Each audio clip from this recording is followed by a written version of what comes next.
Inferno Uzi. All the mummy outfits are back. Get them all. Join now and collect the whole series to turn all eyes on the battleground. Event period, July 10th, 2025 through September 2nd, 2025.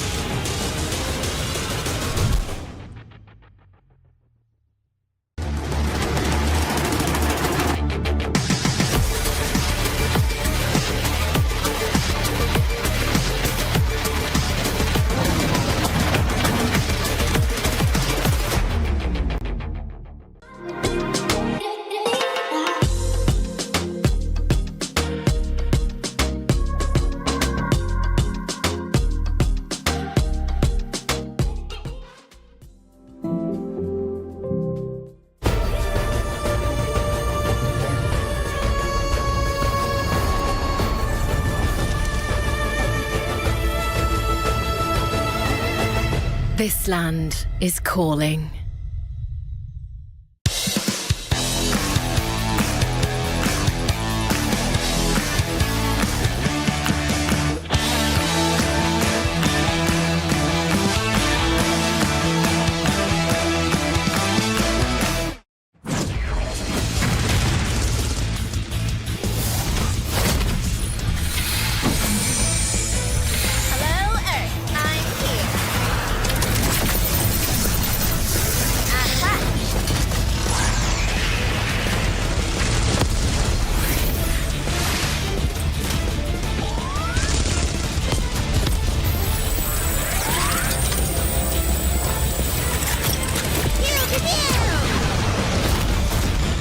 Pulsar Legionnaire available now. First outfit with special head animations and voice lines. The Pulsar Legionnaire set comes with its own super cute voice lines that can be toggled on or off.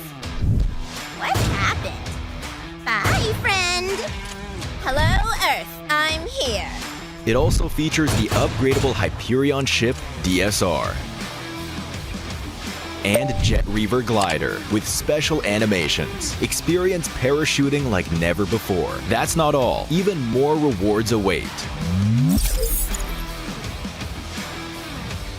Event period, July 25th, 2025 through August 26th, 2025. What are you waiting for? Get the new guild set now.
Cybertron's future is near.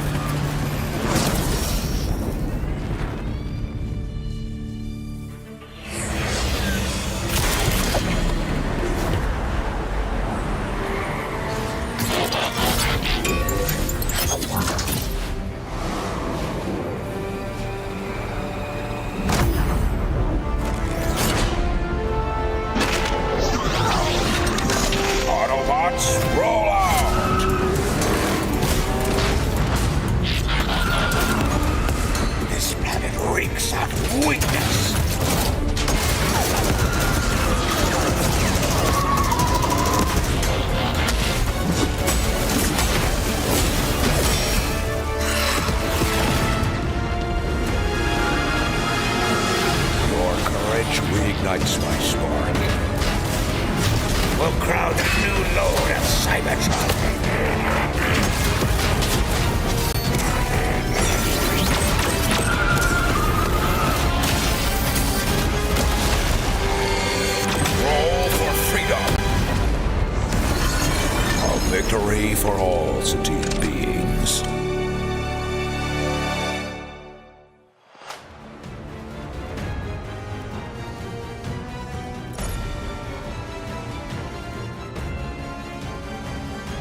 Well, there it is. Day one of PMWC has concluded, and it was electrifying. And speaking of electrifying, we've got to talk to the coach of Team Falcons, the home team. We got Coach Pekco here. Coach, it's great to see you. How you feeling? Thank you. I'm feeling actually fine at the moment. Yeah, that's it. Thank you. Without a doubt. I mean, look, first off, ESPORTS WORLD CUP. You're in Riyadh, Saudi Arabia. You're representing the whole team. Here on the Boulevard, I'm sure you've had a chance to walk around, experience everything, experience the heat. I know it's hot here. You've been bringing the heat too. What's your experience been like, though? You know, here on the Boulevard, here in Riyadh. Okay, actually Riyadh is a really good city. I've been here 3 times already and I enjoyed every time. The Boulevard is pretty nice as well. It's actually fabulous. I've enjoyed my stay here. I came here yesterday and it was really, really enjoyable. So I'm really enjoying myself right now. So. What was your favorite thing to do? Did you get to do anything? We had to shoot some content here. It was like really fun. Then we went to our booth, I think, Falcons booth. Yeah, and it was fun as well. We saw the stores and yeah, we played some games as well here. So it was pretty fun. Yeah. Right on. Yeah, you guys have literally the headquarters right here on the Boulevard. And speaking of that, the home team, also the returning club championship team, right? Team Falcons. It's a lot of pressure for your team to perform, a lot of pressure for you as a coach, I am sure of it. But before we get into that discussion, what is it like to represent the home team and have the biggest crowd out there supporting and screaming Team Falcons? It's always nice to have supporters supporting us all the time. It's I wouldn't really say it's a pressure. It would motivate us to do good. Today we didn't really do good. We have done some mistakes, but we're definitely going to learn from them and try to perform better for the fans, at least for the last day. Yeah. So, a couple of stages we're doing. Obviously, this is just group stage, the very start. How do you feel your team has adjusted to the LAN experience? Obviously, they have LAN experience naturally. You've got Ko on there. You've made some drastic improvements. But what was it like for your roster day one? And what improvements do you think you need to make going into day 3? Because you have the pleasure of having an entirety of a day off. So you get a chance to study, talk to your roster. What are some things you think your roster needs to do to improve? I think we just need to adapt on the lobby. We have been playing in PMSL EU. It's so different from PMWC. Obviously, we got better teams and everything. So we're trying to adapt. We're trying to fix our mistakes that we have done today, and hopefully we'll do better for the last day. So adapt. I know you don't want to give too much away. What are those adaptations, though? Like, what do you think your team did well today? What do you think they need to improve on going into day 3? We'll check all the team's rotations, try to adapt ours as well, depending on theirs. And then this is mainly adapting. And then for our part, the mistakes we have done, we try not to do the same. Try to do the least mistakes possible, and that's it, yeah. Well, fair enough. That's Coach Pekco. And of course, I want to hand it back to you one more time. What's some words you want to give to your fans, to your team, and to the support you've got not only at home, but out there in the arena? I'm really thankful to them, to be honest. They have been motivating us a lot. I'm really sad that we didn't do good today. It's just a league. They should just wait for us, and next time I'm pretty sure we're going to do good and we'll make them happy. Well, best of luck to you. You guys are talented, and I can't wait to see you move through the stages. Coach Pekco from Team Falcons.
Well, there it is. PMWC Day 1 has concluded, and it was electrifying to say the least. We had two talented groups of 8 go up against each other in red and yellow, and we had some standout teams, but also some notable placings towards the bottom. First, let's start at the top. 4 Thrives was incredible. Yes, they only secured one winner chicken dinner. However, their consistency, not only in eliminations, but also in placement points, put them at the very top to secure place number 1. But it doesn't mean that they are dominating just yet. Alpha 7 is right behind them, representing Brazil. They are the top dogs. They return as the previous year's champions, looking to be champion once again. Slaying out was the name of their game, but winning was also something they were able to do. They secured 2 wins out of the 6 games we end up watching.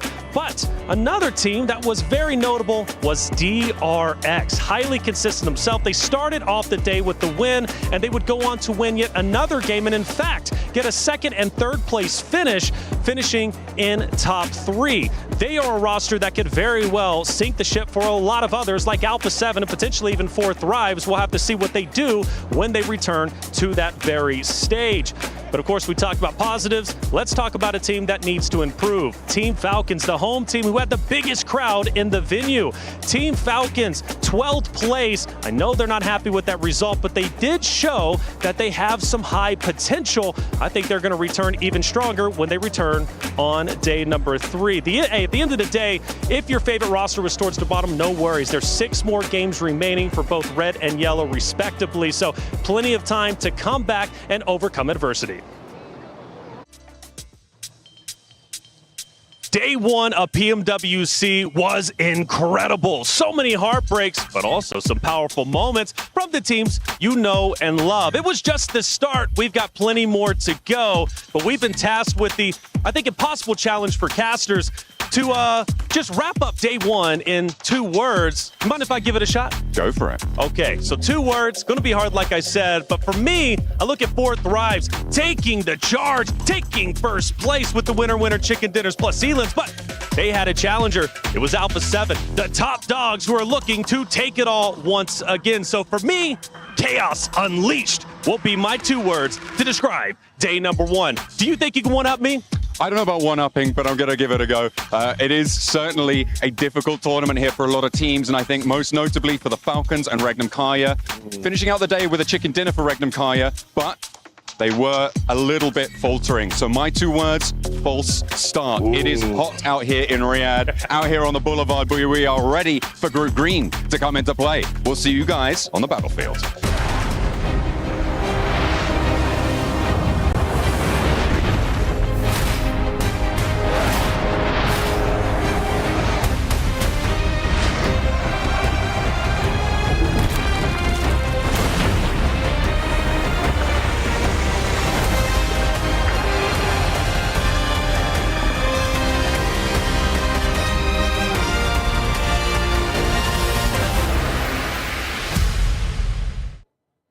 Everyone, Maxman and Niptura here in front of the beautiful keys from all of our beautiful teams here at PMWC 2025, and we're here to talk about the top of the leaderboard, and more specifically about Alpha 7 and DRX. The Alpha 7 in particular had an amazing start here at PMWC. They really, really did. I mean, 2 massive wins coming in. I mean, that Miramar was huge for them. And then on the Erangel, 2 players winning against 2 full squads as well. Huge stuff coming in from the reigning champions of last year's PMWC. Yeah, of course, they're trying to defend their trophy here once again, this time in Riyadh. But when it comes to players for Alpha 7, I was very happy about Mafioso in particular. Yeah. You're looking a lot at Revo, Carrillo, but here with the Mini 14 on that Miramar game you were talking about, he was putting on an absolute clinic.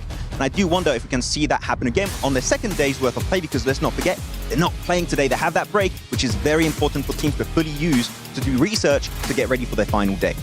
It really, really is. I think we're going to be seeing a lot of teams try to catch up to A7 in today's matches just because they aren't playing today. One of those teams is going to be DRX, right? 1 point behind on the leaderboard so far. 1 point separates them. Today, they are going to overtake them. But can they get enough of a lead now where A7 can't catch back up tomorrow? I'm a little bit scared about DRX because we saw, of course, them get also 2 wins, just like Alpha 7, but outside of their wins, they get a lot of 0-point games.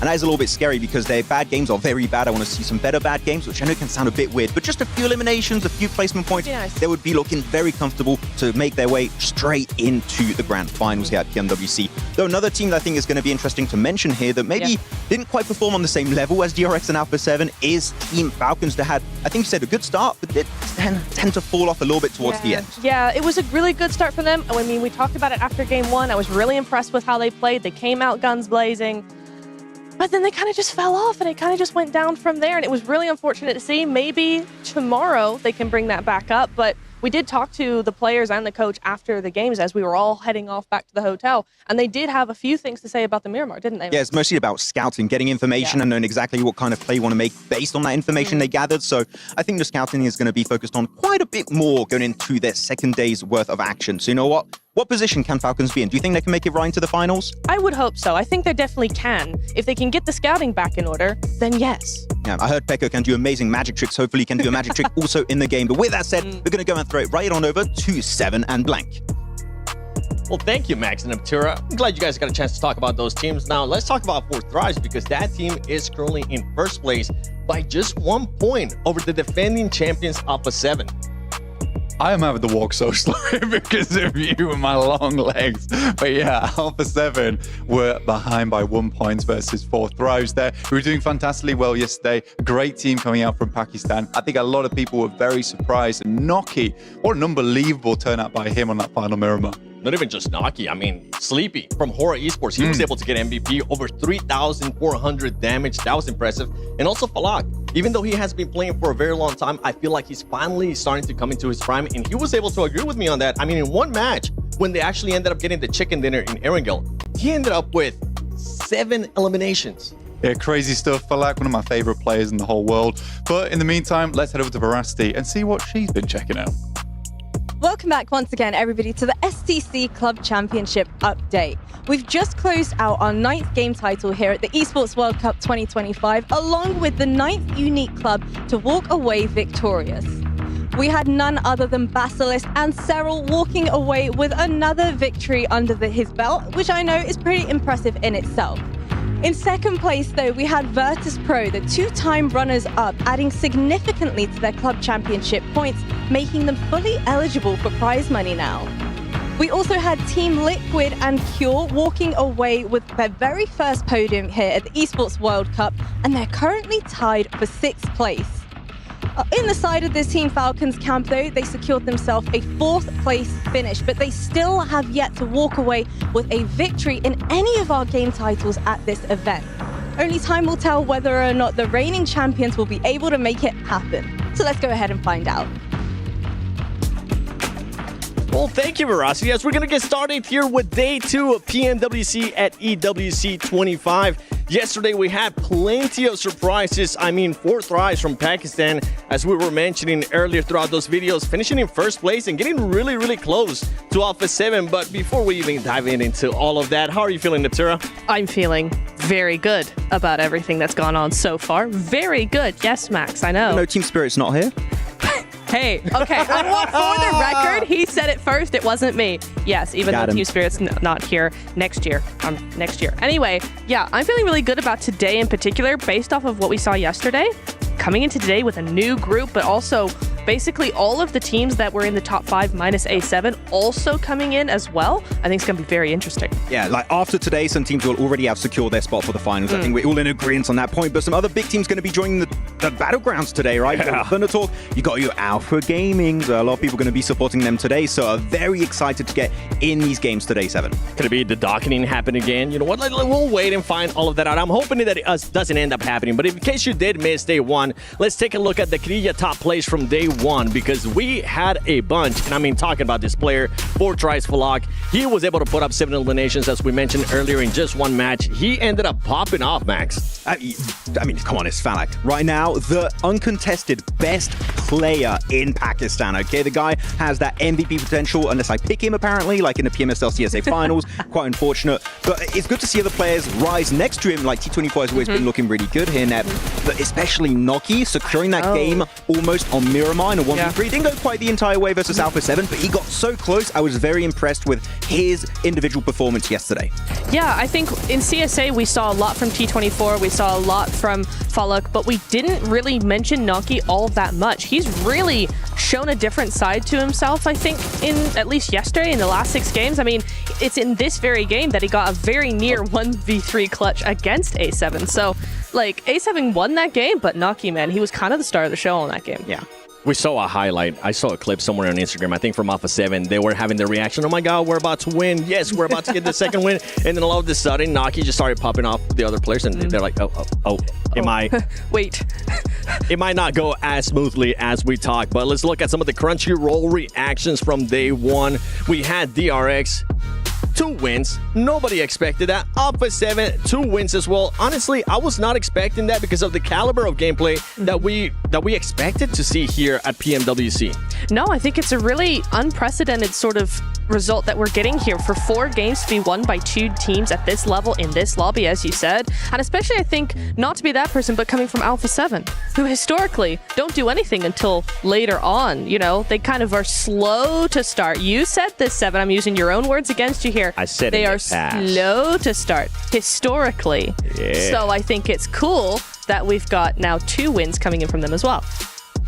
I'd agree. Yeah. And you said everything. I can't take anything off the back of that. But no, GRX and Alpha 7, they're looking great. They already secured their spot, in my opinion. If they don't have a horrible 0-point day, I think they're good to go. So, you know what? We're going to have at least South Korea and Brazil making it there. Well, the good thing for Alpha 7 is that they're not going to be playing today. They're going to get a chance to kind of sit back, relax, see what the other teams are going to be doing, and see how they can maybe adjust to stuff that they saw from yesterday, because there was a lot of surprises yesterday, as we're going to be taking a look here at the overall ranking after day 1 for Thrives. As we mentioned, first place by just 1 point, and the fact, Max, that they are just so close to Alpha 7, it's what's so impressive to me. I want to see how big a gap they can break. Not only for Thrives, but also DRX against Alpha 7, because they're the reigning champions. They're going to be your main competition going into every single stage here at PMWC 25. So you want to see how that's going to be working out for those 2 teams in particular. But I want to go a bit lower here, and I know this is a team that you're quite passionate about also, Neb. Yes. It's going to be Team Secret. No chicken dinners, still up there in 4th place, just above Regnum, that did get a win in the last game yesterday. Team Secret, the true silent survivors here in this lobby. Yeah. I am shocked that they have as many points as they do, because I don't think we really saw them yesterday at all. I was like, they've got this kind of weird 1-3 split coming through here. They kind of have this sort of very, very passive, secretive, if I may, sort of strategy about them. But for them to get 32 elims out of that does not seem even right to me. So, I mean, GG's, because I didn't even see that. So that's a really, really good result from them. But I guess I'll have to look more for them today. Yeah, I mean, they are a very silent, sneaky team. They just get in position. They're like, oh, we see a third-party potential from a distance. We'll just steal eliminations. I can tell you that those eliminations, not all of them came from their side. Like, they stole a bunch of those eliminations because they were so silent. Though, going on to the second page here, teams we want to see a little bit more from, I would have to say Nongshim Red Force, especially another team from South Korea. You've got DRX at the top, Nongshim Red Force at the very, very bottom here. Quite an unfortunate bunch of events yesterday in their 6 games, not quite able to get anything of value out of them. Not really, nothing at all. It was really weird to see, because we've seen Nongshim in the past, we've seen them quite recently as well. I mean, they did enough to qualify here, so really we should be seeing more from them. Yeah, Ned, something to look out too for some of these teams is that the teams that are currently in Group Yellow, I'm going to be looking at influence rate. Like, this is going to be your last day for Group Stage. You got to make sure you have a great performance, because Group Red is just going to be looking at this, and by the end of today, we're at least going to have a limit of where they need to aim to make sure they qualify to Grand Finals directly, or to know if you're going to end up going to survival stage. Yeah, I mean, we will know where that cutoff point is going to be. That's going to be a difficult thing to really go for, because yeah, if you're Group Red, you're kind of going, okay, we can pick apart that team, we can pick apart that team, we can pick apart that team, and it's like, okay, hang on. Group Yellow really have to do something. Group Green as well, they're going to be under a lot of scrutiny coming into day number 2, because now they're going to be like, okay, now we've got Group Red, the group of death that we've seen coming in here. At least that's what they've been called. Actually, though, I do want to kind of change that, because Group Red so far has not been the group of death. It's been Group Yellow. I mean, they've been dying a lot in games, so I guess it still kind of works. There's just a different meaning to it. I mean, I suppose. Yeah, you know what? We can keep it. That's fine. If Okay, you we'll want to keep keep it, go it. for it. Group of death, it just means lobby time. More lobby time for them. I feel like it's like the group of death slightly, right? Everybody here. I mean, even the group green coming in today. You got Thunder Talk Gaming. You got APG. You got a bunch of other stuff as you're going to be able to see right here. Remember that Group Red is going to be sitting out. Group Green is going to be coming in. You also have Alter Ego Ares Max, which, I mean, a lot of people are looking up to them. And then you have the PMSL America's Champions in Intense Game. Yeah, I mean, Intense Game, I think, for Americas have been very impressive. It seemed that people were just expecting Alpha 7 to win every season, I feel like. But no, it was another team. It was Influence Rage up there. It was Intense Game up there actually being over Alpha 7. So maybe we can see another Brazilian team take the trophy away from Alpha 7. That would be a sick storyline going into this. But Alter Ego, I'm exceptionally hyped to see Rosemary play again here on the international stage. She is by far the best player in SCA. He was the PMSL SCA spring season MVP. So this guy can go the entire way here in this tournament. As we're going to be taking a look there at the Jamil Motorsports player arrivals. I saw Top at one point. He was smiling. He's feeling good. He's looking to possibly get an MVP here, Neptura. He is. No? Maybe. I'll say maybe. That was a long pause. There's a lot of players, though, that we could say the same thing about. So it's like, no, I can do we agree. say it? Top will have a harder time to be MVP, and there's one reason. The formula changed for the first time since 2020. True. There's a lot more of an emphasis on getting knocks and eliminations as to before it was all about getting good survival time and getting a lot of damage, which you can easily do with a Mini 14. But if you want to get knocks and elims, it's going to be all about the shotguns and the ARs. And you know that he does not always have that shotgun in his arsenal. And what are they going to be doing in regards to adjusting to 4 thrives? Because yesterday, at the end of the day, we heard Falak say, hey, we're going to be changing some strats because APG is going to be coming in. We just don't want to leak them yet. That is going to be such an interesting thing to watch because, yeah, that is such... It's not even like, oh, they contest or whatever. It's such a direct contest because they have to cross that bridge a lot of the time directly into 4 thrives. And that is going to be such an interesting thing. Like, how are they actually going to change that? How are they going to adapt from that? Is something that I'm really excited to see what we're going to see going into a Ringle. Well, we'll have to wait and take a look, right? Yeah. It's going to be an interesting battle there. But let's take a look at the Aramco Power Rankings because a lot of us ended up picking APG, 4 thrives, and then that third team that ended up mixing up. I ended up with Team Secret, Neptura, Regnum Karya, okay, and ooh, Max. Interesting. The surprise team. Yeah, Yes. I was very happy with how they were playing throughout yesterday. They surprised me. I mean, a lot of teams, AXGMG impressed me, Team Secret impressed me, Yangon Galacticos impressed me also. I want to see that possibly continue for their second day's worth of action because we could have a surprise here. I think that, of course, we've got a lot of favorites that we want to see qualify going into the finals, but we're going to have a few stragglers here that no one expects that are going to be weaseling their way into the finals, and I think Yangon Galacticos could be one of those teams. It could be, but as we saw there on the Aramco rankings, all of us ended up picking APG. So before we even dive down into them a little bit more, let's take a look at this video.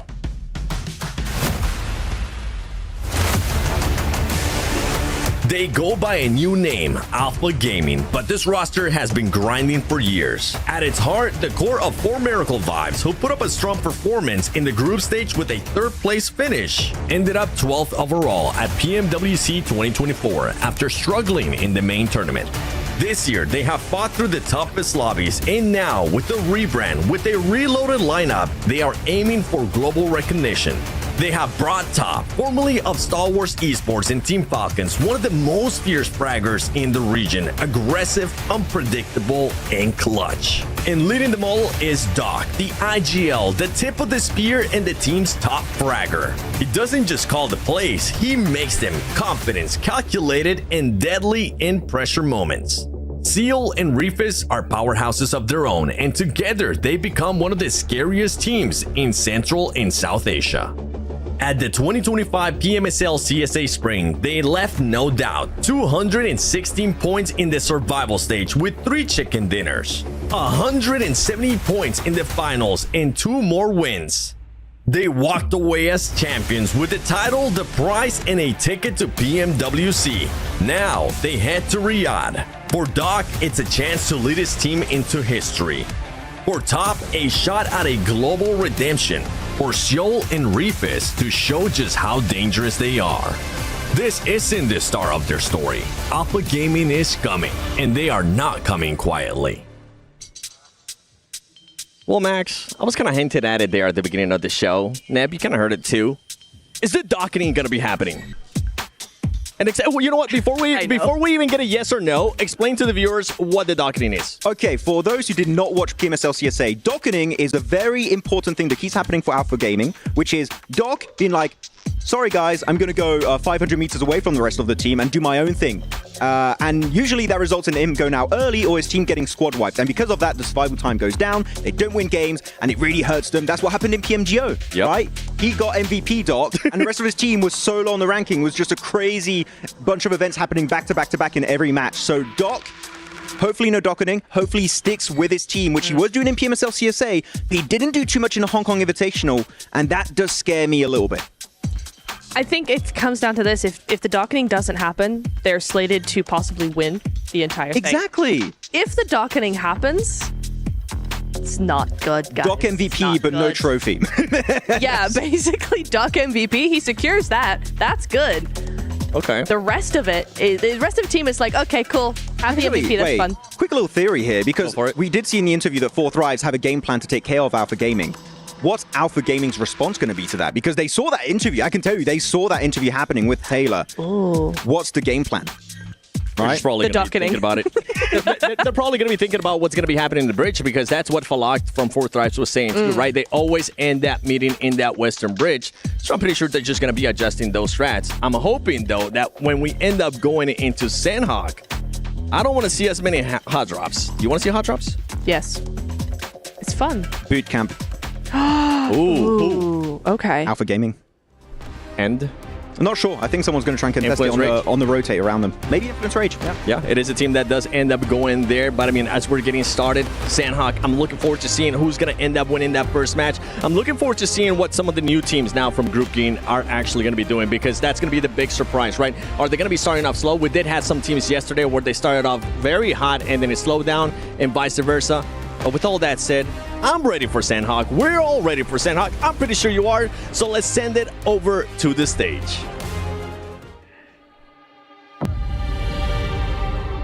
8 teams sat on the sidelines yesterday and watched day one unfold. Strategies were implemented, mechanical skill was tested, and flaws were exposed. But now it is their turn to step onto the stage and perform under the lights. It's gonna be absolutely wild, and I cannot wait. My name is Barney Banks, and I am your host for the 2025 PMWC at the ESPORTS World Cup. And let's keep that same energy going as we introduce our teams for day 2 of the group stage, kicking things off with Team Secret.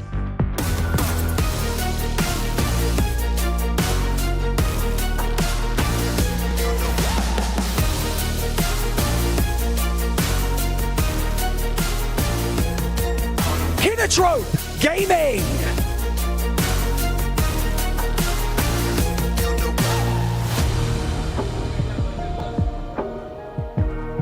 TT Global.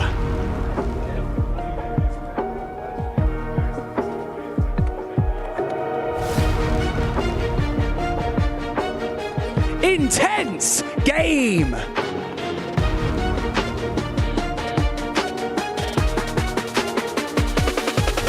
R8 Esports.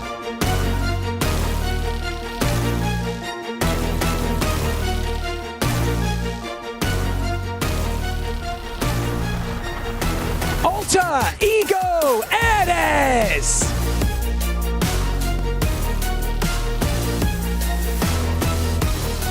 Yangon Galacticos.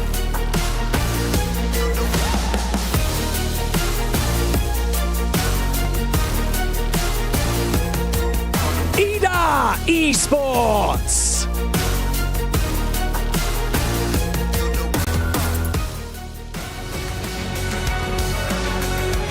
Influence Rage.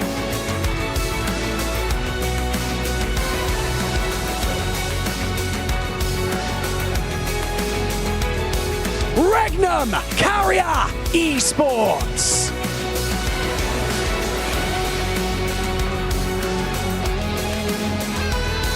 Fire Flux Esports.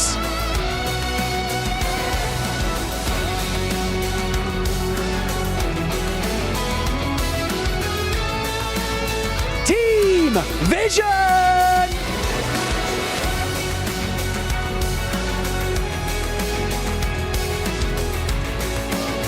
Gamax Esports!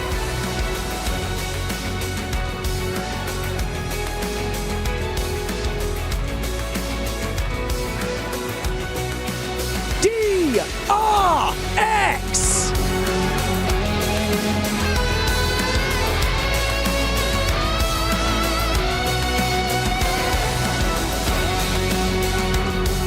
Alpha Gaming!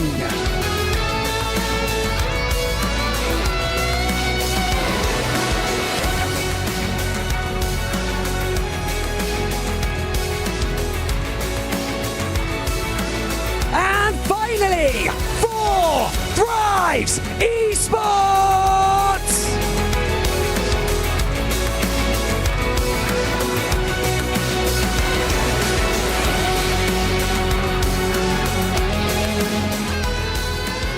We have some of the most feared and respected teams in the entire world ready to go toe-to-toe on the main stage. Truly, anything can happen. We know in our heart of hearts that each and every one of these teams has the ability to lift that PMWC trophy. The only question is that when the lights go on, will they be able to handle the pressure? And so with that being said, sit back, relax, and let the carnage commence.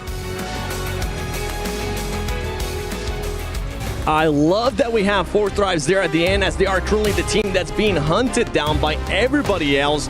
The question becomes, Neptura, can that team hold that lead? Even though it's just 1 point, remember, as Max said, they are going to be trying to create a gap as Naki's just flexing those muscles right there. Or are they just going to end up crumbling under the pressure? I think they're going to continue how they've been going. They look very, very strong to me. They look calm, they look confident, they look very chilled. They know what they want, and they know how to get it so far. So yeah, I think that as long as they maintain that cool, maintain that composure, we should be looking at a really good day from them again today. I think one thing you're going to be looking at, though, Max, is going to be looking at that consistency from the team when it comes to decision making, because yesterday they had some questionable decisions. They got a little bit indecisive at times. Like, me and Naturo having a lot of back and forth about this, that we saw some games where the execution was on point. It was absolute fire what we were seeing from 4 Thrives, and sometimes they're just not in a very advantageous position. The circle is moving away from them. They're like, well, what do we do? And unfortunately, if you keep delaying making a strong decision, you are going to put yourself in a really bad spot eventually. Teams are going to be in way better positions than you, and you're going to have to crash to just survive the next circle shift. So I want to see them go for big plays and just commit. Even if it's a bad play, you know what? Sometimes bad plays happen. You have to commit to a bad engagement. Do it as a team. Send it early. Do not let teams make decisions for you, because otherwise you're going to get pushed down in the leaderboards way lower than where you really want to stand. And one team that kind of surprised us a bit yesterday as well throughout the whole day, right up until the end when they ended up getting a chicken dinner, was Riyadh, Max. I mean, out of all the points that this team had, they had 16 placement points, 10 of them coming into that last game.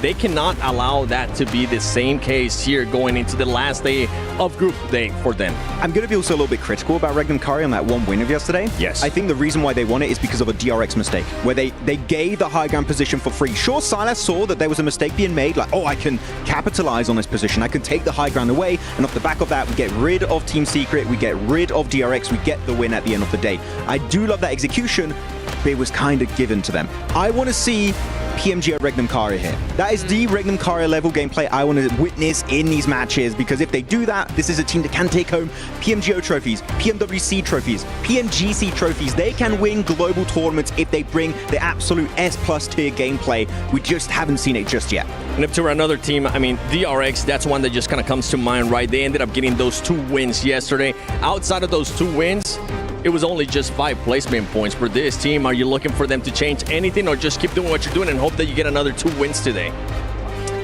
Hard to say, because, you know, the strategy that they're doing got them 2 wins, but as you said, it also got them only 5 placements the other, 4 games? It's kind of insane. No, I think that they probably have gone home after yesterday, gone, what was the issue? Why has that happened? I wouldn't change too much at this stage. You know, it's working to a point, and if you change things too much, you're going to overload the system. You're going to actually just confuse the players. So tweak things, maybe a couple of points, just 1 or 2 things, not the whole thing. Just keep what they're doing. bit by bit, just tweak something. Yeah, I'm going to sound like a broken record, but it's very important to see how your bad games are, right? If you can just get a few placement points, I'm not asking for a lot, just 1-2 placement points, you get 1-2 eliminations over the course of a tournament, that stacks up to like a lot of extra points, double-digit points very, very quickly. So you want to make sure that your bad games are still relatively good, and that will allow you to just be a lot more comfortable and have peace of mind. Yeah. Because then you just know, okay, it's fine, we sure didn't get a chicken dinner, we get a few points, we're still comfortable, we're not playing under pressure. Because when you start playing under pressure, that's when unfortunately diamonds become a big lump of coal. And one team that you were talking about earlier too, Max, was Yangon Galacticos. They ended up with 31 eliminations for the whole day. On top of that, followed up with just 11 placement points. For this team, I mean, I feel like we got a big surprise out of them when it came to Sandhog, especially Sandhog, because I think they ended up with something along the lines of 14 elims total. For them to have most of their elims, half of their elims just in one match, are you looking to see something different out of them today? On the Wrangle, more specifically, right? Sanhok, it's good. Happy to see them get a good game over on the Sanhok on the jungle map, but you want to have good maps on Miramar, and most importantly on the Wrangle, because this is going to be your bread and butter. Literally, if you do not do well on the Wrangle, which is like, why are you not doing well on the Wrangle? Like, we've had this map for like years now since the game came out, but you are going to be losing a big chunk of those possible points. And all of the teams that are currently at the top, guess what? They've got wins over on Wrangle. You're looking at DRX, you're looking at Alpha 7, you're looking at Fourth Rise. They're all up there because they can perform well on the grassy pastures, as Kalaris would tend to say. So we need to see more presence from Yangon Galacticos here on Wrangle. No, I agree. I think it's something that you really want to see. It's okay for teams to be really, really good at Miramar, for instance, rather than Erangel. As long as you have a decent game on Erangel, then yes, Miramar, it's okay to be really, really good at that map. We've seen that from APG. We've seen that certainly from A7 in the last, in yesterday's games as well. So that's fine. It's the problem comes in when you get all your big elims, all your big points on the Sandhawk, and then you're looking at going over and then just not doing a whole bunch of anything. Now, Neptune, I'm over here just before we saw Rosemary and Alter Ego Aries, I was pointing at the screen because we ended up seeing Kinotrope Gaming, and I know that's one team that you've been kind of hype on. I love this team, actually. I've seen them once in the Hong Kong Invitational. I thought it was awesome. I thought they were awesome. They didn't do too much after a couple of days, right? But this is a team that has almost zero experience. They only have Ozzy-san at global level, with global level experience. The rest of the players have regional experience only. So for this team to come in, be grouped up in roughly a year they've been a team, and come from, in a year, from not doing really much of anything global to now at PMWC, now fighting against a lot of global teams with much more experience and doing very well from what I saw. I'm excited for this team. And it's exceptionally hard because everyone in their minds, when they think of Japan, they think of Reject. Yes. Right? And you have to live up to those expectations that you are replacing Reject, not because like you just got swapped, but because you qualified instead of them. Yeah. And it's a lot of pressure, really, because now all the Japanese audience is looking at you like, you replaced Reject, you better perform, or else. So true. Or else, I don't know what. Or else, yeah. Put mean comments in the chat, I don't know, maybe. They're going to get DM'd on Instagram. Yeah, it's going to happen. Don't worry, though. Max tries to reply to every single DM that he ends up getting. Right, Max? I'm struggling. I'm trying my best. If I didn't reply to a few messages, I'm sorry, but I'm giving it my best. That's what happens when you start getting too famous, Max. That's exactly what happens when you start getting too famous. The Max Man. I mean, he said he ended up getting like 1,000 followers on Instagram. If you guys haven't checked him out yet, make sure you guys hit us with a follow. Maxman Cast. What's yours, Neptura? Neptura Cast. There you go. With the 7WG, we've been posting a lot of content for PMWC. So if you want to go check that out, go for it. Another team that we really haven't gotten a chance to talk about. Hey, yo, that worked out perfect. Whoa. Yo. Thundertalk Gaming. They do have a player, Max, that a lot of people are saying that he's more than likely going to be the MVP. It is Jing, and not King. Okay, a lot of people know is this Jing. A lot of people are going to be looking at him. Confirmed. Okay. Officially. Confirmed. Okay, no, Jing is the front runner here for the side of Thundertalk Gaming, and he's been doing really good locally. I mean, this is a team that we keep seeing winning PL over in China, but that transition from playing in China to making it here to global, the rotations are still good, but that fragging power from the Brazilian teams, from the CSA teams, from all of these squads is just so much higher than PL, in my opinion, that they just go into a concrete wall. And that is just the CQC fighting capabilities of all these teams that they really struggle with. If they worked on that, then there's maybe potential. The rotations, we know they're going to be good, but Thundertalk, for me, I would not favor them instead of a Weibo, because Weibo have way more international and successful international experience. Yes. I mean, that's right. The thing, as you mentioned in the past too, and something that we talked about in the past, is that with Thundertalk Gaming, this team just kind of tends to crumble when it comes to global. I'm hoping that's not going to be the case here coming into today, especially after they got a chance to see what some of the other teams are going to be doing, which leads me to a completely, I guess, kind of in the same side of the world, but for Alter Ego areas, Rosemary, Rose Carey, as we usually like to call them, what are the expectations for this team? Obviously, I know everybody wants to be able to get the win. It's not feasible, even though we wanted to. There's no participation prizes here besides the prize pool. But what are we expecting out of this team, Max? I was talking with the Indo talent, and I was talking with, in particular, Jelly, and she told me, apparently, Rosemary is the SEA doc. He just leaves his team and goes to Rosemarying, we call it, apparently. So he does a similar thing to Doc, and he just plays away from his team gets eliminated, or he gets eliminated as a solo. We also don't want to see that. Hopefully he can stick with his team, and if they do, maybe this is going to be the one chance for SEA to do well here at PMWC. The docketing, but we'll think of a name. Okay, we'll think of a name. But while we're thinking of a name, let's take a look at this. Oh, hold on. Hold on. I was taking a second. I was just enjoying that little flex there of the jersey. There you go. Now that we have Rosemary, let's take a look at this video from Alter Ego Aries. Magic! Pekco, you got to learn from him. What was that?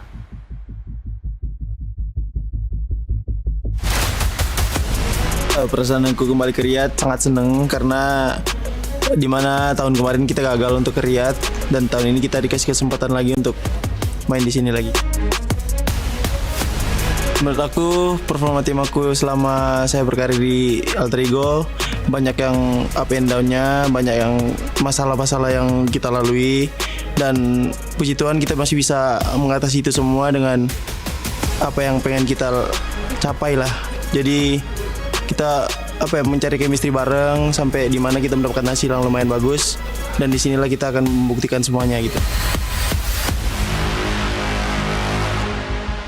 Kalau untuk ditanya sebagai kayak terpressure dengan fans atau apapun itu, sebenarnya aku tuh menanggapinya dengan secara positif, yang dimana kalau itu pun ada tekanan dari hujatan dari netizen atau apapun itu, ya kita ambil dengan secara positif aja. Mungkin mereka peduli sama gue sendiri, jadi ya bodo amat lah dengan apapun itu. Jadi gue ngelakuin apapun yang aku pengen aja gitu. Mungkin mau dikenal sebagai juara dunia aja.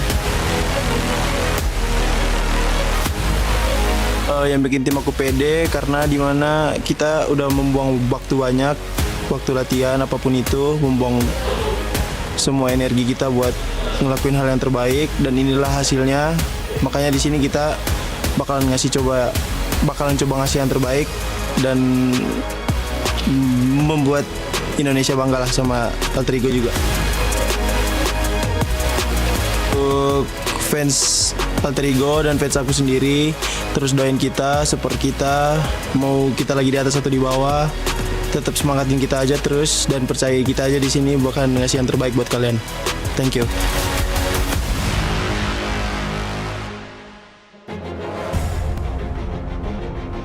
Well, Max, that was an amazing magic trick that we got a chance to see before. I was so impressed. I just had to cut the outro. That was, oh my God, Rosemary. I wish everybody would have been able to see your face because you look like a kid at a candy store. I can't even do that. Like, I don't know why, but I don't have good control of my hands. I struggle. The coordination's not there, okay? It happens with the glare. It happens. Now, I want to move along. We got a chance to talk about all the teams pretty much that are going to be playing today. I want to talk about some of the teams that are not going to be here, that are going to be getting a chance to just sit back, relax in their hotel room, take a seat, and look at strategies that some of these other teams are doing. One of them that was able to kind of perform in a way good for my liking was Hora Esports. Yeah, I think Hora played, honestly, I'm going to be super honest, I think they played okay. Yep. I don't think they played super like we are used to seeing them. I think there was a couple mistakes, a little bit of hesitancy coming in them, particularly in the last game of the day yesterday, where I think we talked a lot about this, Max, where they were like, you wanted them to go after the high ground next to DRX, and then I want them to go and try and get 4 thrives on the north side. They did neither of that, and they kind of just fizzled out, got taken out one by one. It was something that I'm not used to seeing from Hora, that they were trying to control, but they just didn't follow through, which again is what we've been talking about as well with like 4 thrives, is they just weren't following through with the execution of what they wanted to do. Yeah, they got top 8 in the end. Yeah. They did get top 8. That's fine. That's cool. But coming into tomorrow, we need to see, I think, a lot more from them if they don't want to go to survival. Yeah, I mean, one good thing is they're playing the last day. It's not like they're just That's true. sitting on the couch in the hotel room like, okay, please, guys, everyone suck in these games. Please have horrible matches, so that's going to be enough for us to qualify. I actually talked to the owner of Horror CR7. He said, like, no, the guys are looking confident for tomorrow's matches when they start playing. They are wanting to initiate a bit of a bigger comeback, hopefully to be nice and comfortable in the top 8. I wouldn't be surprised if they do go through survival, though. But I do think they could make it through survival. So even if they don't make it and qualify from the start here in the group stage, don't worry, there's still hope here lingering in the shadows for Horror Esports. Ooh. I mean, they got plenty, right? They ended up in 8th place with a total of 38 points. I feel like I agree with what you were saying, Aptura. And I feel like they at least put themselves there in a position where they can make it to the grand finals directly from group stages. And that's what you want to see. Now, there was a team that I felt like it was a favorite coming in. They started off slow yesterday in day 1, Max, and then they started to turn up the heat. And I'm talking about Weibo Gaming. Yeah, I mean, Weibo, I was talking about this team with Jackie a little bit earlier and how they were playing, actually going for these interesting splits and sometimes struggling to regroup and getting kind of overwhelmed by the fragging power from some teams. Yesterday, especially on that DRX win on, what was it, Erangel? They had a really good entry point. They didn't really have to fight too many teams to get in that position in the first place. And then they just kind of give a really huge amount of terrain over to DRX and get completely cornered against the side of the blue zone. And they can't do anything off the back of that, get picked off one by one. I think they need to be careful about their timing. Timing is very important in the lobby, like here at PMWC. You need to be a little bit quicker because otherwise, if you're slow by even just 5-10 seconds, teams will see that opportunity and they will take it for themselves. Yeah, it's interesting that you say, talking about timing, talking about sort of the control that they were having, because it is something that we did see, and something I noticed is that they really were trying very much to control and time that control very well. But as you said, they kind of gave a lot of that high ground over to DRX, gave a lot of control over to the zone. I do like how they keep to themselves. They kind of stack a little bit, keep to themselves off in the corner, and then they will actually spread out and try and get that. We saw in the last game of Miramar as well, game number 6. They were doing that. They had large control over the north side of the zone, but then the zone just ended up messing them up. The circle shifted down to the south. There's nothing they could do. But still, the thought was there. That zone control was there. And coming into their next few games, I'm kind of hoping that we're going to see maybe something built on top of that foundation. I would have to agree. I think there's definitely a lot of potential there. It's just slight improvements that they can definitely take. Again, they're not playing today, even though we're talking about them. So there's going to have that one day to prep. And also, you can watch your direct competition today. You're going to be watching the group that are going up against tomorrow. So you can see how they drop, how they rotate. If there's any changes between scrims and the actual main tournament itself, they can get ready for that. They have all of the information available just in front of them, really, to make the best kind of play and changes that they can go for to hopefully make it right into the finals. So Weibo, I'm very confident they can make it. It's about, can they make those changes in time? That's right, and just a fun fact for me, it was that Sook wasn't using the explosive bow, which I was highly disappointed. Yeah. Sook, but you know what? I'm glad that you're being able to adjust with what's given to you. But I want to go back. I know we're getting ready for the first match of the day here in day 2 of PMWC at EWC 25. I want to take a look at the overall again, because we're talking about some of these teams that are currently not here, like Alpha 7. For this team, I mean, at this point, I don't want to kind of see them do anything. If anything, I'm kind of going along the lines of what you were saying in the past too, Max. I want to see some of their worst games be better, because if you look outside of their wins, that is just one placement point. That's not good. I'm sorry. Like, I know that's putting it in very simple terms, but we need to see their bad results getting a few eliminations or a few placement points. I don't care how you do it. You just need to do it. Because if you look at, for example, all global champions we've had in the past, Regnum Karya, PMGO, sure, they get chicken dinners. If you look at their bad games, 3, 2 placement points, 1, 2 eliminations. Again, it stacks up pretty quickly, so you want to make sure that that is going to be worked upon. Like the 2 biggest teams that have been doing that so far have been DRX and Alpha 7. Despite the fact that they did get 2 wins, which are hard carrying them. But then you look at, what if they didn't get the win? Then what? How low would they be? Would they be on the cutoff point of like 8th position? Would they be out of top 8? It's tough to know.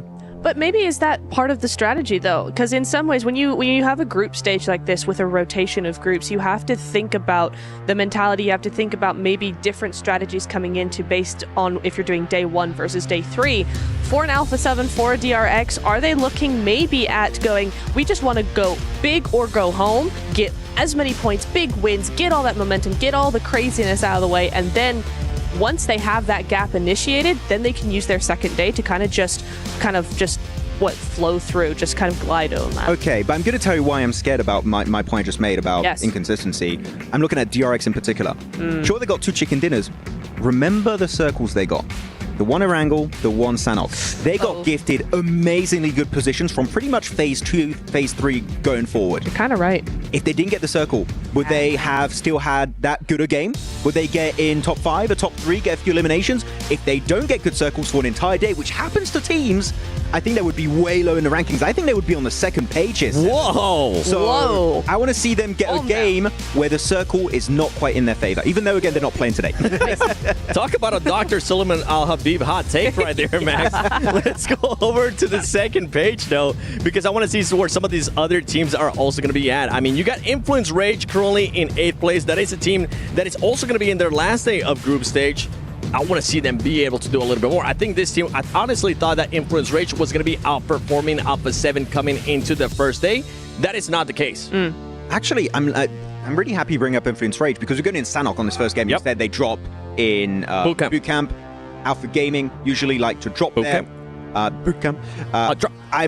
Yeah, you want to keep going? Do you want to hit me with the beatbox? No, we're not doing that. No. Do we have a game plan for Influence Rage to leave bootcamp? Because let's keep in mind, going into yesterday's matches on Erangel in Milta, they were fighting power. After the first game, they go back to Saverni up north. I think that's a really good show of respect from Influence Rage.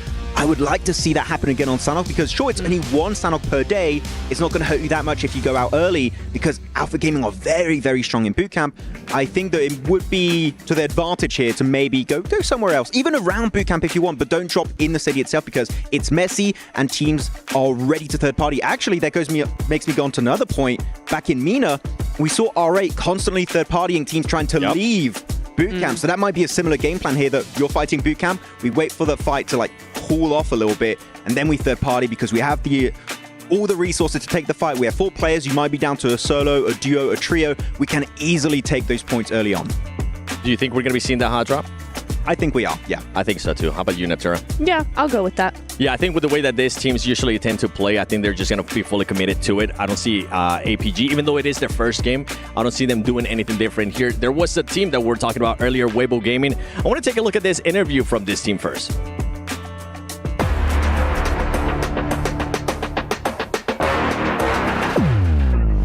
第一次来到 PMWC 还是比较紧张的，然后也是第一次参加嘛，还比较开心的。第一天的话就是还是个领先嘛，就比较顺利。然后第二天的话，也是一样的。然后第三天的话就是有被 IF 给超了一次嘛，但是最后冠军还是属于我们的，所以还比较平淡的那种感受。 我觉得这次香港赛冠军是我们团队的一个起步阶段吧，我们进步空间还挺大的。我觉得我们战队就是4个人相互信任吧，才能让我们夺冠。备战其实也不多，因为我们就是刚组建了就是半个月嘛，然后就去打那个比赛了。想对敌过我们的战队人说，尤其李健，想对粉丝说，谢谢大家的支持。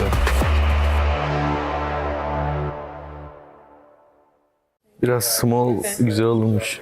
Evet. Şu an XX 4x ama. Ha benim tişört işte. É o Rio. Essa aí tem nem dúvida. Com certeza. Sou eu. Ele já assume, né? Böyle bu da gidiyor birebir dönüyor milletle. Herkese vururum, herkese. Ele também, é tudo ele. Só pensa nisso. Zaten yeni kurulduk yani. Eu não. É você sim, cara. Sim. É o carrinho, pô. É, você fica durinho no lugar assim. Eu duro. É. Só pegar os MDM, vocês, rapaz. Só pegar os MDM. É tu. É sempre nos lugares estranhos, mafioso. É. Geç rotate'de yokum. Yo varsın. Geç rotate atmıyorum ama en çok loot'u ben yapıyorum. Atıyorsun oğlum, çok loot atıyorsun sen. Hayır, geç otomatik geç sen gelebilirsin. Yani. Tamam, genel olarak. Sen bir fight'ı vurduk, sen gittin loot atıyorsun. Tamam. 15 dakika yoksun işte. Yani aldırdığım yerleri konuşmayalım istiyorsan. Revo.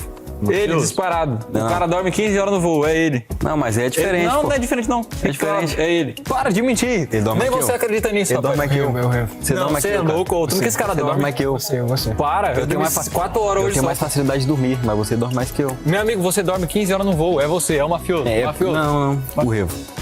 Porra, que mentira, moço. Vai falar que é eu. Não, para de mentir. Você, velho. Que isso, galera? Pra ele também. Tu mesmo. Lazaro, do Enem. Mafioso. Revo. Mentira, fala mafioso. Revo. Empatou. Vocês estão de complô aí, vocês Que dois, complô, né? cara? Complôzinho. Você que tem TDAH. Bence ben dürüst olmaz da benim diyorum. Senin gibi saklamıyorum. Squash. Squash. Não acho nenhum engraçado, não. Tá tomando lá. Mafioso. O Revo. Você dois. Tá, tipo, muito legal. Nós dois. Daha da var. Daha da var ama. Ona bakarsan. Azan söyleyeyim. Revo. Não, sem dúvida isso aí. E apontar. Ele. Eu mesmo me aponto. It's me. Thank you. Valeu. Oh, fantastic look into the inner workings of some of our teams there. Good dynamic, Blank. I enjoyed that one. That was fun. That was actually hilarious. I mean, I think the Alpha 7 bits were the best for me. Remo just won't own up to anything. When it comes to who complains the most, he'll accept that. Yeah, he'll accept that. Yeah, he'll take it. Oh, man. Incredible bits, incredible bits. But thank you for tuning in. Of course, we're getting ready to kick things off here, day 2. And if that's anything to go by, I'm hoping for some smiles, some good moments, some excitement up on the stage. Very intense day of games yesterday. Bit of a switch up here, of course, as well. New teams coming into the fold. Curious to see what the lay of the land's looking like. We're catching our stream right now. Fireflux had a little bit of a rough day yesterday, let's say, as our stage rises into the air. I've been down there, right? The mechanics of that are terrifying. Yeah, I getting stuck. Yeah, I had to crawl around underneath there. I wanted to see how it all worked. I was thrown out. Yeah, that's why I'm in here right now. I'm actually in a separate room. They won't let me go anywhere near the stage now. I did wonder why you were escorted in by security, but I thought you were a big dog like that, you know? Yeah. No. That's not the case. No bodyguards. They're just like, I look like a wandering cat when I'm in the stage room, so they can't have me in there anymore. They've got to round you up, keep it safe. But we're starting off things here over on Sandhawk for a fantastic day number 2. With 4 Thrives currently thriving at the top, and you're going to hear that one quite a few times. I'm not letting it go. It's an easy one. It's a low-hanging fruit, and I'll take that where I can. It's a staple. It's a classic. Yeah. You could work it in, make the most of it. Yeah. I respect you calling it a classic. Yeah. A classic, yeah. Low-hanging fruit classic. It's easy. I mean, that's a safer way to put it. Yeah, it's an alternative. Yeah. I'll take the alternative. Same meaning, but of course, just different words. Absolutely. Crazy how language works like that. Alter Ego Thunder Talks very close to one of here at the start. Alter Ego breaking wide up towards that north side, trying to get away. So Thunder Talks in the mix of it. You got King even heading down towards the bottom with Moana. I'm pretty sure Max just said it's King, right? I believe so. Yeah. Okay. It'd be a bit of risk if it wasn't, He's got me second guessing now. I hate that guy. I love him yesterday. Today, that's annoying. God, 2 sides of every coin for you. Ooh, Alter Ego. Already. 1 down already. Yeah. This is an awkward drop, honestly. I think when you start seeing shoots with you, I don't think you full commit to sending south. I think you got to go one place and one place only. As soon as you see Thunder Talks, they have control of full of Camp Alpha. What's the point? You got to break elsewhere. That might be just an awkward start to the game for you, and try and work down towards that south side. Now you've got the Northwest Island. There was no reason why they couldn't have played those west compounds. That would have been an easy pickup. I think for Alter Ego, they get spooked there. They get spooked there massively. Yeah. Thrown off a little bit. Seems like Rosemary's got a little bit of damage back over as well. Knock picked up there. Of course, dialing in at the minute. We get to see a little bit more from Yangdong Galacticus. I think they looked really crisp yesterday. So obviously a good start on a drop could be a nice way to get them straight back into that same mindset from what we saw on day 1. Yeah, I mean, day 1, Sandhawk for Yangdong Galacticos. Fantastic 14 elim throw to pick up there. So it was a really, really good first match for them. Kind of fell off a little bit towards the rest of the day. You can see there. 42 points, though. So they were bringing it back over on the final 2 Miramars, but the air angles looked a little bit lackluster from game 2, game 3. Not bad so far, though. Scent of Rosemary certainly in the air. You can see he's still keeping himself above water with some of the pickups back over. It was that initial knock, full takedowns, obviously leaving the free. Yeah, I mean for Krypton again, it's like your entire team's sent out. Yeah. No one's with you. I don't know why he tried to go for a solo drop inside of Camp Alpha. Maybe there's miscommunication there. It wasn't made fully clear. He's already full committed over towards Camp Alpha. He's like, where's my team? Nowhere near you. The boys are not to be seen. They could have easily had center northwest on the hilltop. I don't know, man. Bit of a weird one, but they can adjust. They can adjust. Yeah, we'll see if they can bounce back from it. A little bit worse for wear. Seems like they've got some to work with, though, topping themselves back up. But Yangon Galacticos actually leaving that engagement. Smile takes a lot of damage, actually. Coming through from R8. Do you send them off? So they'll take the entirety of Paros Resort. Doesn't really matter too much. I think for Yangon Galacticos getting out from Paros Resort early, especially when this is leaning over towards that northwest side, you're wanting to get away from it early. It's not the greatest of positions to be in Paros Resort. Getting locked in there as well is a very easy thing to do. I think it's more of an ego thing as well, where you really don't want to lose that fight in Paros Resort. But with the fact that for Yangon Galacticos, there was a free rotate down towards that southwest side, I think that shows character. It shows maturity. Yeah, it definitely does. I think it was nice as well because obviously it was the mid-portion of that game one for them where they really started to turn up the heat and just kept compounding it. They had a good read on when to get stuck in with the third parties. Rotates were nice, so obviously. Rough early game would not be the ideal recipe going into this. Rigo again, though, it's Moana being absolutely unloaded on from the sidelines. DBS up close, but they give him no distance to playoffs. Zol's able to grab that one. Full commit, another man goes down from the squad. This is a ridiculous team, by the way, for Alpha Gaming. I mean, if it's your first time seeing them, they have many players that have been up to the tippity top of the international level, with Ziol on the team way back when on Zeus Esports, getting huge amounts of work done there for Mongolia. You've got Top coming through, previously Stalwart before they all broke apart, and Doc there as well. And everyone knows Doc's name. I'm sure even if you're not very aware of that team in general, you know who Doc is.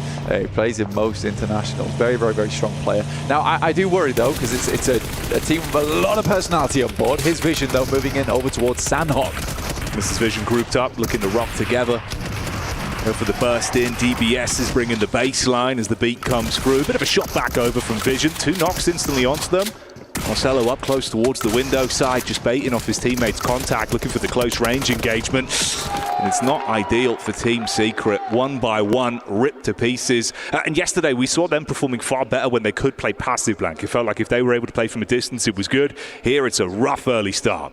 You do wonder if 4th Rise is going to get involved on this. I mean, Falak has seen this. Takes a good angle down towards that south side as well. Gets a little bit of damage in. Will finish off that final player of Team Secret as well. But that's a 3 knockdown there coming through for Vision. It's a hard one though, because you don't really want to give up the bridge crossing on the north side. But also that could have been 3-4 pickups, giving you a bit more of opportunity to rotate down towards that south. It's a tough decision. Here's Alpha Gaming though, once again, coming up against GMX. It's already costly as well. A lot of dividends between both of these teams. You're down to 2 players. Of course, 1 knock there as well, so effectively just a solo. Doc with the nade for the clear on the angle. No real health to play with either. DBS raining out bullets back onto him, keeping him in check.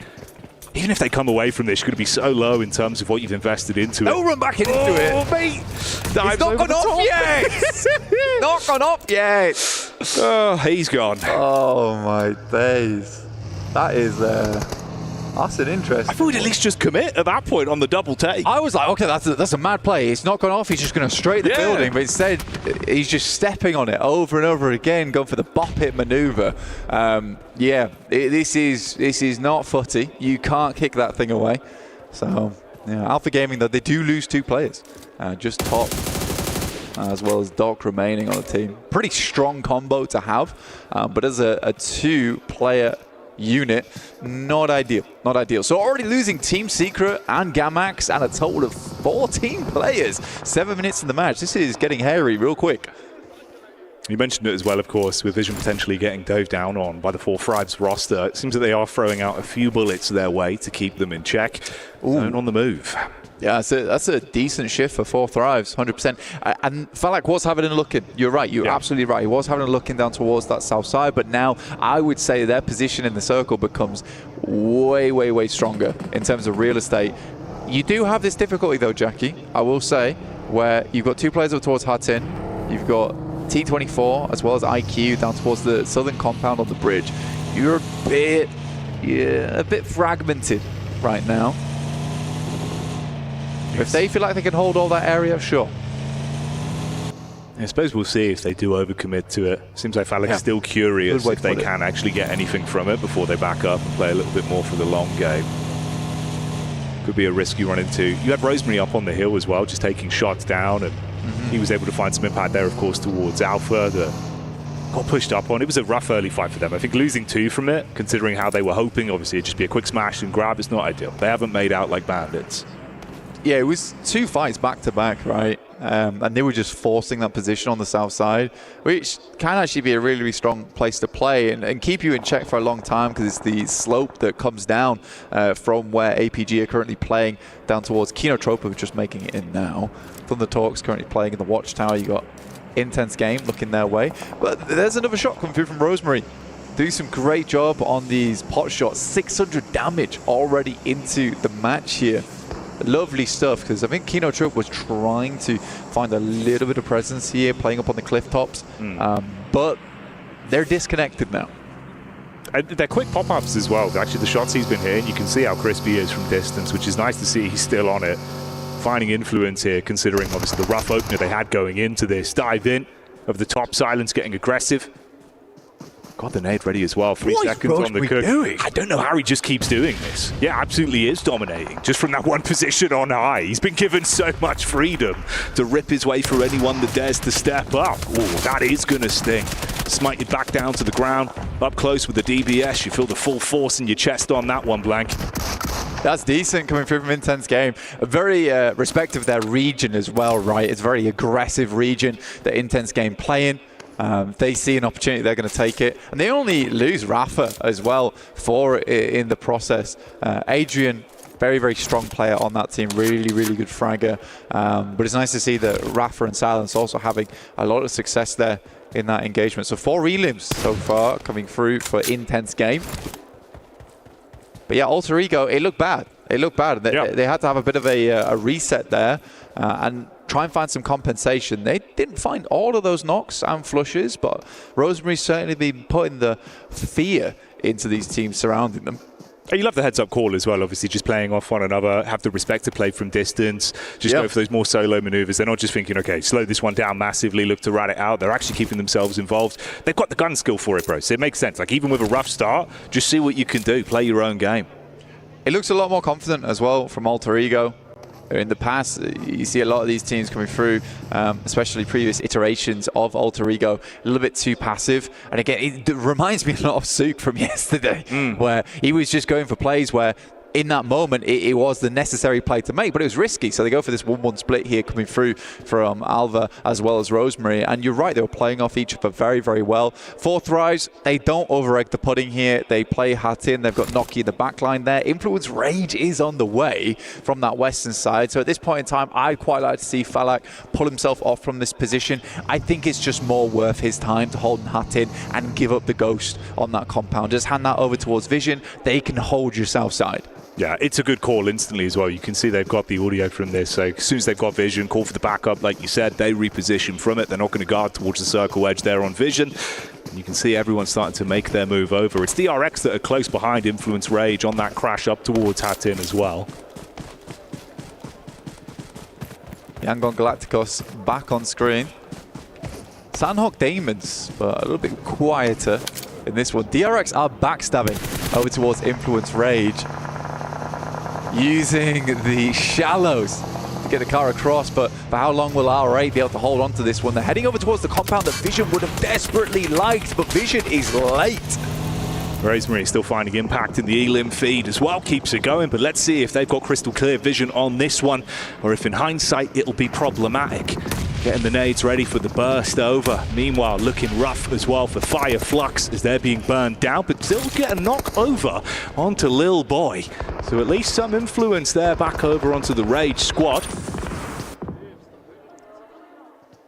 Yeah, nades are just primed a lot earlier here from Vision. Yeah, R8 does have to back it off, but no one's focused down towards this fight. So R8's not getting stabbed in the back by anyone on that north side. He's got Influence Rage, DRX, Fireflux, who even took a fight in the middle of all that. Didn't find anything off the back of it because they got sandwiched between two very hard, stale pieces of bread in DRX as well as Influence Rage, which is not a comfortable position to be in whatsoever. Not the sort of sandwich you want, mate. Crumbs absolutely everywhere on that one. Placemat would need a wiping. It would. Or just removing entirely. Yeah. There's no saving it. Rosemary is literally living his movie immediately. How much has he done? It's got to be up there. In the thousands at this point. Nuts. Alpha Gaming have Doc very, very close by to Rosemary as well as Alva. Alva's probably passed that information back, and Alva will just find him. Doc's down for Alpha Gaming. Not the most amazing start. Definitely some presence was shown, but only the 5 elims on that match. But it's better than some teams. Better than some teams. It feels like one of these actually where they're kind of just inciting it as well. It's like Rosemary going, feed me more. Give more to him. And there's more on the menu, Blank. He's just seasoning the team at the moment. Getting themselves some more points on board. Currently the highest scoring right now in terms of eliminations inside the lobby. That's all just been with 2 players. But look at that. That is a horrible shift for a lot of teams. People kind of wanting this one to move away from Hearty, and 4th Rise might just get themselves a freebie off the back of this one. They do have to play it smartly, though. I like that T24 as well as Falak have sent out over towards that eastern side. You play along that cliff edge. They know that there's 2 teams off towards the western side. Noki just needs to keep looking in, pulling out the telescope now and again. Realistically, their main problem is going to be Regnum Karya trying to push up over towards that cliff face and that rocky outcrop. So Falak as well as T24 going to be very aware of this. This was DRX, obviously. They got up close towards Influence Rage quite some time ago, but they've been biding their time up until now. Dive in towards the compound, looking to force them out and see if they can seize control of this one. Leave themselves with good compound control inside of the zone.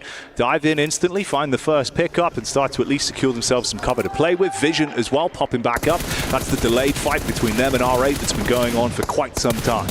Good timing from Influence Rage. I think they realized that, honestly, for them, they need to start backing it up. But for DRX, that was a tough situation to be in. I'm glad that they make the move that they did. They had to happen then because there'd be tons more teams trying to wrap on that western side. Right now, Alter Ego is in a massive fight and currently decimating over towards Ida. Only Emre still up and kicking. This is 7 Elim, 6 for Rosemary. Both players doing a hell of a lot right now. Well, this was the thing as well, right? Obviously, he's been playing for that position up and high for so long. They got vision. Oh, they realized they were ahead of them. Tried to go for the backstab into it. Rosemary found some impact now. Down and out. All up to the last remaining member. Falls out. They're able to keep themselves in it. I mean, fair play for the amount of influence they've had on the lobby. For 2 players, Blank, with Rosemary popping off, that's big. It's pretty nice. It's pretty nice, especially with how it started as well with Thunder Talks. I do think that's a classic Rosemary moment. Didn't really wait for Alva to get in a position and just try to gun it, try to finish that one much quicker. Yes, they had to get a move on, but that could have been played better. I think he was hyped, if I'm honest. He was feeling it. Right? Yeah, he was feeling it. It's just one of those. He's gone for the solo play, thinking mechanically he's just going to pick it up on himself because he was really just absolutely slaying. Like the quick shots he was getting from on high, you could see. Didn't matter. Distance wasn't real in his mind. Yeah, try to get Medieval on him, but it's not meant to be. Vision. Trying to make their way up, but Regnum Kai is in good spots. Whenever we see Regnum Kai, typically underneath the bridge. Where they feel most comfortable. It is. They need a roof overhead. I understand it. Sometimes you've got to just tuck in. It's like being underneath a desk. Let's see what they can do, though. When push comes to shove, so many bullets raining in from either side. Marcelo is able to get into a little bit of a cheeky angle around the backside as well. So he's got cover here. Focus drawn over from the other side as that's Falak that gets vision onto them. It's a big pickup. Yeah, that's what we talked about earlier. Falak was just holding this angle for that eventuality when Regnum Kai started to move up. You can see that cliff face, exactly what I'm talking about, but you have a small amount of vision as they make that cross. They didn't quite get Loxy, who's going to step up now. Falak immediately retreats back into cover. He's playing around that hard cover as well. Awesome stuff. Yeah, again, I love this player, man. I really, really do. They needed that as well. That peak there, they had to get the full commit off the back of it because now you've exposed so much vision in the back line and literally 2 vision that were just waiting for an opportunity. All attention's turned. You can see once again focusing on that knowing they're lurking underneath the bridge. If T24 and Falak even feel like it, they could just go for some nades over the top here, and they could probably cleave through Regnum Kaya fairly easy off the back of that. Question if they want to hold on to those nades a little bit longer. Lovely toss there coming through over towards Toshpik, leaving Regnum Kaya now as just 3. It's the spacing as well.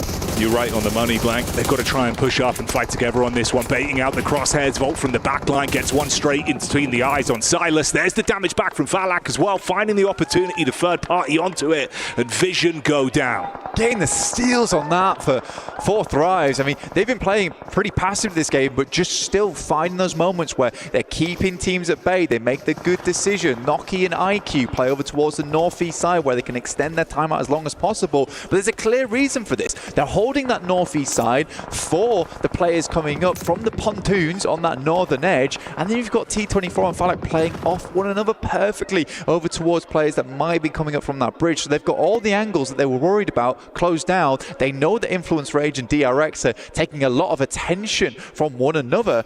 This is just lovely from 4 Thrives. Yeah.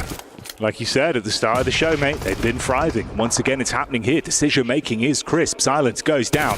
Knocked out by IQ with the quick heads-up maneuver. He's got control towards the ridge of the roof, taking the peaks in. They've got so much freedom here. Yeah, it's just picture perfect. I mean, this is exactly how you'd want to play Heartin. Yeah, they've had the circle look at coming up this way, but you don't normally see teams just calmly and efficiently set themselves up for any angle that might be an issue for them coming into the future. Falak's going to go for another peek over the top. Now, he is the solo right now, so you have to be very careful about this, but usually he is, and he'd rather come back into hard cover than just go for a full commit over towards Regnum Kaya. He just wants info right now. Yangon Galacticos as well. They've been waiting in the weeds, back down, trying to keep themselves just out of dodge until an opportunity to actually strike into this. Relatively quiet compared to obviously their opening game yesterday. We'll see if they can steal out any points the longer this one goes on. You can see just observing more than being thrown into the forefront of it right now. Yangon Galacticos just looking for a higher placing. I mean, 6th place is not bad, but it's not going to get you a lot of placement points. You typically want like a 3rd, 2nd, or a 1st. A 1st would be nice for anyone, but yeah, getting up towards the 3rd or 4th here would be decent points to have. Pedrino goes down. That is off from Diego. The other side of things from Influence Rage. Has been putting in some damage here, but for Influence Rage, this is going to be a tough breakout from this building. Yeah, it's a risky position. Obviously, you have that opportunity of knowing DRX crashed in early. They'll have that vision on the cross if they want to go for it. Seeing the attention turned. IQ again, same angle. Just living. Such a ballsy angle as well that he's got. They will have to push off now. But there's so much open ground in front of them. They've got to be clean on this one. This moves completely away from Influence Range to DRX. And 4 Thrives have the opportunity to do something very, very good here. DRX get a nice burst. Up close and personal with the nades. They've had him trapped for so long. And this is going to be infuriating Rage for them. Not really much room to breathe either zone. Nipping at your heels, DRX have finally smoked you out. Yeah, it's a gorgeous hold. Sizzy actually being able to get over towards that warehouse and then just play off that off angle. They knew that coming out from these crates is going to be really, really difficult. So very, very well done. Going through from them. QXZ now going to peek out, but T24 goes for a quick pre-fire on the angle. This might come down to 4 Thrives versus Regnum Kaya at the end of it. Smile's not making his way through. Way too far off in the distance. Yeah, pinned down, no room to breathe. Whoa, deep nade. Hyunbin feeling the force of that one. The follow-up. Big brain decimation as the Nitro's on target. No way! Oh my days. Yangon Galacticos actually finishing a lot of that off there, but I mean, IQ's bought his team a massive amount of space. Oh yeah. Well, that could have been a terrifying fight for them. Why, it's mad. Delays it. Great work with the nades, man. T24 as well keeps it going. Spots out Yangdong. Able to get the shots back over, keep them pinned in. There's been no room for him to move up whatsoever this entire time. He's basically just sitting ducks. It feels like, again, this has just been 4 Thrives lobby. It's been clean. 12 elims on the game from what typically for a lot of teams I would say is a fairly passive position to play, but they've had so much influence. And IQ turns what could have been a 4v4, which was easily third party by Regnum Kaya, into now a situation where they have to get into a 3v4. But look at Falak moving up over towards Loxy, playing on an off angle. He's spotted now. Just a 2v4, and Regnum Kaya could be taking this home. Silas, the shopkeeper, with the quick checkout on that one. Deals the damage and keeps on moving, bobbing and weaving with the attention turned on them. So the manpower advantage is good right now, in a position where they can build from this. But wait a minute. Oh, the Romeo story. He goes in for the stab in the dark. T24 with the battle back down to the final two, and two are knocked. Battles it out. They're trying to scrap up close. DBS firing shots. Silas from the side, and that's enough to steal it away. It was a good game from 4 Fribes, but in the end, we know who really walks away with a chicken dinner. Regnum Kaya, good stuff for them, honestly, playing in a very difficult position. They bided their time, they made it work from that bridge side. The roof over the head was good, kept them warm and decent all the way until that end game. For 4 Thrives, though, I think you come away with that one very happy with the, I think it was 13 elims they ended up with, so a 19-point game. I actually think they're on top in terms of the match rankings compared to Regnum Kaya there. Another banger coming through from 4 Thrives. It's mad that it just looks so consistent right now. And it was the split as well, like the way they're actually playing off one another in what was a very intense choreography of PUBG Mobile there. Like you're having everything thrown at you. The kitchen sinks coming your way, handled it perfectly. No pressure, no sweat, just perfect elims. It's a real clean way to play that 2-2 split as well. And that wouldn't have worked if they've not identified the DRX and Influence Rage on that western side, so they could just fully focus over towards Regnum Kaya as well as intense game. In the meantime, though, we're going to take a little less intensity and send you to a break, and we'll be back very shortly.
Cybertron's future is near.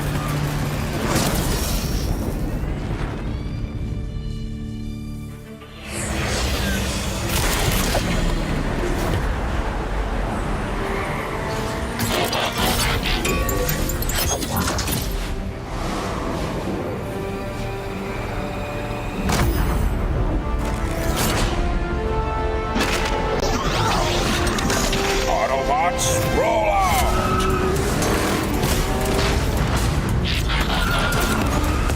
This planet reeks of weakness.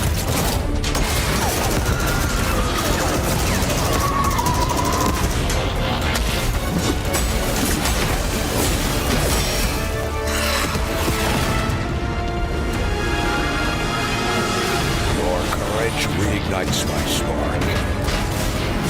We'll crowd a new load of Cybertron.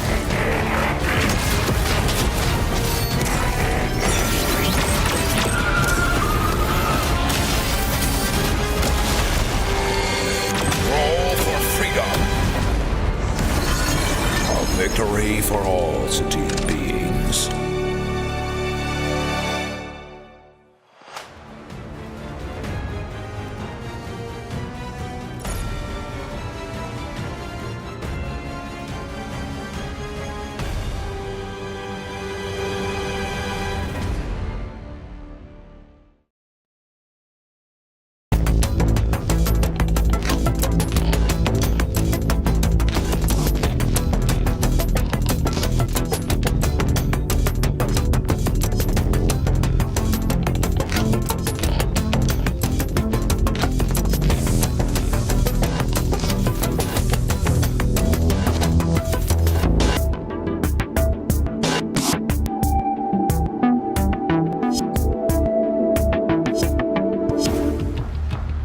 That Sandhawk was definitely worth the wait. And we didn't get a hot drop, but we did end up getting at least a back-to-back in a way, Max, from Regnum Karya. Yeah, I mean, they did it on Miramar yesterday with the last chicken dinner of the day, and now they do it again on day 2 here on Sandhawk, and a very good game for them.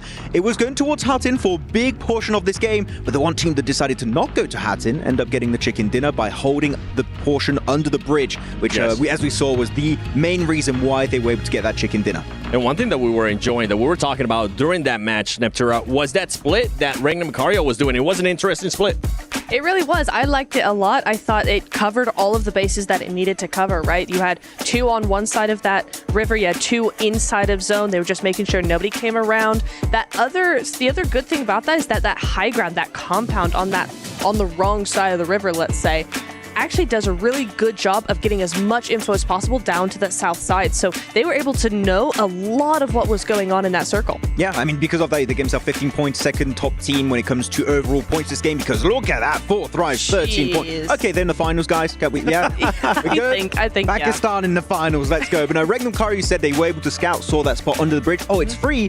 They instantly send it. Don't have to do any extra scouting. You take that position, and because of that, they're able to defend against Vision, against Yangon Galacticos, and actually claim a game-winning position at the very end, because as we saw, it tended to move away from Hattin itself. So a very good game from Regnum Karya. This is definitely a lot more aligned with my initial expectations of what I wanted to see this team do. And one thing that I'm kind of just pointing out here is for Team Vision, they did end up getting 6 eliminations, Neptura, and the rotation that they were able to do, I was impressed by. It just didn't end up working out for them. I'm really sad that it didn't work out, honestly. I loved that play of them going under the bridge, fighting for that position. It was so nice. I just think that maybe they got a little bit too caught up in the previous fight with R8. Yeah. And it just didn't really go that way. But it's a really interesting thing to think about, because that particular compound where they had that fight with R8 is actually, you see those teams that fight there always take way too long. Always take way too long. So I think it's something to think about, something to consider when you're talking about where to go, what compound to use, because if you end up fighting there, it just seemed to take forever. Now, during that fight that was happening between Regnum Karya and Team Vision, I did notice that Falak was kind of third-partying a little bit. He ultimately ended up eliminating Team Vision, at least some of the players there. We were having a back and forth, Max. We were wondering, would that be the time for Falak maybe to just not overextend too much, but see if maybe he could third party even more? Because if he would have taken more players from Regnum Karya, I think it would have been an easy win for them. Yeah, I think you don't want to take that heat against Regnum Karya at that point. I did like that he was trying to get an angle. You can get an angle under the bridge, but you can't get an angle on the dip of Regnum Karya. And that's why I was so confused with Vision. Why are you stopping under the bridge when you're actively being shot at by Falak? Send it on to the side of Regnum. Take the fight. If you get eliminated, at least you tried. But if you win, you get a bunch of eliminations onto Regnum Karya, and you're safe from all those teams trying to take shots at you from Hattin itself. So I think the Vision got a little bit too hesitant, and that did cost them the game, I think, this time around, because it could have been a Vision chicken dinner, would have been the first MENA chicken dinner. That would have been an amazing thing to see happen here in Riyadh. That's interesting. Then you think that they didn't extend enough? You think that they stopped too short by going under the bridge? Which not only gave an angle for Falak, but also makes it very nadeable because you're hiding behind pillars and walls, and Regnum just kept chucking it over the side. So I think that here you just commit to the push. You can stay under the bridge for maybe, 10 seconds, get information, get the game plan. We have to send it, and especially Regnum on the little dip, which is very nadeable. I don't know how many nades they had, but if they had a few, you need to play around that utility to transition in that dip, because it was such a good defensive spot. I see you pondering stuff there. I'm Is there anything you want to add to it? Well, because you and I thought that them stopping under the bridge was actually a fantastic play. I see what you're saying about the angle from 4th Rise. I see what you're saying there, but I felt like overall it was a really good, at least initial position to take. I did think that Regnum Karya maybe had a little bit of a split. Some of them were under the bridge. Nep, are you talking about when they stop on the bridge on the other side? Not the side that 4th Thrives could see, because I think that's the one we were kind of pointing out, right? When they were on the right side of the bridge, not super exposed for 4th Thrives. I think that's what you were thinking. Yeah, I think I'm thinking of that, because then they started using those nades onto Regnum Karya, and then you're talking about when they actually just went onto the other side of the bridge. Yes. Then they should have gone forward. I see. Okay, because I was like, makes sense. We were talking and we liked it. So what are you talking about? Okay, we liked it up until the point where 4th Thrives and Falak was just like, oh, are those eliminations? Oh, you know what? I'm trying to go for that MVP. I'll end up taking them. One team that actually ended up surprising us a little bit too was none other than Intense Game. Intense Game just took care of Thunder Talk. Yeah, I really liked how they played that. You had 3 teams on that western side. The western side generally in these kinds of zones is always so strong of a position that everybody always wants the mountains. They always want the center. It's the west side that often wins games for teams. So it was really nice to see that. You had 3 teams, Influence Rage, Intense Game, and Thunder Talk. Influence Rage ended up doing the whole thing of going center, going straight for the city, going straight for Hatin. That was fine. But for Intense Game, and I think what really proved to be the key in their longevity was actually getting rid of Thunder Talk, clearing that west side completely, because then they had space to actually move in. No, I think that was definitely a really good play. I like how slow they were playing it on the coast, especially because they were waiting. What kind of circle are we going to get next? Are we going to have a proper Hatin City finish? Are we going to have a coastal finish? They were kind of keeping their options open. So I do like how slow they were playing it. But I do think they did fumble towards the end pretty massively because they start splitting. And you need players. You need a full squad if you want to go for a push onto, let's say, Influence Rage, onto your 4 Thrives, onto Regnum Karya. Any push you want to go for, I don't care which one you commit to, you need to have that full squad available at a moment's notice. And they decided to send, I think it's Pedrino, in Hatin and keeping 2 of the players over onto the coast before a play even gets eliminated. I was very confused. For me, there was no clear game plan, and because of that, they just lose players one by one and lose an opportunity to maybe not get the win, but at least a strong podium finish. Yeah. That's true. Well, we're going to be going to Erangel. So let's take a look at a graphic where he's going to be showing us the best teams in Erangel. And I mean, no surprise, it is going to be 4 Thrives up there as well. You also got Influence Rage and Team Secret. 3 teams that are going to be playing today. Just a reminder for Alpha 7 Horror Esports, they are not here today. Hey, one thing that you're seeing here is that 4 Thrives, because Erangel is their best map, clearly. Looking at the average Illims, they get 8 per game. That's massive. 8? We played 3 yesterday, and they get 8? 8 per game is absolutely crazy. I was getting distracted by Horror with the 1700 damage average on Erangel, which is also crazy. But yeah, to see 8 eliminations, I mean, we're talking about 8 eliminations in a lobby where eliminations are hard to come by. These guys know how to not get knocked, and so to get 8 average per Erangel is insane. They get 2 squad wipes per Erangel, like, just to put into perspective. So, damn. Thank you, right? 7. Great input. We love it. I can see your brain just thinking about it. You saw the damn in my brain right there. Yeah, exactly. No, so it's been working great, and for a lot of the teams here, it's going to be their ticket to the finals is, are you good on Erangel? Yes, no. And if that's the case, like we saw for 4 Thrives, they are going to be able to go the entire way. Though I do want to go on a quick a little bit of a tangent here. DRX, we said at the start of the day, we want to see how their bad games are. Here, they do get far into the game, but they don't get close to the podium whatsoever. They get still a bunch of placement points and eliminations. Like, this makes me hopeful that, okay, DRX are trying to find that consistency. It was a very good entry point into Hatin alongside Influence Rage. I want to see more of that come in from DRX. Just, no, you're not always going to get into your top 3, top 5s. Just get eliminations on board, and that's going to be more than enough to make me happy and for them to secure their spot to the next stage. Well, for DRX, so you kind of got a bit of a sight there. They didn't get super gifted by the circle. They did end up doing a good rotation. But don't forget, for everybody currently watching, from July 25th to the 27th and August 1st to the 3rd, log into Summon Airdrops and collect 2025 airdrop vouchers to enter prize draws for official merchandise, smartphones, BD partner rewards, permanent in-game items, and more. Every participant is guaranteed to win. Additionally, from July 25th to the 31st, vote for your favorite airdrop partner for a chance to receive special gifts from them. Don't miss this year's airdrop carnival and unbox your surprise. Max, have you done it? Not yet. I did put my predictions in game though. I will not share because I will be in danger. But I have not got it because I'm waiting for the. Is it going good? Is it going? Give us a vibe of how the predictions are going. I've actually got like, I think about 50% of my predictions are doing very well, which I'm impressed. Really good for you. 4 Thrives was in it. Let's give them hit them, like you said. Oh, okay. I did not. How are your predictions going so far, Natura? Because there is a eyebrow at stake. Oh, 2 of them. Shoot. Oh yeah. 2 of them. No. Oh, we did agree to this. Dang it. Okay. Yeah. No, it's going okay. It's going okay so far. You know what? I'm happy with how it's going. Okay. Am I getting that vibe? It seemed like questionable, right? She's lying. Oh, not. She had 8 team spirits, you know. Hey, if I could, I would, but I can't, so it's fine. Get Suna pictures everywhere. Exactly. That's the main thing that you're going to be just seeing throughout the day. But as we saw a chance there to see the graphics earlier from Erangel, I'm happy to see that 4Thrives is continuing on this performance, Max. And that was the big question mark that I was going to be having for them. Can that team continue to perform like this? We're going to be jumping into Erangel. Can they continue that consistency? Let's send it over to Blank and Jackie. Thank you, Seven. Can't wait to kick this one off.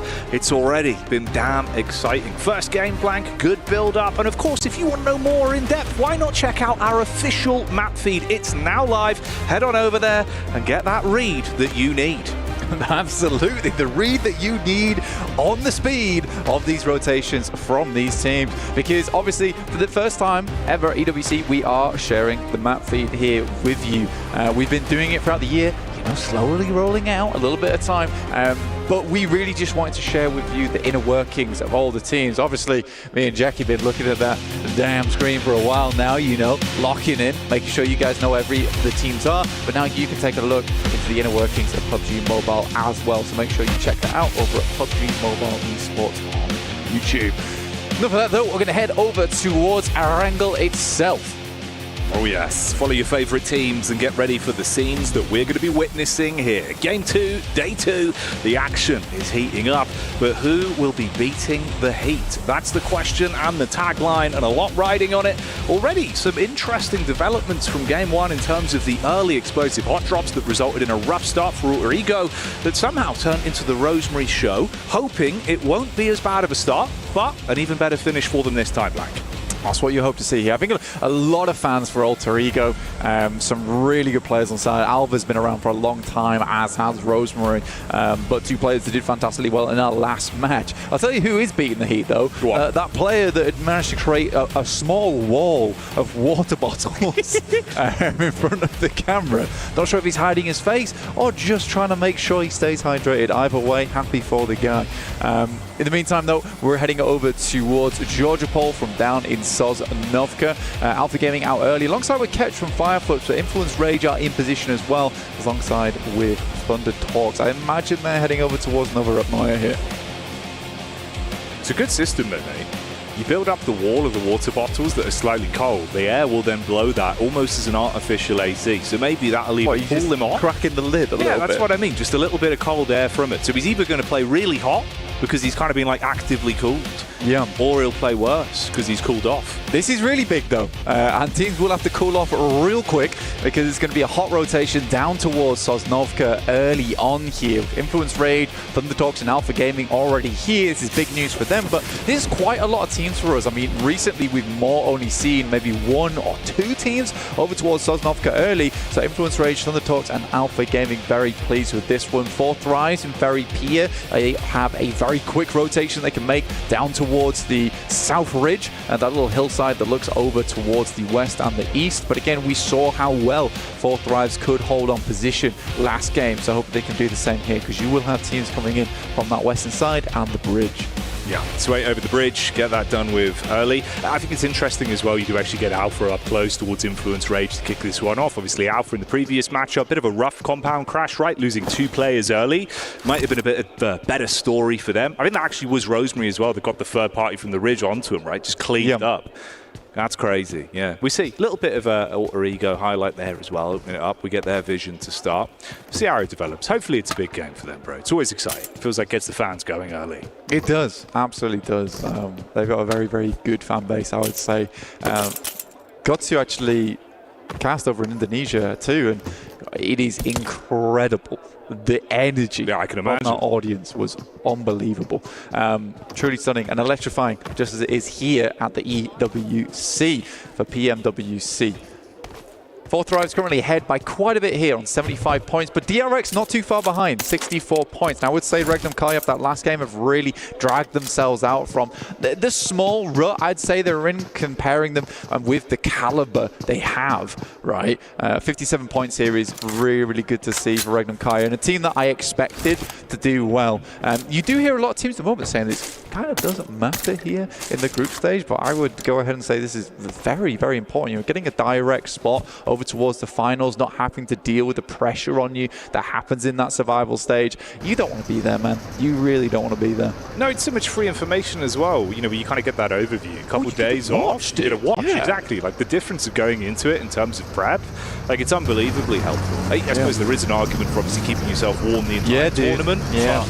I know which side I'd prefer to be on. Yeah, I absolutely agree. It was something I would bring up because we've brought it up in the past as well, where staying warm throughout that survival stage and making it into the finals is good, but there's also exhaustion that comes with that because it's back to back to back, and you're fighting for your tournament life for, you know, a few days. But it's not easy. It is not easy. Fireflux right now, one of our teams from our groups, which has really suffered. We saw them try and get into the west side of Hartin. Really struggle there, Jackie. Saw them go down very early to Influence Rage DRX, who sandwiched them. But yeah, we're going to see DRX right now looking to go for that rotate we talked about earlier, off towards that western side. Oh, it's a nice first shot, actually. You see the dive in from Alter Ego, DBS behind the door. Walk through that, you're not breathing anymore. Instant first contact, mate, but Alter Ego at least clean it back up. They can get the res in as well. He's fine. He is fine. He is fine. Alvaro come back up. They definitely want to keep him on board. You're working together with Rosemary was very, very nice. Last game, as we saw. But this is not the end of the road for them because they've got a long way to go. Long way to go down this western coast. Yangon Galacticos are going to be in front of them. Many teams actually going for this western rotate as well across the bridge. So you've got Kinotrope just making their crossing now. And it's interesting to me that Fourth Rive's actually opted to go far south here, Jackie. Yeah, it is actually. I wonder what the setup is going to be late game for them as well. Like obviously the way they've been playing this, it's been really good in a lot of the individual fights, but I think their communications look good for the rotates so far. All of day one felt really good in terms of decision making. Hopefully that's a trend that's just going to continue because they are ridiculously compounding points. I mean, 75 off the back of the first game of day two. Really good spot. Heads above water firmly. They're not just doing the doggy paddle. No, they're not in the doggy paddle right now. We're in the big pool. We're big pool right now, you know. The infinity pool for them if they keep getting these kind of points. But you're looking at like a 10-point average here at the moment. Just a little bit under the 11-point margin, which is an incredible result for an international. Very hard to do. Particularly teams that have managed to maintain a 10-point average, it's very obvious that they're going to stay in and head through to that top 8. So I think for Fourth Rives, they're not worrying too much at the moment. There is something to be said about, you know, teams saying that they don't really, you know, they're not minding this group stage too much, and they can always play in survival stage where you do take the pressure off yourself a little bit. But I do think that being able to perform here without that pressure and getting those points on board, super important if you can just leisurely make your way into the finals.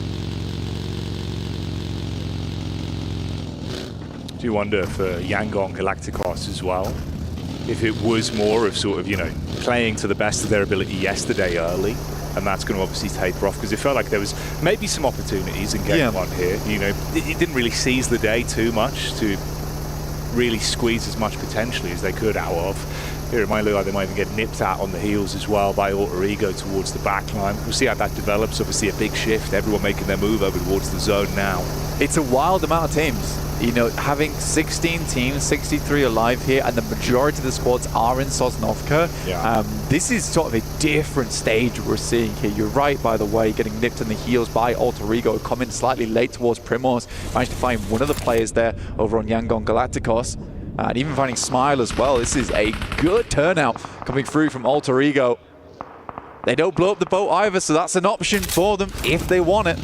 But yes, so many teams over towards Sosnovka. It's very, very impressive. And I think it's just a case of international. You don't want to go for these bridge camps. You don't want to delay. You're all looking for those points. You know how important they are. This is a quick format, right? It's a very, very fast format. It was only Romeo and SayCloud that were able to get away by sailing literally through the clouds, just making sure they keep their distance and find a back door in towards the zone. Alter Ego, like you said, it is actually a smart heads-up maneuver as well. Just get the full knocks into the convert to make sure they've got the boat. Fair decent amount of loot as well, actually. Yangon actually had a good stock, so you've rebuilt that for yourself. They'll be able to take a leisurely stroll over, join everyone else eventually. I think this second zone is going to be the one that I'm most curious about. Right? I think there's a lot of opportunity for this to go a fair few ways. We've not really committed to either side of the island at the moment. It's pretty dead set on being Sosnovka. I don't see it going any other way.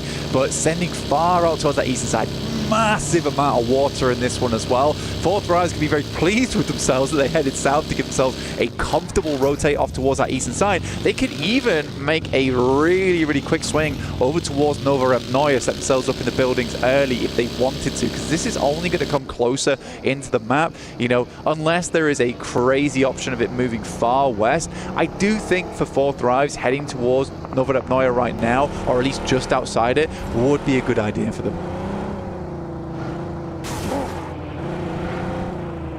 We'll see how their day continues. Curious if Vision are going to be able to sort of dust themselves back off as well. It felt like their split sort of late game yesterday. Things started to really go skew for them, but overall when they can play together as a fully fledged unit, they had some good moments, some good excitement that was on board from the team. Curious if we'll see much more. Yeah, I mean, we saw from Vision at the start of the day as well. I don't know if you remember, but we were watching them flick through their map sheets. They were giving the thumbs up for the Sandhawk, for the Miramar, but they weren't too sure about the Erangel. Honestly, there was some shaking of the head going on there.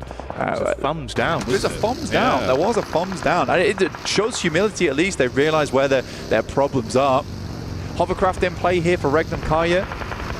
Managed to get a hold of one of those, came across late on the north side from Sharkfin, down towards Grandma on the north side of Sosnovka. But since then, they have been moving far into the circle. Tospik gets caught out by Kinotrope, and there is no response, so he will not be getting backups. This is up towards Observatory at the moment. They're making a long run here in the hovercraft. Kinotrope looking to make that one a little bit of Kino from the sideline. Points can be stolen away from it. Up top as well, TT with the bullets down, raining onto them. Use the backdrop of the vehicle for cover as it detonates. Cool guys don't look at explosions, Blank. They're all very cool. We know this. I mean, Wild was taking some double takes. No, he didn't look. He didn't do the Patrick Stewart triple take. Okay, that's fair. That's fair. He was just making sure it had exploded. I guess it's a rough position for Regnum Kai to be in. I mean, no vehicles to be spoken of, and it's a long run, but at least they are over towards this eastern side, and it's more than can be said for a lot of teams that came in late here. It is just going to be pretty rough in the interim, right, for them. It looks like even Thunder Talks are having a look over this way. King sweeping around, and the Dacia's out to play. What are you doing? Yeah, not ideal. The dastardly Dacia being dealt with as Loxy's able to get the flick off easily. Pulls him out of the driving seat. Curious as well, with one of my eyes glancing at the map feed. These late crosses on both of the bridges going to be problematic. Close grouping. Vision most likely having an easier time of it, but obviously for Alter Ego, they might actually take this one in their stride if there is a fight that breaks out, to be honest, bro. It's a what? So they didn't take the vote, right? They moved across Ferry Pier. I think they've read into the fact that Fourth Rise like to move very early and just get into the map, so they've got a comfortable way in. And also they're assuming that most teams already made that big migration off towards the eastern side. So I think it's a good call. I don't think they had to take the boat after all, especially with this hard eastern shift. Silence is going to have to be real quiet in the future. Pros down, but Prestel G in position. Oh man. It all gets a little bit awkward. And he falls through the map. He's gone. He's done for. Goes falling down in the end. Quick bandage up on the action as well. Sort yourself out. Keep on moving. I think everyone probably hates me when I call him Prestige. I know it's Prestige, but come on. The big Preds. But I will never stop calling him Prestige. It's good. Sorry. It works. It works. Yeah. I respect it. Falak lives for these, doesn't he? I mean, he's got 10 bullets. I don't know what he's doing. Don't matter. He'll make them count. Watch. All right, watch this. Next time we cut to his POV, I tell you, it's going to be 2 headshots, those 10 bullets, that's going to amount to 2 knocks, hands down. No backpack, 1 ghillie, 10 bullets. That's all you need. It's not looking amazing, but for QXZ, the QBZ, only 60 bullets total in the back pocket here. I don't really know what Falak's looking. I think he's got a red dot as well. I think the thing is, he's got vision for it to at least know if they're pushing up. 50 bullets. Like they've got a wide berth on it where you've got the backline stab in as well. Not just getting the read, T24 up on the actual side as well to take the peek off his contact. You can at least just get info. Obviously, they won't have the blessing of knowing the ammo is limited. Couple pot shots, get their attention on him. You could peek in from the side, get the back door on it. Alpha Gaming, though, making an entrance from the sidelines, coming in from the wings. It is very open ground, though, and QXZ will have the number on it. A lot of bullets for the S12. But close range, he's pretty set to go. Sizzy and Soez in the background there. QXZ forced to hold down this entire position. 16 teams still alive, though, Jack. It's astonishing. It really is astonishing. It's quick shots from top as well. Mini 14 coming out to play. Bullets whiz through. QXZ down, sleeping now. All Z.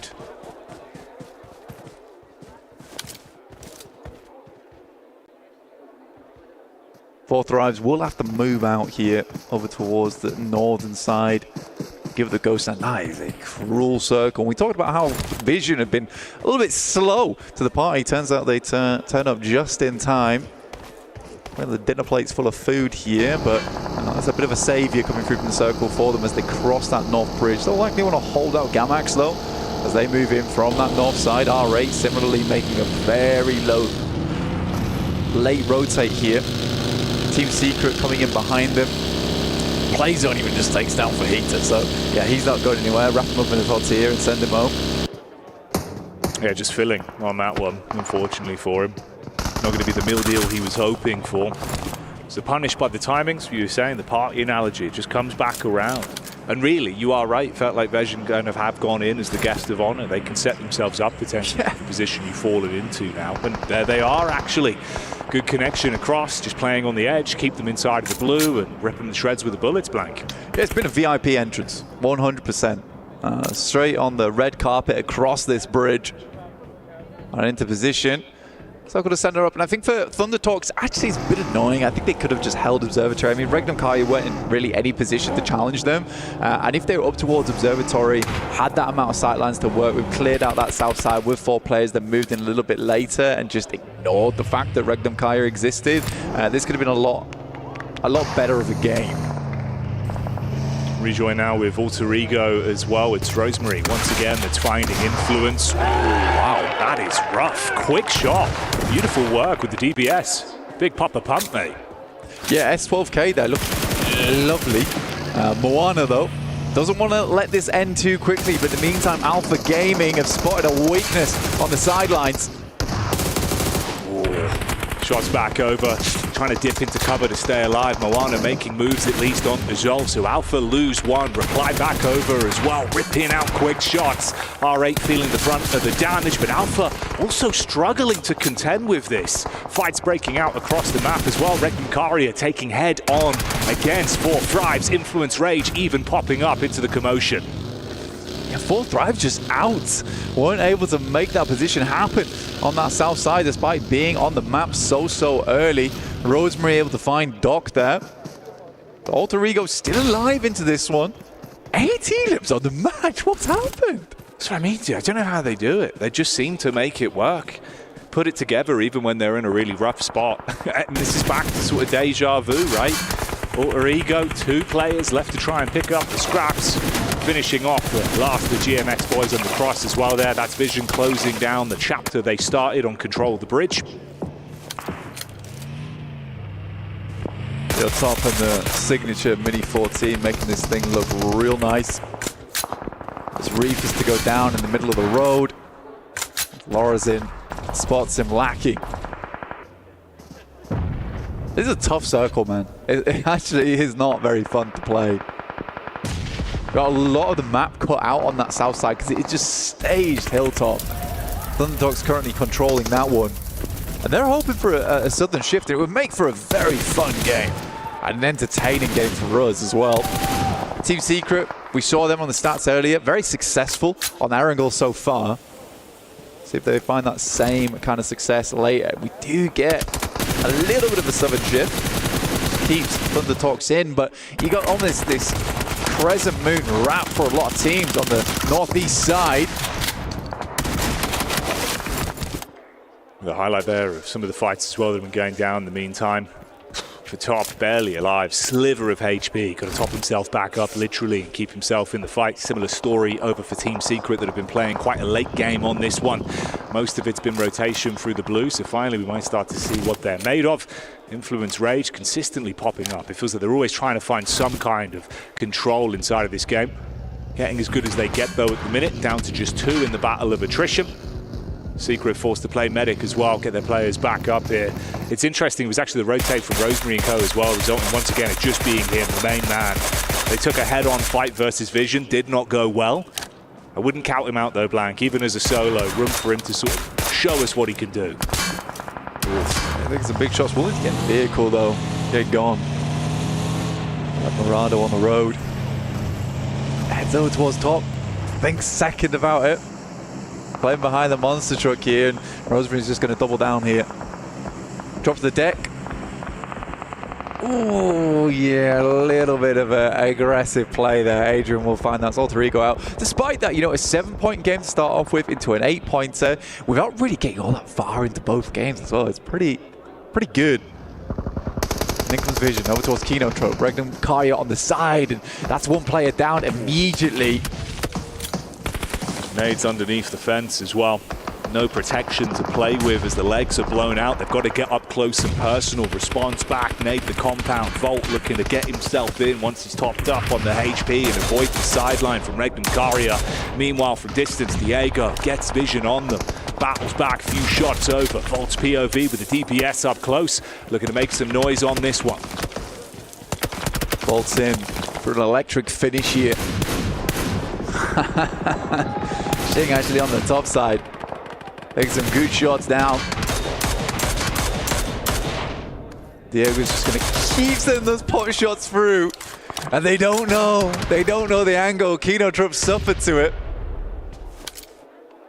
Oh, the timing on it as well. The slight peaks.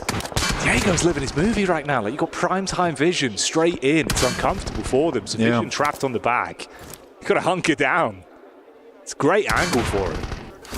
They do love that Regnum Kaio able to hold off versus 4th Rise. You saw a bit of a replay earlier with Silas on the DBS, just looking clean as anything. This is difficult. Team Secret actually have the surround sound system going on here versus Thunder Talks. 3 corners they've got locked down for them. So Thunder Talks are going to have a little bit of difficulty getting off from the top of Observatory, depending on when this next circle goes. They'd love for it to send southwest. Pretty central though. Still cuts them a piece of the pie though. Team Secret immediately making an adjustment over towards that eastern side. Still covers them off though, and I think that's the main thing for Team Secret, is that they are holding this angle, which is safe. Oh no, get back inside, get back inside. I mean, in the commotion, they at least took a few shots back up towards King. But God, yeah, it's scary. Not ideal whatsoever. Hunker yourself down. Stay away from the windows and the doors. It's not what you want whatsoever. Yangon Galacticus back in the Elim feed as well, as one player gets knocked onto their last legs here. So much map control to work with as well up on this ridge. Good vision, especially down here towards the main compound fight with the 4 split. Got a read on this one. Yeah, Fireflux is going to have some difficulty. It's an incredible amount of oversight that Thunder Talks have. Very hard to deal with. Yangon Galacticos sending across, Romeo behind. Look at the regroup with his Juliet and Say Cloud. How long will this love story go on for as Romeo will get battered down by Scarface? One of the best long-range players in Turkey. No chance for the Bison Blitz, as he's dealt with instantly on that one. Say Cloud just got to watch from the back line. Volt, meanwhile, finding an opportunity once again to strike for Vision as they peek back into it. Taking so many bullets for so long, but they turn it back on towards Fireflux. Response there, TT up on top still. Just getting stuck in where they can. It's a nice maneuver happening right now from Ida. It's a real tough rotate for them from that eastern side, but they made it happen. Got themselves into a bit of a ditch, and here it is. Just trying to take the angle off. A nice nade over the top there. We'll find Say Cloud, but This is from Team Secret, and Ida is getting torn to shreds. Darkin's just going to have to send further down, take up position where SayCloud was. Very unlikely Rita gets away from this. That nade's on target. Slight bounce back up, saved by the bonnet there. Oh, just out of the flames as well. But everyone else is still being burnt down in the commotion. You can see the battle of attrition. We're quickly wrapping our way through the majority of these teams, whittling down the numbers and keeping you guessing. Smoke wall up, try and provide some semblance of cover. He's still breathing. I mean, the amount of nades Team Secret have cast out, they're throwing all the stones. And just none are hitting right now. Bended knee just crawling, flinching a little bit from the nades, I'll tell you that now. But yeah, I think Darkin actually might get Rita up. I'm so surprised. He got saved by the bell. It's a bit of a wonky terrain there. Yeah. The nade bounces back up the hill because I thought that was on target. So Ida actually get to play with two. They need to be really aware of catch right now. And I don't know if they spotted the nades coming from him across the road whilst they were engulfed in the smoke. But TT is having a great time here. High ground galore. Looking like Obi-Wan here. Tons of vision around the map, and that is gorgeous for them. It is just an uncomfortable set over towards the northeast side now. Suddenly everyone has to offer themselves up as sacrifice on the Great Migration over. And they're just in the prime time position for it, dude. Like you say, even from substantial distance, just on point with the shots. They've been taking anyone down that tries to fight the back nade round the corner. Volt, the solo for Vision, trying to keep himself alive with the 2020. Let's see what he can do. Nice. It's a good connection. Pick him off, trying to keep themselves out of dodge as well. The bullets through the slight gap in the window there, whizzing by. Loxy's heart must be pounding. That's a really nice play actually coming through from Loxy, where he pushes up and doesn't commit to the back room. Right, got no Molotov, or it'd be a very different story. But the only option there for Volt is to run out, so you just have Wild hold that corridor. Yeah, very well orchestrated. I don't think Volt had too many options to work with, and Loxy knows he can bide his time, but they got to move. I think a Regnum Kaya time might be running out a little bit. M249 spraying off in the distance. The big dog in the distance there for Matcap.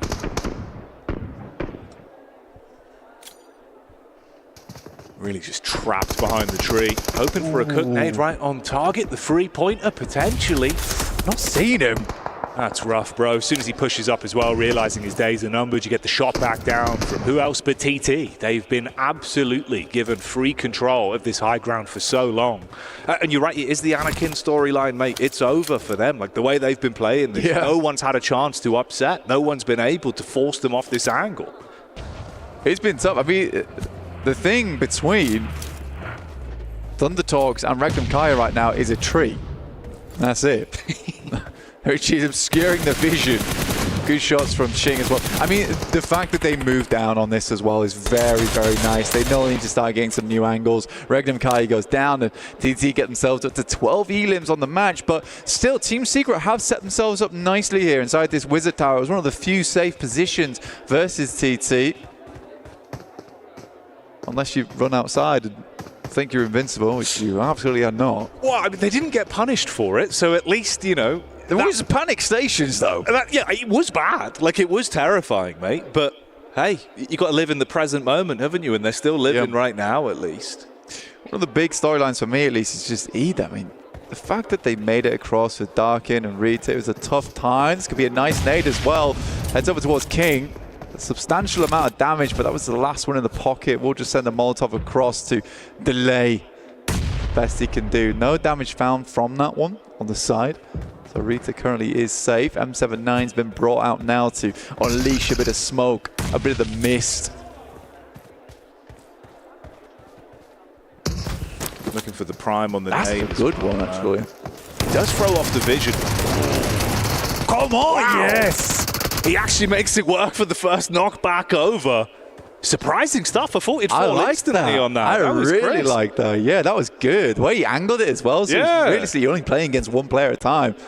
I mean, it was just a bit overbearing, honestly. Team Secret, look at the res fruit. AJ just playing on top with some nice nades. Got a little bit too far. Not many bullets remaining now, though. Expended early on as AJ was that high ground player. But this off angle is brutal. Still just doing what they've been really doing best for free throughout the course. This one, Circle's blessed them time and time again. They're able to take the instant 1v1s. No real room for trades either, so you're just losing out. Every time they find an elim, it gets worse and worse. Brings Team Secret down to an awful position. The solo dolo. Ooh, nice peek over though. Frankie makes the play, hits the first. Zone going to be nipping at the heels. He's got to get a move on. Nice. There's the nade down, and that's enough to blow him out. TT on top, literally, and with the chicken dinner. It has been Mortar City from Thunder Talks this entire game. And honestly, whenever they were talking, it felt like whispers to the teams around the lobby. They were so far away the entire time. Not easy at all. A lot of teams lost their heads to this squad playing up in Observatory. Again, we're coming off Sandhawk, where it's a little bit of circle look going over towards Regnum Karya. And again, you get circle look here for Thunder Talks as well, the Observatory. No one's able to challenge in that position. But I do respect the proactive nature towards that endgame. No, absolutely, man. You know, the fact they took the head on with the split, still controlled the high ground, but were able to force out other teams. So it was always on their terms, which is, in reality, a good way to close it out towards the end there. Never felt like it sort of, you know, started to hit panic stations. They were being shoved. Finally, they were in cruise control for that one. And I think for China in general, like this is important. It's important for them because there is that issue right now where on internationals, at least the first initial days, it takes a while to adjust to the international teams. But this was good. This was good. It really was. It really was. And there's going to be even more exciting action coming up soon. So enjoy the replays, and we'll see you in a couple minutes' time.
Okay, that water gun fight had me excited. It made me wait, Max. Who won?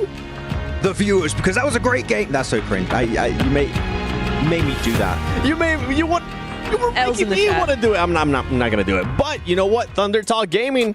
What a performance by this team. Some questionable plays. I feel like from you and I, we were like, okay, is this team being a little bit too passive? But they knew exactly what they were doing there towards the end. Don't want to waste that ammo count, right? You want to make sure you hold on to your utility, to your resources. You want to keep your helmet, your vest in a really good position, because the issue is, sure, you might be able to get a lot of elimination from up there, but the main issue is that when you start to run out of resources, you can't loot the crates, and that becomes really, really troublesome for them to try and go for the win. But you know what? They start shooting towards the end of the match. 7 eliminations for AJ, 6 for Jing, the MVP contender everyone is talking about. King playing very well on the high ground, and unfortunately, sitting out this game, it seems, and not doing too good. And I mean, for the MVP contender, you can see there 1,400 damage. He did end up getting less eliminations there than a Jay, but overall a good performance. And I know you wanted to talk about this team early on, Tara. I do. I have 2 points about this team. Okay. First one, yes, was the zone given to them a little bit? Yes. Yes. But what I enjoyed from that was their immediate rotation to the observatory tower. Yes. Like, immediate. There was no thought about it. They was like, okay, go. We go. And I thought that was really, really nice from them, because a lot of teams would hesitate. We talk a lot about hesitation. I think that a lot of teams would end up thinking about it just too much, where for them it was like, that's where we need to go. That's just what we need to do. Second thing I want to say is I see a little bit of a similarity to Team Weibo, actually, Weibo Gaming, because they kept to themselves, they kept quiet, and they kind of stacked on top of each other until they had actually room to grow, room to spread out, room to kind of do something with what they wanted to do. They made sure that there weren't any surprise angles going to be taking them out from that position, and so then once they were confident in that, they were able to take control. I feel like that's accurate too. I feel like at first, Max, you and I were like, okay, we're really not enjoying what Thunder Talk Gaming's doing, but then they were able to fix it up there towards the end. One team that did end up surprising us, though, with an interesting rotation, and we're just going to mention it right now. Yangon Galacticos. It worked out for them with the glider. It did. They went for actually not just a small glider rotation, or the glidation as we call it. They actually went for, they went from around Primorsk area down the southern side of the military island to enter back into the eastern side, crash into the water on a rock, swim back over to the coast, and play their game from there on out. It was a very wild rotation, and I kind of feel bad because, as we know, the glider is only a two-seater vehicle. How do you pick the two players to go forward? Like, did you rock, paper, scissors in the back? Like, okay, you survive, give me all the meds, we'll just move on back into the game. That is a rough decision that had to be made, but it works out. Just look at them. You guys figure it out. See you later. We're going to try to collect some points. One team that did end up doing a rotation, and it was super, and I mean super, super late. Team Secret. Somehow, I think it was phase 4, and they were still trying to find a way into military, but they were able to find a way into military. I think that's probably one of the latest rotations I've ever seen in esports. Like, that was wild. But hey, it worked, right? They made it work. The 13-minute mark, by the way. 13 minutes? Do you know how crazy that? Anybody who actually plays the game like competitively, at least semi-competitively, knows how crazy that is. Especially when you drop George Pole and the circle is on the literal opposite side of the map. And the fact that they get... What? Lucky? Oh, yeah. I think that went without saying, Seven, but the fact that they still find an entry point going into the southern side is very interesting to me. There's definitely a level of luck to that. But then they actually start playing into the Harry Potter Tower. Like, okay, we found a very good position. We're very lucky. We just want to play passive and hope we get a few extra good positions later on. So I like the way they played it after that. I don't want to see that rotation again. I think as well, it was a really smart rotation to actually avoid so many teams, because there was no one there. Well, there wasn't anybody Everyone there. was in circle. But they were still here with a full squad. Like, everybody else was fighting. They went around to the south side, around to the east, found that tower and stayed there. But they were still a full squad when they went up against Thunder Talk, which I feel like is a feat of its own. That's a lot of meds. I'm just saying. It is a lot of meds. Wait. Yeah. Just before we move on to this, just to make sure I am understanding that correctly, right? You're okay with the rotation that they did? No. Okay. Yeah, it seemed like you enjoyed it. No, I liked how they played it. I like how they played after that they were still able, in the midst of everything going on in the late game, to actually maintain a full squad and actually get in zone and be second players. The initial rotation was insane, though. I mean, you like team spirit, so you like weird stuff. I understand that. That's completely fair. So you keep going. We'll get a chance to talk about this one a little bit more, especially when the next game starts. But How dare he? We got a fun little segment, Neptura. Oh. We got a fun little segment that if you enjoyed that play, what would you do if you were them? I have two things. If I were Falcons, I would actually skirt around to the left side where that off-angle player of TXMG just went down. I would go off to the left and try and get a little bit more of a ground rather than stacking up on each other. If I'm Team AXTMG, thank you. I would play exactly how they played it, to be honest. They treated it like a third party until they got a couple opening knocks and then just full sent it. That's really nice. It was actually only Narvalo that actually ended up getting rid of the team because then he was able to nade himself, his teammates, but also the enemy as well. But I really liked that from ATMG. Yeah, one team that's not here and one team. You remember the conversation that we had at the end of the day yesterday too with Team Falcons in regards to that play too. They were saying that they were super surprised that team were even going to. I think it was you and I that were talking. Yeah. To them. They were so surprised that team would even push them when they were outside the zone. Yeah, because they were like, we're in a really bad spot. Why are you pushing this? But I do get it. You know, you have to clear a team. You have to clear a team if the opportunity comes available to you. Also, I think they realized that that Falcons were sandwiched between the teams on the other side of the river and themselves. They were like, if we can just do this quickly enough, we should be able to do it. But also, yeah, it was a very big risk coming in from them. I can imagine the comms also on the side of Falcons like, oh, don't worry about this team. They're definitely not going to come here. Wait, guys. It's Buggy's rolling in the background. Guys. Whoa, what's going on? And at the end, no survivors, right? Yeah. Everyone got eliminated. I think there was Horror also going for it. So, mate, if you're AXTMG, I think you could have gone for the wider rotation south. It would have been safer. But you know what? They're not here today. We can talk about it more tomorrow. There you go. Okay, you know what? Before we even move on to that, Max, do you think it might have been one of those plays that for a team that doesn't really have that much experience with a global event, that they're just doing something unpredictable? Like Team Falcons was not predicting them to push them, right? But they ended up doing it, and it ended up working out for them in their favor. I think it's just a misplay. I don't think it's because of the stage or anything. It just is they didn't see other options at that time. Okay. Yeah. That's fair. All right. You know what? And as you mentioned, none of these teams are here. So we don't really have to worry about them. We'll see what they're going to be doing tomorrow. But I know that the next game is going to be ready. So you know what? Let's send it over to the casters. Oh yes, we're in position, we're ready for this one. Let's see Black, last game for us today. Obviously the halfway point, game 3. Competition's been pretty exciting so far. Some favour from the circles, everyone knows their shapes today. That's really caught me off guard. You didn't expect that? Didn't expect that. You know, the circle goes in the square hole. It does, yeah. Yeah, that's right. Can't put a triangle in there, that's the wrong shape. It is indeed. We've got a pyramid here on the stage. That's a shape. Well, it is actually physically the strongest shape. It is. 3 points of structure. The pyramid is by far the strongest shape. It's like a few triangles. Yeah. Well, we saw that from TT. They went for the triangle. Yeah, exactly. They did indeed. And they played it well. Where's my... Oh, they've got rid of him. That black screen right there, that's the water wall right there. It's been removed. Yeah, shut it down. Shut it down. That's unfortunate for us. I was excited to bring that one back. But yeah, no point having him on screen, really. That's it. Too much water. Yeah. He's pure H2O. Yeah, H2O at this point. Hydrated. 77 points for 4 thrives, just shy that 10-point average now. But Regnum Kai is definitely bringing it back up to speed. DRX still following in turn with that 64. But Team Secret still looking very good here on Erangel. It was a nice maneuver over towards the Wizard Tower, but not much you can do from there. I think once Thunderhawks realise your position, I don't really know what you do off the back of that. Tough playing path all the way over towards the eastern side. So there's going to be a lot of teams flocking over towards the west. So teams should understand that a lot of this eastern area will be picked up depending on this next circle. Curious to see how things are going to start to go as well for Alpha. Obviously, like it's just said, halfway point, right? It feels like it's been kind of rough. Aggro.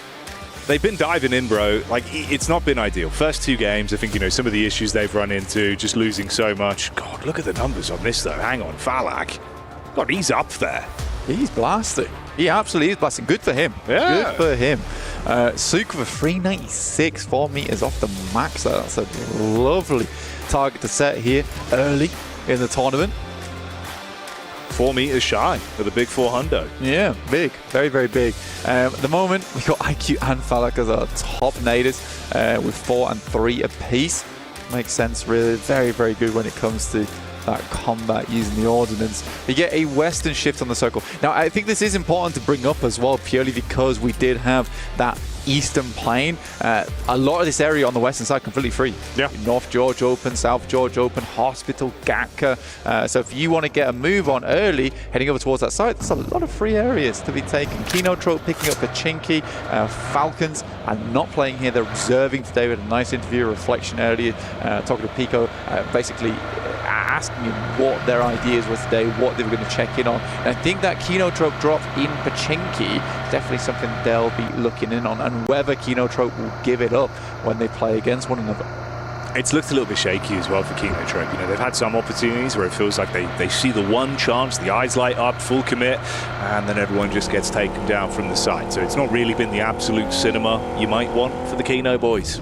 It has not. No, it's not. It's not been Kino at all. But I think it's a typical thing where you want to see them get back up to speed. I think Max brought up a brilliant point earlier, as he always does, about how, you know, in terms of international experience, there's only really one player there with Ozzy-san. It's difficult getting on a big stage like this, an intimidating stage. The PUBG Mobile World Cup is never easy to deal with. I think if you don't have a lot of that international experience, it's even worse. So the jitters do come early. Now, this is just the group stage. You will go to survival stage. We're not cutting anyone out just yet. So you do have that second chance at least right now, taking these days ahead, just to acclimatize yourself basically to the area you're in, honestly. Yeah, the schedule, the flow, the noise as well. Like, it gets really loud in there. The reverberations, man. It's kind of a crazy thing, right? The team shouting at one another across the room. Well, we were seeing it yesterday, right? Like, everyone was actually popping off and looking super animated. Giving it. And I think that's one of the things, you know, when you come into that mix, it is a melting pot where it feels like suddenly you might not just be ready for it. Like, the animation, the human element of PUBG Mobile catches you off guard. It's the emotional levels as well. It's really nice to see. You can tell when teams are feeling, you know, a little bit down or elated after a win. It's one thing I've noticed about Four Thrives, at least, is coming off the back of great games, quite calm, actually. Yeah, it's true. Yeah, collected. You know, there's no mismatch there for them. I think for Four Thrives, it's a good thing. Something we saw a lot of times. For instance, Senator used to coach over there for a lot of teams so far, had a lot of coaching experience, but he was always in there calming teams down. Yeah. Calming their players down as well, making sure that they weren't getting overhyped when they won a game. They weren't getting underhyped, saddened by a bad game. But it feels like Four Thrives have already got that down just with the mix itself. Yeah, well, if you get that like adrenaline spike straight into the downtime between the next start, it can take it out of you, and suddenly you're not feeling yourselves. It takes a little bit longer to make those snap decisions. Yeah, it's a double-edged sword, bro. It definitely can throw you off massively. So there is a fine art to being able to balance it. Keep the heart rate low, but the happiness high. Yeah, some teams feed off it, though. I know that Alpha 7 in particular, when they have a bad game, there is discord in the team, right? You could cut the tension with a knife. Like, we've seen it sometimes in the player camps. Revo is not happy with you, so you're having to sort that out as well. But it's almost a hunger thing where I think they're all very reasonable with one another. They're not afraid to be like, this was bad. Yeah. We need to sort this out right now. Like, I don't like what happened there, and they will fix it. So they don't get themselves into a situation where they're completely thrown off by their emotions, but instead just feed that into their gameplay, which is tough to do, in my opinion. I think you have to be with a team for a long time, as Mafioso, Korea, as well as Revo have been, so they can have those conversations with one another and not instantly want to, you know, take it out after the games. They're just like, this is gameplay. You know, we're going to complain when we need to, and we'll fix it. But after the day's done, you know, we're all best friends again. So yeah, it's an important thing to consider. Do you want to feed that hunger, or do you want to keep it chillaxed? Yeah, the unpack of the bag is important. You know, being able to fully break everything down, no holes barred, but then know everyone's on the same page. Just come back in with that mental reset. You see the difference. So the caliber of teams that can compartmentalize it, but understand when you need to call something out. Absolutely, dude. I think Alpha Gaming's a big one for this because they have some massive names on board. And the one thing I do worry about this team is the ego check. right? You've got Top, you've got Doc, you've got Zyol. These three players in particular, I mean, Reefers has just been an anchor for that team, in my opinion, keeping them all held down, honestly, humble, basically, pretty much. But for those three players, they have masses of amounts of experience. And working together, how does that work? Is that why they're getting so aggressive? Everyone wants to just get into the thick of it. I don't think Doc is used to having players that also want to make kind of similar Doc plays, where he can't make a crazy play, maybe get away with 3 or 4 elims and go down, because it's like, well, Zyol and Top have joined me for this, and now the whole team is dismembered. It's not good. No. You see it, though. The optics is there, where it is almost as if, you're all competing against each other within the bounds of the roster with one goal as the main focus. But sometimes it goes a little bit, more the other way than you'd want it to. Yeah, it's an interesting point you bring up, and you need to fix it a little bit. Obviously, halfway point of the day, you're relatively far down the overall standings with the points you've been able to acclimate so far. Can't be having that. It's funny as well, because, we saw earlier that, from the analysts at least, their predictions for today, the teams to watch was 3 for 3 on Alpha Gaming. And I even spoke to you then, and I was like, hey man, just so we're aware right now, Alpha Gaming, they're looking like this because you can't not predict them. You can't afford not to predict that team, because if they do have a good day, it's going to be monstrous. But at the same time, this is a team that can just fall dead in the water so quick. And I think that that's what we're seeing right now. We're just at 8 points over 2 games. There's still plenty of matches to bring that points number up, but I do think for Alpha Gaming, they're a team that, you have to include in the conversation and just keep watch over them. Vision losing a player early. That's over towards that eastern side. I think that's coming through from Alter Ego. Very well could be. It seems like they're just in the back line there. And they've been a team that's no stranger today, taking fights even when they're in the back foot. It's looked very aggressive. But even for them, right, it's another team where it feels like they've kind of been hit with the unlucky stick with some of the starts, but been able to bail themselves out massively. Yeah. The points you're accumulating just off the elims has been huge for them. So one big game, suddenly you're thinking, all right, maybe there is more to be said. And keep themselves in the mix. I mean, they've already pretty much caught up to Fireflux in 16. Obviously, Fireflux were having one of the worst days for themselves yesterday, and it's not been great today either. I mean, they started on 20 points, now up to 24 points, so it's not been great on the day. But for Alter Ego to get here on what has been a little bit of a rough start, it's nice to see that they're never backing down. Alpha Gaming, though, coming up against Thunder Talk here, assisted by Fireflux. I think Thunder Talk's taken an early exit. It's like the lineup as well, though. Vision then in the back, further away. Everyone's taking pot shots at one another, so commotion breaking out amongst the 4, resulting in quite a few early removals of players. So dwindling those numbers immediately. Off the chicken dinner last time, that's going to be rough for you, then falling into a position where you are down to, of course, just one player, no real points already established either. So likelihood of being able to squeeze a lot in back-to-back games and keep that energy high, not looking good for him. That storyline, you can put that one to bed. It's the replay here. Alter Ego picking up that first elim over towards Visions inside that warehouse, just locked him down, didn't let him back out again. Ended up as merchandise inside the building. But Circle, let's talk about this a little bit, right? We've got Ruins involved. Yangon Galacticos have found themselves out.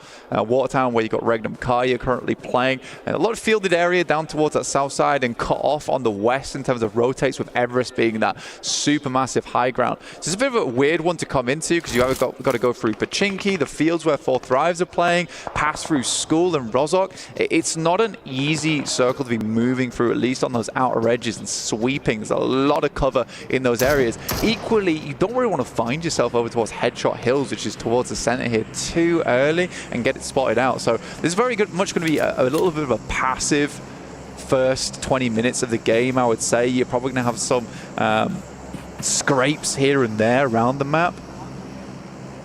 But yeah, I would say teams are going to take their time with this. We got that little POV from Toshbek as well. I think it's interesting, obviously, you mentioned headshots there. He was getting more headshots than a photographer, mate. Like the quick peeks he was going for, it's wonderful to see. Like stalwart in his defense, his right felt like he was really good in terms of just defending on entrance. Crisp with the aim, it's what you want to see. Yeah, I mean, he's made a good addition. Because I mean, Loxy, Wild, Silas, been playing together for a very, very long time. Last year, PMGC London, they had Sarah involved. I think Sarah really melded into the team very, very well, and they were shy by 2 points on taking the victory over at PMGC versus D plus Kia on one of the most crazy endings on Miramar on the island finish. So they've been looking for someone to play with. I think Toshbik has filled that role very nicely, but it is Loxy who is a criminal with the M4. Yeah, pandemonium caused with the barrage of bullets. Results in the crash on the vehicle, commits with a knockdown. He's focused as well. You see there, dude, like, taking this super serious. It doesn't really make sense as well. They're like 66 points. They're doing fantastically well. I mean, they're catching up to 4 thrives here. Yeah. But everything's on the line. I mean, that comes off the back of getting in on 4th place on the spot that they earned from PMGO. Yet they know they've got a lot to prove to the fans. This kind of feel like that's sort of been the, a little bit of the narrative in a lot of the games we've seen. We almost look at them as sort of being the bridesmaid, never really the bride, can't quite get it over the edge. There's been a few times where they've been able to steal it away, but so many chances where you're thinking, yeah, they're going to grab this one. Really good spot, really good setup. Yeah. Like they're delivering individually. And I think today, again, as well, so much of a chance you could potentially look to lap. But again, you look at this squad in front of you. 4 thrives, Falak and the boys, they have been playing some phenomenal PUBG Mobile. Decision-making's been on point. The way they've been holding themselves as well. Like you talk about the pressure, physically seeing it on players, there's been none of that. Silas from the sidelines, fires out the shots. Nice. Squad set up for it. Loxy straight in. Hard commit onto that as well. Mini 14 takes him down. Vision as well from the side there, get hit on by Alter Ego. It's pretty slick stuff as well. I mean, Silas always plays this role. He knows he's got to move this vehicle. The tires are getting shot out. He's going to move back over towards his team. Real sharpish. Now that Team Seeker is trying to backstab over towards Regnum Kaya, but provided so much information from that position, stopped 4 thrives from getting a crazy spot in there that they wouldn't have been able to dislodge. So losing a player early like that is just going to make the life of Regnum Kaya easy. They also get a nice pickup over towards Falak, just pilfering the loot crate there. Yeah, this is nice from Regnum Kaya.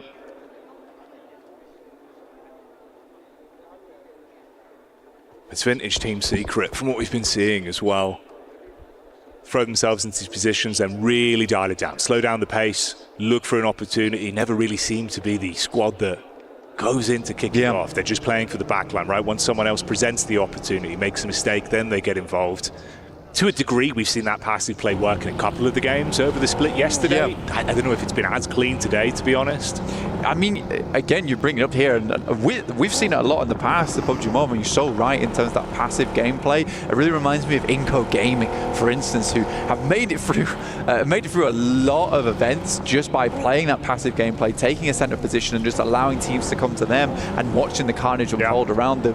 Unfortunately, in recent times, it's just not quite enough anymore, and you do need to be a bit more proactive. Team Secret has benefited off it so far with 59 points, which is, you know, very respectable, but it's one of those play styles that, you know, it keeps you up towards that top side, but it's not going to give you a win, right? It's not going to put you on that champion podium when it's all finishes and all the dust settles.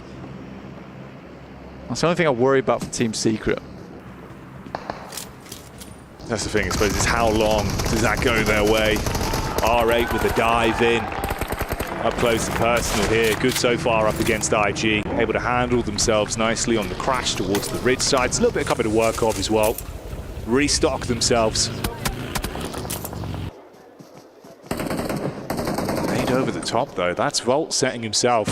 Good distance on it. Nice detonation, clean connection. Nade's right on target. Couple left to work with as well amongst the squad, and they're going with the staggered nade, one after another, getting it close on the vehicle. It's going to land on target. The mortar shells raining out. So Vision making it very uncomfortable for R8. However, never alone. Backside, that's Fanta getting the shot off from GMX. You got the drive up here as well. Alter Ego going in. Meanwhile, POV of Solus, that's Fireflux, looking to see if they can steal away any points from the commotion that's been caused here. Smokes up all around. Vision rough for them to get info on this. Nade's going to be close. Right at the feet there.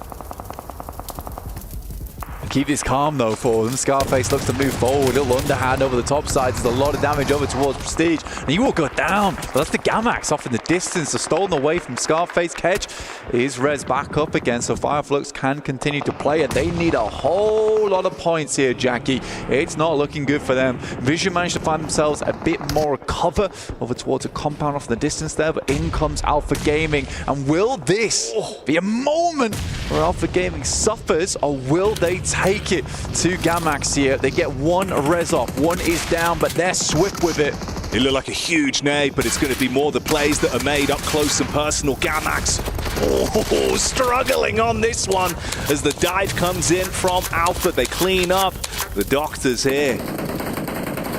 It's an incredibly swift fight there coming through, and I don't think Gamax had any kind of response. They're going to get 4 death crates to move through. Lovely stuff. Loxy gets up to 600 damage. Will do a lot of work over towards Yangon Galacticos, who find themselves in a crater of misery here versus 4 Thrives. Will not let anyone in to their territory. Lovely addition on this map as well. Those positions gives you a bit more cover to work with. Used to be all flat ground around there. Very, very tough. But that'll do the trick. 4 Thrives get themselves some more loot on board. Not only that, but a lovely circle for them to push this one forward. Unfortunately, they are missing right now, I'd say, the star player in Falak. Honestly, though, you're going to take that every time, man. Like the dive in from Yangdong, the fact they've been able to grab that one away, get the additional stock from it, still have good zone control to play off. Yeah, there could be a lot to build from this, but it's the Moana madness in the back line, getting the shots in. IDA struggling, Influence Rage as well, getting hit heavy, down and out off the back of it. Rosemary still scanning through the smokes and looking to add insult to injury on this one. Bullets through the back window, barely getting out. Aaron putting the pedal to the metal. In the meantime, Alpha Gaming is still giving it on those sidelines over towards Kinotrope, and that is a long, long distance they're sending those across. This Scarface find a double nade over towards Reefus. That will take one down. That was a far scout off towards that eastern side. At least Alpha Gaming do have eyes on towards that, but now you've got the deadly trio coming your way. So with the distance on the nade, he's the one with his eyes honed in towards Fireflux, looking to stop them from really creating too much commotion. You got the split, of course, as well. Doc and Top making the wrap back around. Potential to get some free points onto the back line of Kinotrope. Regnum Carrier again as well. Team Secret obviously popping up early, now going down. Very, very important as well, because they need to clear out those players, and Loxy finds Jaiki as well, and he's been in an absolute tear this game. Seriously good plays from him so far. I think he's bordering on 800 damage now. Silas will even find King. Should be the last player there for Thunder Talks as well. Oh, mate. He's the mobile heavy machine gun. Like, absolutely on it right now. That's what I was saying. He smelt blood in the water back round towards Kinotrope and hard commits onto it. Barrage coming out, keeping him pinned in. It's uncomfortable. Oh, my days. That is unreal. You see it a lot. You see players go for it, but you don't see a lot of players find success with it. And that's Yol. Very storied history player. Still making it work. Doc comes up towards the front line. A brilliant Molotov, and that will be Kinotrope burning to the ground there. Alpha Gaming up to 8 elims, and this is why you cannot count them out. This is why the analyst shouts them out at the start of the day. It's because when they start to pop off, it is hard to stop them. Oh, Hyunbin catches whiff of what's going on, though. He's hearing you hyping up Alpha Game, and he wants to cool them off immediately and show that DRX is still here to play on day 2, that they're not cooling off. In a good spot overall in the standings, but they really want to see if they can run away with a nice point accumulator on this one. Doc from the side being shot at. That's 4 Thrives to get the knockback onto him. Got the quick run in. Top looking to at least maybe save his mate. Hyunbin, Molly in the back. Flames go up, keep him pinned. Doc's down here. Great shot through the smoke. Hyunbin takes a nade just to the forehead, but he headers it away. And it will keep him alive for the time being. Another nice air burst, but they're sending one far, and it gets both of them. Doc's down. Top takes a tumble. And it might just be the elims they find this match. In the meantime, it is Sizzy who does find a player over towards Regnum Kai. That's Loxy right in the background. Luckily, Silas is nearby. Might be able to go for the res here, but the blue is pushing in. Got to be quick about this. No opportunity to dilly-dally. They got a clean house and then make their move. They dive in for the finish off onto top. It's all about Zjol. Had cover to work with, but no more. Shut down as they finish him up there. They can quickly loot and set their focus on the zone. With the 4 Fribes POV here as well. For Alpha Gaming, though, there was that delay, right, where they were just, you know, quite lazily picking up the death crates there. And I think in that instance, when you don't have sight lines over towards that plateau, you've got to assume there's going to be a team there. Alpha Gaming, I think after that explosive start to the game for them, they slowed it down just a little bit too much. I think they need to be thinking about their next maneuver there. Regnum Kai up to 6 elims. At the moment, 1,500 damage in the match.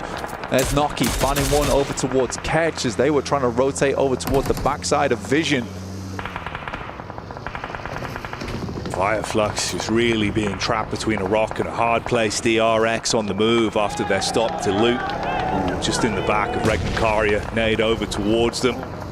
Waiting on the belly for the sideline swipe. If they're not ready for this, you could really be in a good position to cause turmoil. Cook on the nade as well. Close spacing on them. If this is on target, opportunities for the damage. That's unreal.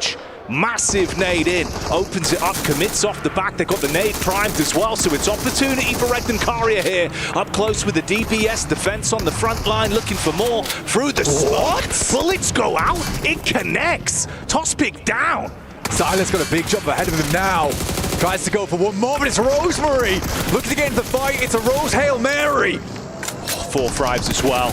They sense the opportunity to strike. Everyone's attention turned towards the front. They're in the back and they're biting down. Regnum fully out of commission. Rosemary throws another clip in and looks to unload Misery. 4th Rise, they're not done yet. They hear all this happening in the wings. And they're looking to clip some of their own.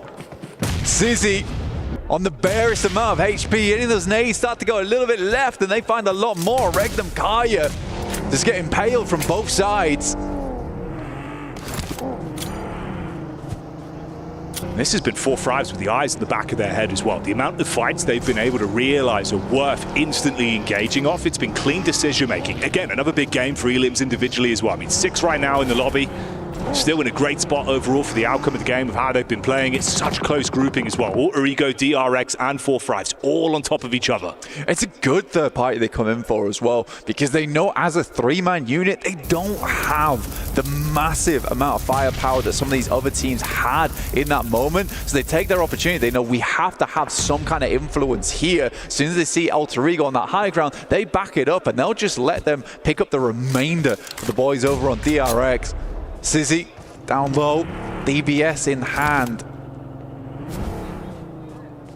Such an uncomfortable angle. They're so focused on area denial over towards 4 Fribes. They know he's there, but it's the peek into it. He makes the heads up call, goes for the sprint up. Oh, trying to keep him guessing with the Texas 2-step, but it's not enough. Alter Ego, grab onto that one. Goodbye, DRX. This is crazy. It's been a 7 elim match into an 8 elim match. We're taking it one more with a 9 elim match so far for Alter Ego. It's been a good day for them. And you're right, they didn't have that pretty bad early start, and it's only played into their hands here. But they've been able to have a pretty damn good game off the back of this. Rosemary with another. Rosemary bowling right now. On point. HE blowing them to bits. Peeks up for the fight as well. Shots down range. Got to tuck in. He's got cover to play with. Top himself back up. It's okay. A little bit of cover as well for 4 Fribes. They can deviate further back from this. Zone on the move as well. Erin, Lone Ranger, off in the distance there for Ida. Probably the best player on the squad, I would say, for that team. Closely followed by Darkin. See what he can get done all in his lonesome, but I think his position's about to be revealed. They drive right past him. Keeps himself out of dodge for now. This is the 2-player solo split as well from Vision that could potentially have an opportunity to get stuck in and slow down what is otherwise a rapidly accumulating speed here for the Alter Ego squad. Noki on the move up, shot from the side. He's got to instantly hit the floor and try and top himself back up. Bullets barely whizzing by him towards the right-hand side. That's where Vision have been lurking. T24's POV here. Still nades to play with in the back pocket, 2 remaining. Casts out the first jump in the vehicle, try to make the move. Oh, Noki on target, Rosemary down. from the side as well. It's a great position he gets him round, and almost guesswork here on the nades. And Alva off in the distance hits the deck. That shot's coming through from Marcelo on vision. All of a sudden, it's just Moana. Volt's gonna swing round, get some vision on. They've had a passive game here of Volt, but they've got a significant position. Moana's gonna try and pick up Rosemary, but it's Aaron to strike from the back line. Been biding his time for so long, but finally shows up to the party. Vehicle on fire, his cover's being taken away from him, physically ripped away as the bullets come down. T24 got vision back over onto that side. The last 3 remaining squads fighting amongst one another. 2 duos, 1 solo, trapped behind the tree. Nade coming over from Volt, trying to get that right on target, just short. He is dropping the fog of war in front of him. Try and keep himself in this when the circle's moving. It does benefit him, goes up towards that north side, but he has to move out of this hard cover. Have to pick his fights well, but that move maneuver actually gets him 3rd place, and Alter Ego just don't check the position as they send fast past it. It's a haunting position for the knock-on effect it's had in the game, stealing away that 3rd place from right underneath their nose. He's hitting hard on the 4 thrives, by the way. Keeping him pinned in. Making it uncomfortable. I mean, if he does go for the late wrap-up, like they've got the read onto him, but right now he's comfortable to stay in position. Bullets seem and connect now. Yeah, no cover to work with, removed from the zone. He goes down. We leave it up, of course, to our last 2 squads then. Vision up against 4 thrives. They were close to a chicken dinner early today on Sandhawk. Now looking to pick up 1 for themselves. But Vision, who looked like they were pretty unhappy that Erangel getting a win here would be phenomenal. But this is a ballsy maneuver from Volt. He gets the eyes on, he gets the information, but at what cost? The fact he's actually able to get himself back out from the scouting play in the car and top himself back up is miraculous. The peek up from Noki, it felt like it was over, and this is just an absolute head-to-head, nothing between you. Zone forcing you further forward. All comes down to the scrap on this one. Zone 9, they're going to send 2 out. Noki's got to hit hard onto this one. Does it connect in the first place? Gets 1, gets 2, and Noki goes for an unbelievable 1v2 in the vehicle. It looked close, but the bumper stops short. Superman letting that thing roll straight into him. And he should be hyped off the back of that one. You said sometimes we cut to their POV. They don't look elated, they don't look ecstatic, but they deserve that one. A hype up with 4 thrives on top again and again. Unbelievable stuff. Noki had a massive impact yesterday, shows up once again in a clutch moment, holds his ground in the face of grave danger. Happy about it as well, they know.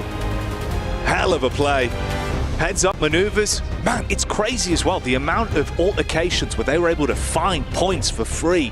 Eyes in the back of their heads, head on a swivel again and again. And that's what we're doing here today. Join us soon for more intense action. We'll see you in a few.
Pulsar Legionnaire available now. First outfit with special head animations and voice lines. The Pulsar Legionnaire set comes with its own super cute voice lines that can be toggled on or off.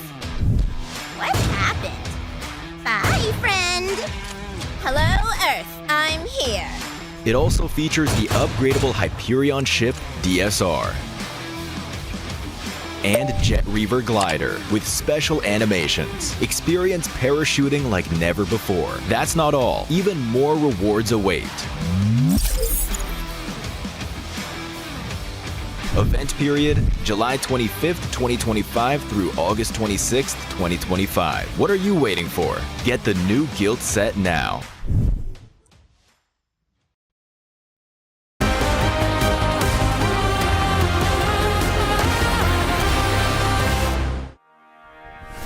Four thrives, four thrives, four thrives, four thrives. Woohoo! Let's go. That was impressive. I mean, Naki has just been popping off, and in a way that's kind of quiet, I feel like. Sometimes the stats don't really reflect what he has been able to do for his team, but yesterday was what we saw in Miramar, giving Alpha 7 a heart attack in a way, and now here being able to clutch it up for the squad, Natura. I love this guy, man. Naki's so much fun to watch. He really is, because his team sets him up so well that even if he is the last player alive, which typically we've seen he has been, he's able to actually take what they left and do something with it. It's been such a nice thing to see from them, Max. It seems like the game plan is, okay, everything is going so wrong for us. Naki, you know what to do. I got you. Like, I'm just going to leave and just get a second place or chicken dinner. Like, he's been the one just kind of clutching it up when they are trying to go for those podium finishes for the chicken dinner so far. He's been very impactful. And I do have to say, looking back at PMSL CSA, he was by far the most silent player. You're looking at T24, you're looking at Falloc, IQ being the IGL, but Naki really just came in his own here at PMWC, which is why they're so successful so far, because every player is pulling their weight here in these matches. I mean, Naki's just doing everything. Not only in the matches, putting out 40-minute vlogs up on YouTube on his channel too. That man is just insane. But 4 thrives, 8 eliminations, 18 total points. Alter Ego Aries, though, you were really impressed with how they were able to play it there. 2 big third parties in a row. Like, they did one a little bit earlier on when they were trying to leave the area next to school. There's actually a very strong dip, but if you don't take that position away, to leave the compound is going to be extremely rough on the eastern edge. So they're like, oh wait, there's a fight unfolding in that dip. Let's third party it. And then they were the only team over to the east. So very easy transition. And after that, Nitra, they see another third party happening up north. They're like, we can fourth party that and get a big opening up north. I really loved how they played that 100%. We saw it. We were in the green room. We were watching that map feed. And as soon as I saw that start to happen, I was like, wait a second. This is awesome. Because you did have 2 teams were fighting over there. I think it was DRX and Regnum Karya. We're fighting over to the north side. Immediately, as soon as that fight started to wrap up, as we see here, right? It's starting to wrap up. We're doing a few things. There's a lot of nades going down. And then all of a sudden, Alter Ego zooming across to the north side. You have 4 thrives coming in from the south as well, both just to meet in the middle. It was an awesome moment for me. We're looking especially at Rosemary. He was doing a lot of work in that third party. Alva was not too narrow-minded in that fight, because he was still driving about trying to get information. Okay, where's 4 thrives? Where's Team Vision? Trying to get as much information as possible while they're still going for that fight on the third party. I really do enjoy it. Though what I also do enjoy is the fact that Kalaris picked Vision as his team to win, and they did not win. And that makes me extremely happy. Wasn't it Thunder at all? Initially. And then I picked them on phase 2. They got eliminated. And then he really wanted Team Vision to win, and they didn't. And it's so amazing. It's a great time. I saw him hopping around too. I love this reaction from Naki. Like, look at him. He's like, I've done it again. You know that clip is going to be used in a montage, you know, eventually. 100%. Like, documentary. Memes by KNAT. It's already on it. Leon as well on Instagram. Shout out to everybody currently watching too. All the viewer parties as well. But for 4 thrives, something that really impressed me here, Max, was just that decision making. They saw an opportunity to third party as well between that fights. I mean, we saw Alter Ego being able to third party that too. We've been talking about this team with the decision making. I felt like in the last game, it was a bit lackluster. They were focusing a little bit too much on DRX. In this one, they saw an opportunity and they went for it. It's really frustrating because 4 thrives can make really good plays. Like just now, they just got the win. It was a very, very good match. I think they struggle when there's more than one good option. Right, they're like hesitant, which one is the best? And then they get maybe too much in their own heads. Here they were in a dip, which you were saying, I think, Neb, earlier. All the Pakistani teams love that dip in that open area. But here there was only one good option, which is third partying. And once they kind of take out that questioning out of the equation completely. It's like, okay, we fully commit to that push, and it's an amazing play. It's literally a game-winning play. So if they can do that on a more regular basis, chances are, and we're complaining because they do that, but they're still in first place. But if they fix that minor issue, they could create a massive gap at the end of today. I think as we take a look here at the SMB head-to-head, the reason why we are nitpicking on them, because this is starting to become, honestly, a possible champion caliber team with the way that they're currently performing, Neptune. And you can see in the head-to-head right there, they're currently leading in regards to average eliminations as well. I totally agree with you. I think we are looking at a top-tier global team at this point. Yes, they might not have that global experience, but at the end of the day, this is the type of gameplay that we want to see from them. Regnum Karya, you're seeing that head-to-head there. Again, a global team that that are slated to win. They are the favorites to win here. And they are very similar, but it is 4Thrives that take the cake on this one. The fact that you're not just out-damaging, out-eliminating like most of the teams, you're doing that against Regnum Karya. Yeah. They won PMGO. They were so close, got second place in PMGC. Like, this is a team that was at the very top of PUBG Mobile Esports. The fact that 4Thrives are directly competing and actually overtaking them in terms of stat is a very good storyline as to what we could expect moving forward here for PMWC. Let me just add, like you're mentioning the past tournaments and how they've been able to do, like so far today, Regnum Karya has been on an absolute tear. Remember how we started the day? They ended up with the win, then they were able to back it up with the top 5 and just continuing to be there at the top, making sure that they do just enough and what they need to do to actually make it to the grand finals. And if I'm being completely honest, I think that is one team that's going to be making it to the grand finals with what they have done so far. Now, I know Kalaris was picking Team Vision, so let's send it over to Barney because I think he might interview somebody from Team Vision. Welcome back to the main stage. I've got Volt with me from Team Vision. Volt, I've got to talk to you really quickly about, you had a really good season at PMSL, right? And then when you came out of that into this competition, how were the team feeling? Actually, it was hard to qualify to the EWC. So it's all about trust by yourself and focusing on the game. That's all. Yeah, I understand that. Now, for me, I think everyone kind of wants to know, we've got 3 games left, right? We're halfway through day 2 of the group stage. You need to try and secure one of those spots in the finals, okay? Do you feel like you guys can do it? And what are you going to do to like change it up? Actually, we will try for it, and we will fight until the last moments. So, inshallah, we will qualify to the finals. Well, best of luck, Volt. I really hope that you guys secure that match, those crucial points to get into the finals. But for now, thank you so much, and best of luck in the rest of your games today. Back to you guys. Well, Team Vision, inshallah, hopefully you will be able to make it to the grand finals. One team that doesn't really need to say that, especially with the way that they've been performing when we end up taking a look at the overall, is 4Thrives, because they're going to more than likely end up having a healthy lead. But you can see there some of the stats there from Volt, putting up a 517 damage, 2 eliminations, Max.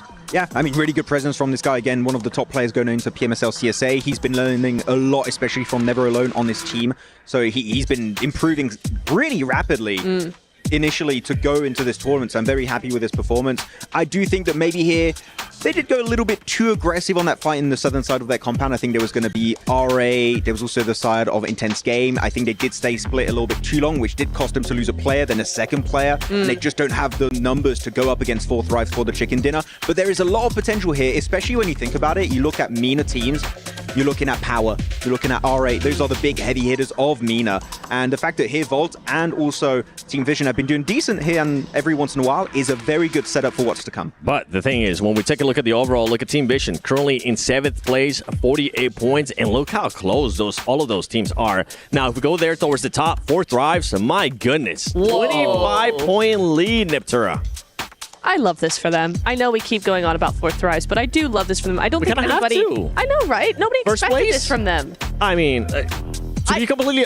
Actually, let's talk about that for a little bit, right? We'll get a chance to talk about it even more. For 4Thrives, I feel like everybody, including myself, we had them as a dark horse. We expected them to do good, but right now, they're completely exceeding all expectations. Yeah, this is not what I expected from them. I expected, okay, I thought top 8, it's doable for them. Maybe 6th, 7th, something like that. If they go through survival, that's understandable. They're the new kid on the block. They got to go through the rounds, get that experience, do whatever.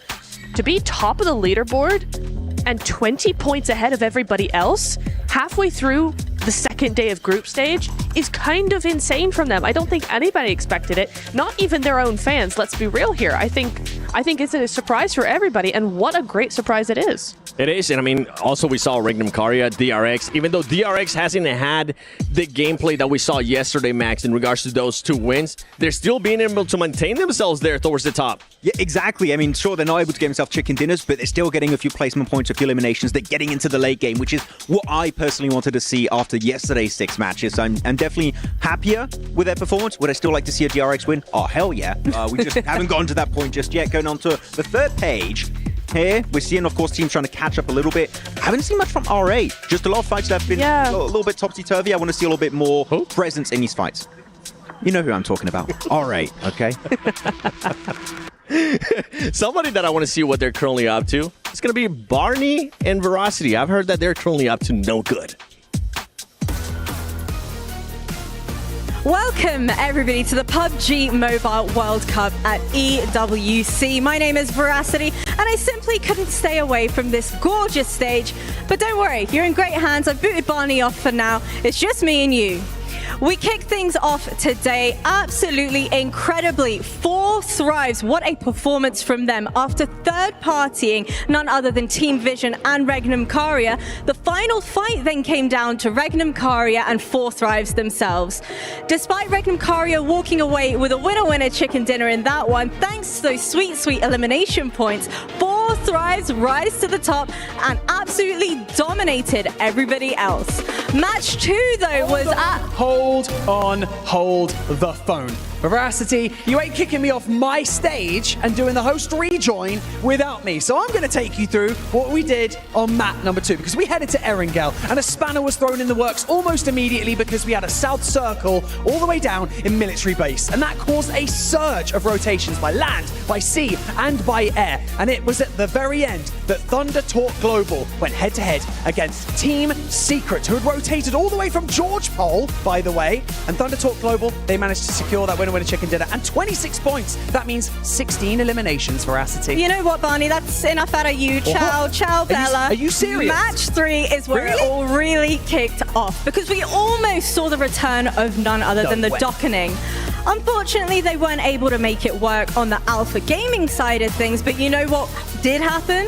We had another 4 Thrives victory in the bag, baby. And my, oh my, what a performance that was. But you know what? Enough yapping from me, because I want to dive into match number 4. It's going to be a spicy one. Don't worry, I didn't want to do it anyway. Casters, off you go.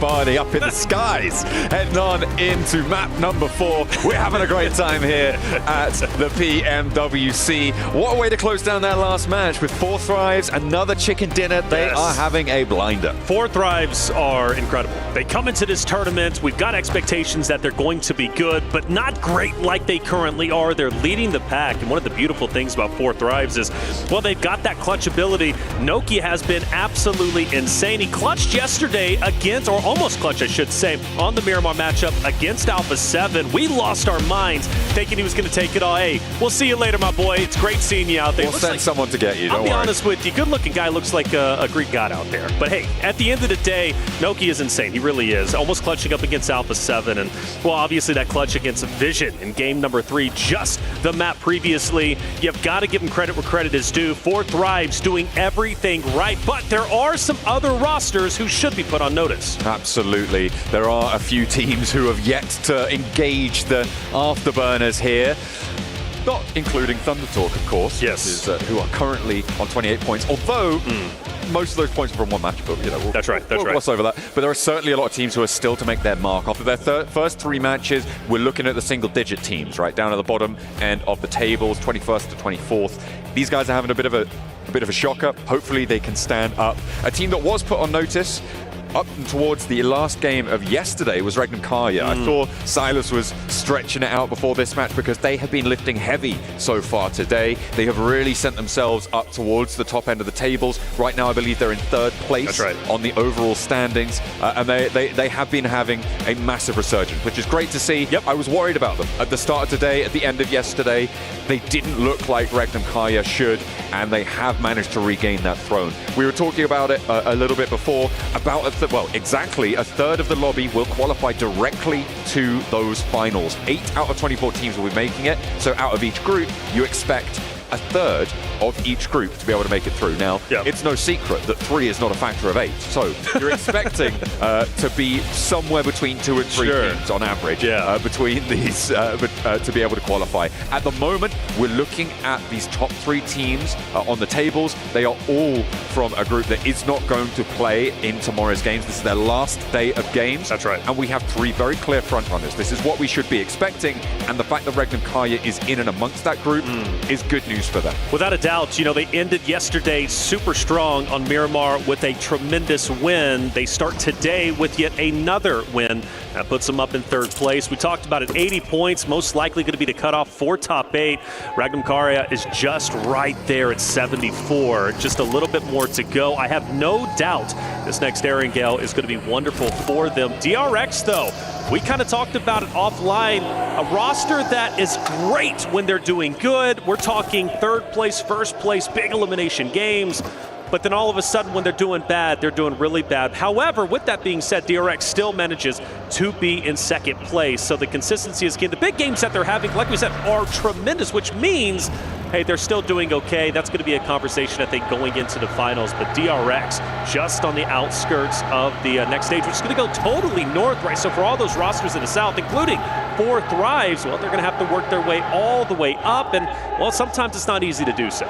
I mean, we were looking at this early rotation set around the military base bridge crossing last match back in the green room, and I'll give credit to Kalaris for this one because he was sat there with us. He's getting ready to come on in, but he was pointing out that it may have been a good idea to set up and try and guard APG, specifically for Thrives to do this play as well, because it's very likely they're already beyond where we expect the bubble to be, and are looking set to be into the finals, right? So you sit there, you guard out APG, you force them to take an unfavorable fight.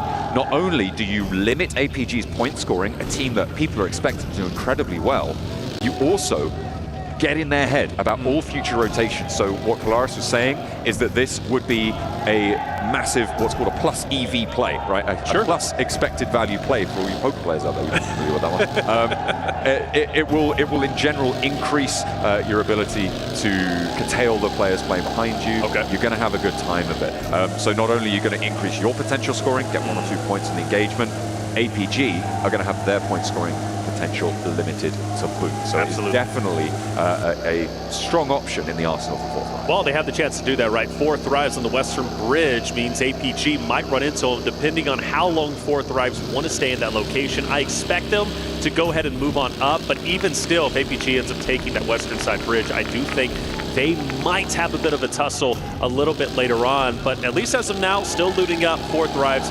They're just going to be chilling where they currently are. Maybe Thunder Talk, we see them engage into APG a little bit later on. Ida's just going to be taking some shots on the team just off in the distance for that roster anyways. Pretty much center zone. It is getting a little bit clustered up in the middle. You would expect that.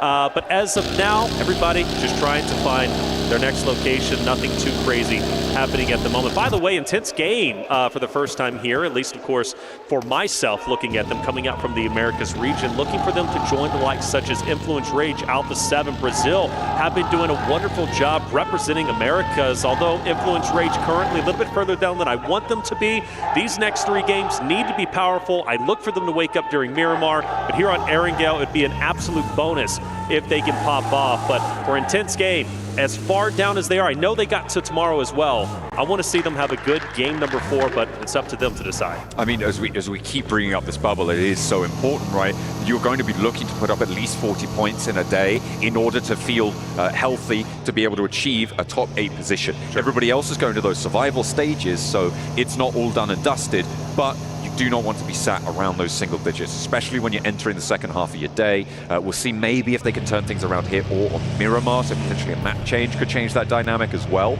for Intense Game. But to be honest, as it stands, I'm not really holding out hope. They've looked timid so far in their matches today. They've looked indecisive, and I need more from them to be increased in my estimation, certainly to be compared to Alpha 7 and also to Influence Rage as well. Yeah, Alpha 7's in a different ballpark, I understand, but still want my Americas region to continue to do well. Fireflux, by the way, quite spread. Another roster that needs to step it up. They're not too far away necessarily from breaking into top 8. However, they're pretty far away if you consider they only have 3 games left. And, well, tomorrow's competition still needs to happen, and 6 more games for Group Red are going to occur, as well as, of course, Group Green. But they are a bit split up. 4 Thrives, notice, though, I thought maybe camp that western bridge. They don't, which is going to allow APG to move on up. 4 Thrives just full sended into the zone. They're going as far north as they possibly can, passing Influence Rage and, of course, a couple of other rosters up on there. But Gamex, another roster that is towards the bottom. Now, we talked about Power yesterday. Power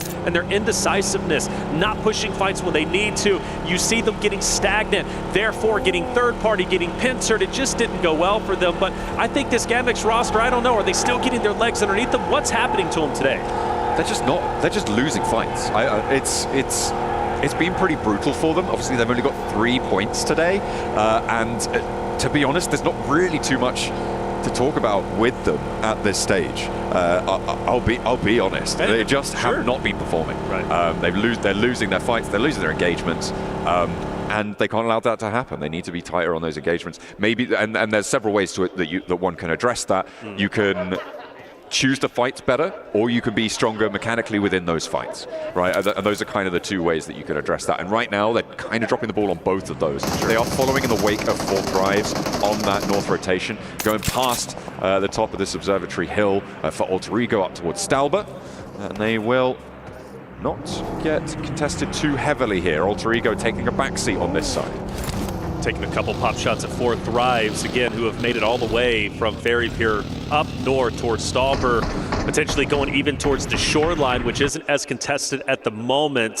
For now, they kind of hang around the area of where Alter Ego are currently at. Gamex also another team that's going to be moving up in that vicinity, but we have a shift to the left-hand side, which is going to be towards Skull, Ruins, and so when you notice, everybody now kind of has to shift down. There was quite a few teams already there, but you also have that river that's just going to split right down the middle, which could make transitioning a little bit awkward, but I am expecting some blood to be shed now based off of this transition. Teams really committed to the north side on this one. There are only about 3 teams that stayed south, and then you also have APG and Thunder Talk on that south side making these late rotations. This is going to be great news for them, but now we're going to refocus back to those headshot hills that we just finished our last match on. Things like Mini Pachinki, that location that Vision were playing on in that last match, again going to be pivotal. The question is who gets there first. At the moment, it's a race between APG and Fireflux. It looks like Fireflux are going to draw short and play up the road a little bit further. So APG now going to be afforded a big opportunity to play on the south side. A lot of open ground, but you're right,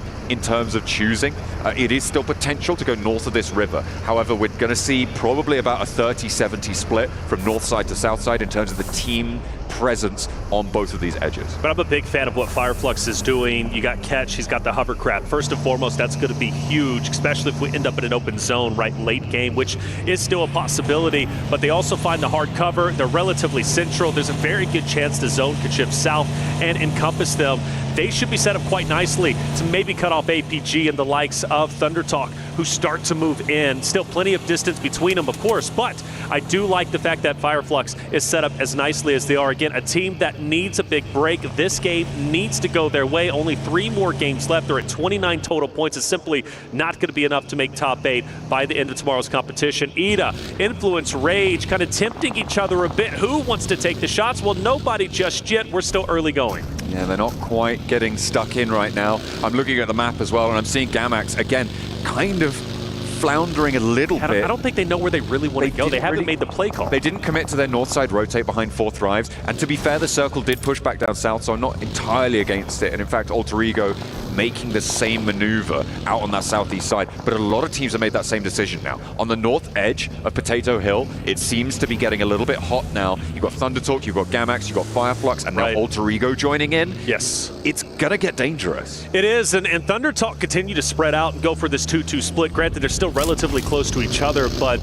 there's a lot of variability in that strategy. Naturally, it can pay off quite well. It can also be your undoing, leaving you with just a duo. And while we do have a Gamax member who's going to be all by himself, is he's going to be a little bit further north, closer to where Thundertalk is at. We look at DRX, and DRX is taking the northern side of zone, which is relatively dead at the moment. That's great news for them, actually, for the longevity. I would not want to be in the southern portion or even central at the moment. It's just a bit too congested. For DRX, they're going to hug the northern side and hope the zone shifts to them, and it doesn't. Oh, wow. This big 2-2 split for Alpha on this circle shift is pretty huge, and I like Zyol and Doc getting into those vehicles nice and quickly. I think it's too bold to hold in this circle as they did. In the previous circle, having that South Rozhok Hill with the split down towards Mini Pachinki, where Top and Reefus were playing there on the south side. Great. They have a lot of control, could slow things down, but now teams are going to start to crash into their locations. And they are, and the bridge fight is underway. Yangon Galacticos, again, another team that is on their last 3 games at 48 points. They need a little bit more, and this is how you get the party started, fighting up against Regnum Kara, who's been absolutely unstoppable. Loxy moving in. Now, Loxy has been the top, or was the top elimination leader for this roster just yesterday, and I expected to be the tip of the spear in this fight, but unfortunately, losing one of your teammates is going to hurt, but you still got 3 to work with. Ooh, a nice little clip there from Rosemary to be able to find a player from Thundertalk that rotate around on the south edge, not playing well there. Unfortunate for them. There's Alpha actually keeping their players in towards Rozhok, but not only that, they're pushing in towards the south side of the urban environment there. Doc with a nade on the bounce, and finding another player from IDA, gets the shutdown, actually goes to Team Secret across the way, out on the east end of Rozhok. The fact that they've pushed Doc into Rozhok, it's very bold for my taste, and I thought they were going to go for a regroup, but no, they're maintaining this 2-2 split. I feel like this is going to get a little bit too hairy for their south point. Yeah, I don't like the 2-2 split, I really don't. You know, luckily for Rias as well as Top, they're going to be just fine, but you look at Doc & Co, who's going to be up top, it's getting very congested in that area. They're going to have to fight tooth and nail. Luckily for them, they're doing just fine, but rotating back south to join their teammates, it's going to be even more difficult, especially when Gamax starts to move up. Influence, Raids, Fireflux, right, who are all within that vicinity. But hey, I've seen the 2-2 split pay off. I mean, you look at yesterday, Alpha 7, they love the 2-2 split. It pays off more than ever. They finished off in second place, just behind that of 4th Thrive, so you can be successful with it.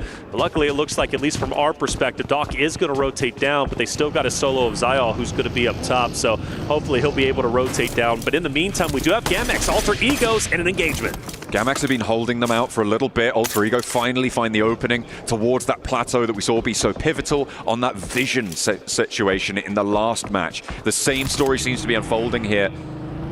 Unfortunately, Alter Ego looking to keep that crunch going, get a little bit too bold towards that plateau for Gamax. They lose a player, and this is a great position to just slow down, to stall this fight out for Alter Ego. They were taking quite a lot of damage from the blue zone. They needed to heal up before going for the next leg of this rotation, but now they feel nice and healthy, and they're on the road again. A crossfire potential coming on through, but Alter Ego look to hop out and go for the challenge. They've isolated another player from Gamax, and they're just leaving players behind. They're bleeding out, and they're on 2 now. It's not looking good. This is, again, just indecisive, floundering play. The nade connects, though.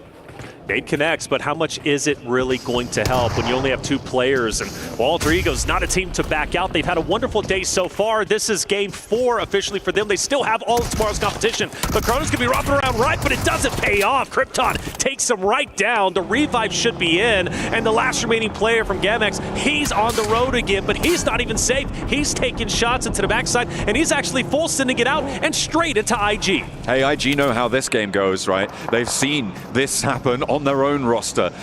They lose 1 player, then they start to go, wait a minute, we're supposed to have 4 players, what's going on? Confusion hits the roster, and they scatter. It's just not gone well for Gamax there on the south side, and they have not found their feet here.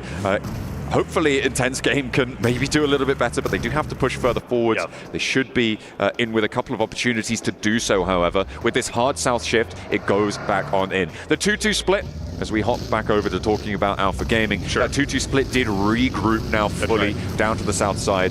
They didn't hold it, but as it turns out, for too long here, and they will happily have 4 players on a really important compound. Does Vision fire some shots? Does it have an effect? Well, they at least will show their hand. DRX forced to go into the blue zone. They'll be just fine, at least a little bit skirt around, but where do they crash into? 4 Thrives? You got Influence, Rage, R8. Their route into the safe zone could be perilous, and in fact, it looks like they're going straight into 4 Thrives. This is going to be a tremendous fight, and you can argue both of these rosters need this because they're on their last 3 games, and already DRX taking themselves down. Hyunbin goes down first, losing a player early for the South Koreans on the approach, and a second as well. This is a really well-handled push coming through from 4 Thrives on the defense. They were all there, all ready and waiting. Big nades, big call-outs. That's exactly what you need to have, and it leaves DRX floundering. They only have 1 player left standing, and Sizzy will have to send away now. But he doesn't have anywhere to go. He's just going to have to hide. Yeah, and this is obviously dire straits for 4 Thrives. No reason to overcommit and challenge Sizzy over in the other building. But 4 Thrives played that well. I think for DRX, they got a little bit too caught up onto the top side of the river. Once they crossed the bridge, they had Vision shooting at them. For them, they just kind of went a little bit haywire. They had to crash into hard cover. That's exactly what they did at 4 Thrives. Unfortunately for DRX, we're already set up from one fight to another. Vision, we get on board with them, of course, with Team Secret trying to take them on. Ooh, a nice early nade up through to the high ground. Vision seemingly having a little bit of a game on their hands against Team Secret, and it's only 1 player on the outside. A lovely hop across with a pump action. Finds Never Alone. The experience now set aside. Volt needs to try and charge something up here, but not quite gonna get tagged by that nade on the cross. Volt pops down and goes for the Bison wrap around there, but in the meantime, there's the flush coming on through. Jaiki's playing this very, very well. Sliver of health, however, can he live? Can he have an opportunity to get a medkit? Not the case. He gets naded down, and that's going to put the pressure now on the remaining members of Team Secret, who are just going for the cleanups. Jaiki can absolutely be rezzed, but Marcelo says, no, not today. Vision with 2. How much work can they put in? Well, seems like they might dip away from this. Team Secret arguably walk away with the better end of the stick. They get the most damage done, and Vision actually isn't over with. I thought they were going to get out of here, but they feel like they can't, and the pressure is really on. Their ticking damage now into the smoke, and Team Vision might be able to get the cleanup once they rotate out, but if not them, Kenotrope also taking shots. They have a little bit of time to play with here with that small bit of terrain cover, but Marcelo going down leaves Volt really without too much of a hope here, and hope maybe he can find something, but you're right, these crossfires, these angles make it near impossible to get out of this scenario for them. They're going to have a tough time on their hands, but every other team in Roshok also has to lead. That's right. They have to go. The question is when. Does a team like Kenotrope stick around, try and pick up these elims, or do they try and move further south as the circle moves away? Everybody's trying to hug their hard cover POIs as long as they possibly can. That's Fireflux, DRX, 4 Thrives. They've got to transfer in. Kenotrope, right? We also have, of course, Regnum Karai, who have to rotate down. You've got, of course, Team Secret, Vision, who all have to rotate over. I can't believe it. Marcelo still manages to pick up some of the players from Team Secret. I feel like that's a massive oversight. This should not be happening. Team Secret should have been staying alive, but granted, Kenotrope had him in their line of sights because they were in the forward position. Kenotrope walking out of this with potentially 3-4 eliminations. A couple of important things have happened during these last few minutes as well. First of all, obviously that engagement on the north side, Marcelo opened the window. Volt is now a solo for Vision in the center of the map. Second, Alpha pushed across the road to the south. They didn't need to, but they took down the majority of RA, and now we've got a fight on the north side. It is intense game versus Regnum Kaya, and it looks like intense game have a chance, but Silas is on the warpath. Pump action out wide, doesn't connect. It looked like it might have been on target, but no, it sails wide, and he will not find any retribution. Regnum Kaya fall to 1.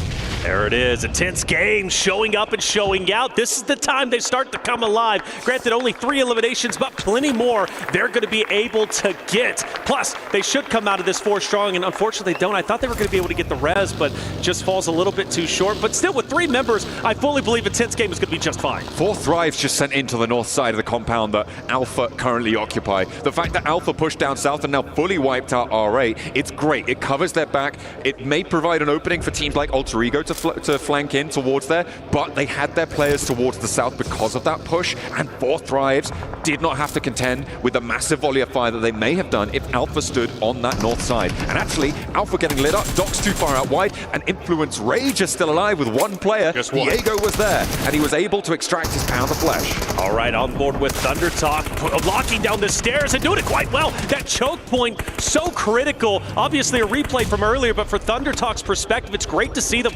getting active. In my opinion, they've had a wonderful day. I think this is a great day one from them. They still got tomorrow's competition. I know they're a little bit lower, but I think they're starting to wake up. And even though they're out, I still feel Thunder Talk is going to be a strong team moving forward.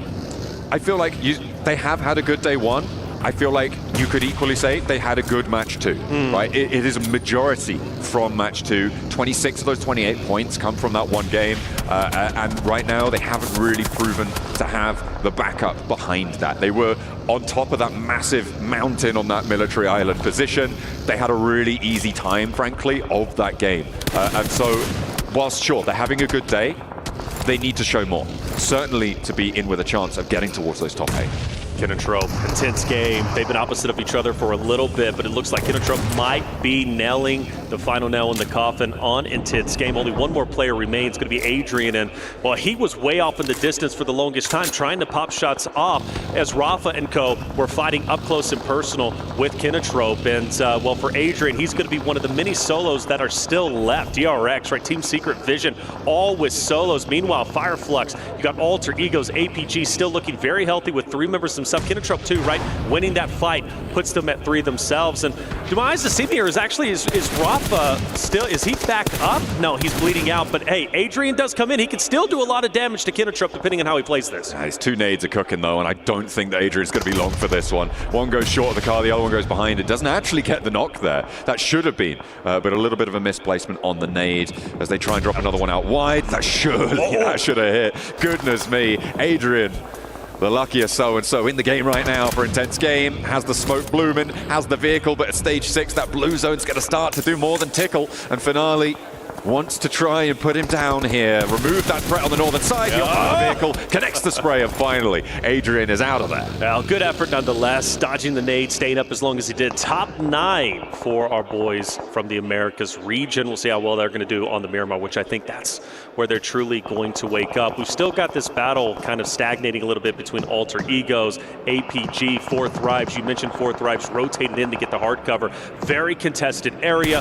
This is going to be crazy, especially when the zone shifts. If it goes north, 4 Thrives are going to have such a tremendous advantage over APG as well as Alter Egos, who might have to rotate in. So for Team Vision, they've been fighting tooth and nail. I know it's a solo, but Volt, he's given it his all. I mean, he's got a pretty decent bunker to play around here as well. Given that 4 Thrives sit on the north side of the compound that is south of Volt's location, there are other players as well around. He's actually fairly well covered off from getting pushed from that north side. Kinotrope is really the only team at the moment that could reasonably push onto this position. I wouldn't be too surprised to see Vision get up into a top 3. Kinotrope can have a tremendous advantage if the zone does shift north. If they can take down Fireflux, they have all that open space that they can utilize to be the gatekeepers for 4 Thrives and Co to push up. And it looks like 4 Thrives do run into a little bit of an issue as one player is currently down. I don't know what ended up happening there, and that was to Volt, excuse me, the solo, right? Still managing to fight tooth and nail. They should get 4 Thrives member back up, so they'll be 4 strong. Mind you, hitting 100 points, right, is tremendous for them. So good on 4 Thrives at the moment.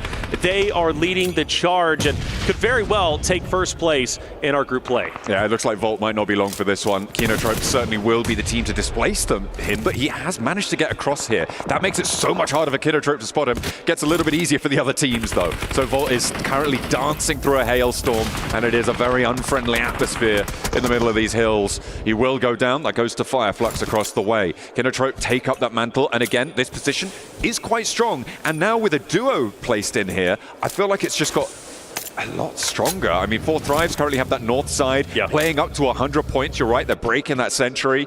They've basically locked in their ticket to the finals. Very, very happy. But they can play on more. Let's see how far they can go. Yeah, very happy with where Forthrives are currently at, and I think this is going to be a game that they take, in my opinion, which, by the way, would be back-to-back, a huge accomplishment at this level of competition in PMWC. They came into the tournament. We had expectations for them to do well, but this well, not exactly.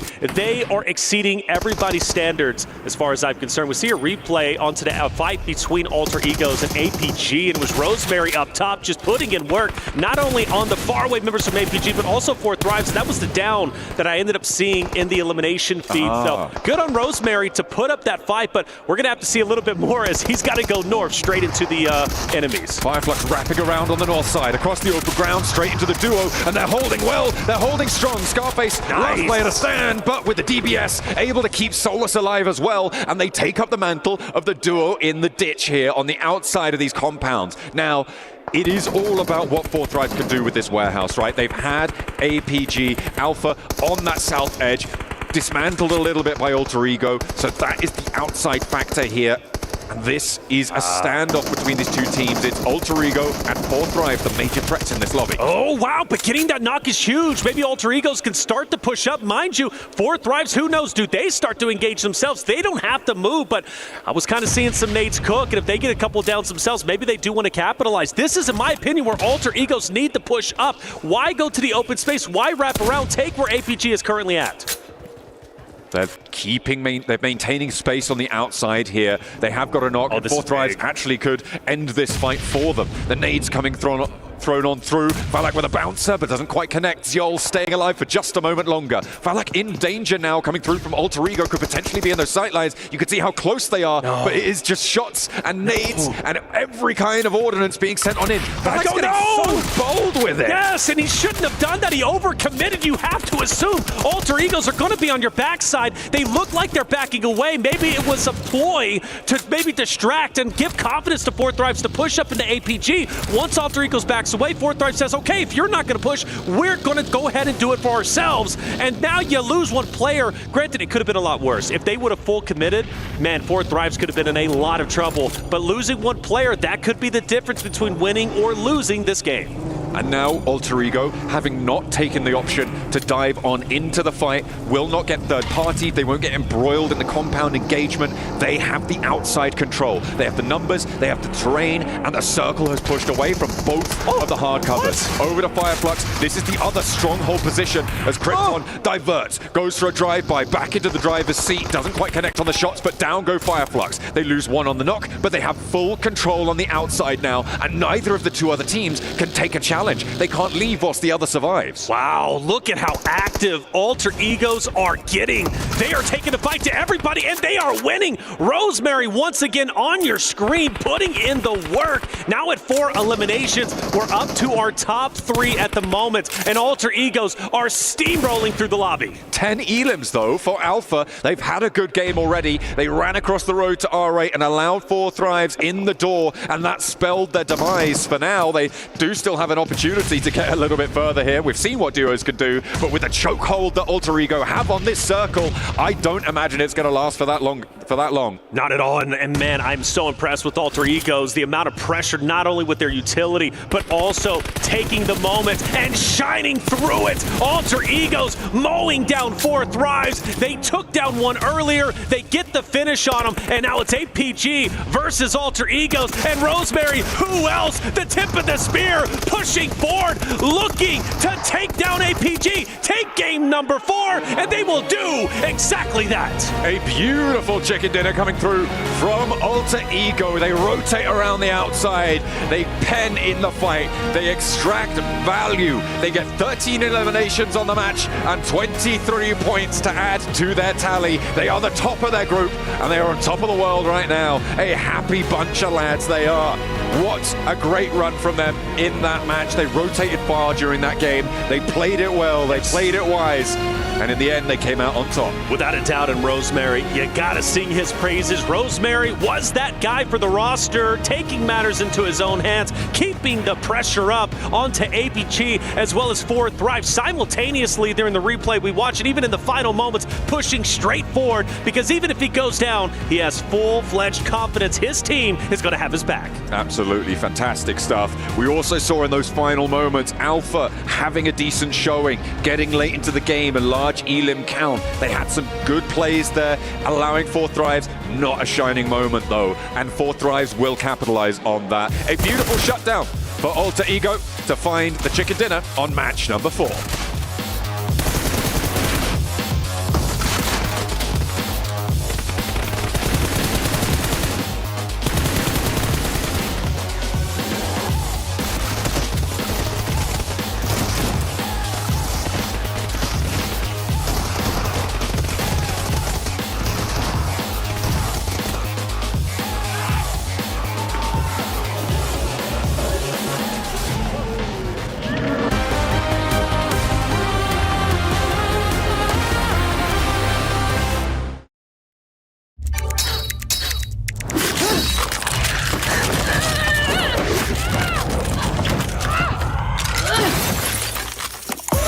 Reach your impossible, Lenovo Legion.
The highly anticipated addition to the Mummy Series outfits is here. Paired with the new Ice Tomb Glider, the Polar Spectrophage set is just what you need to freeze your enemies. Or send them ablaze with the Inferno Fiend set's new upgradable Chain Inferno Uzi. All the Mummy outfits are back. Get them all. Join now and collect the whole series to turn all eyes on the battleground. Event period, July 10th, 2025 through September 2nd, 2025.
I'm here in the coaches viewing area and I've just spotted Mitra from Esports and I want to have a quick chat with you real quick. First and foremost, what was your preparation like heading into this entire event?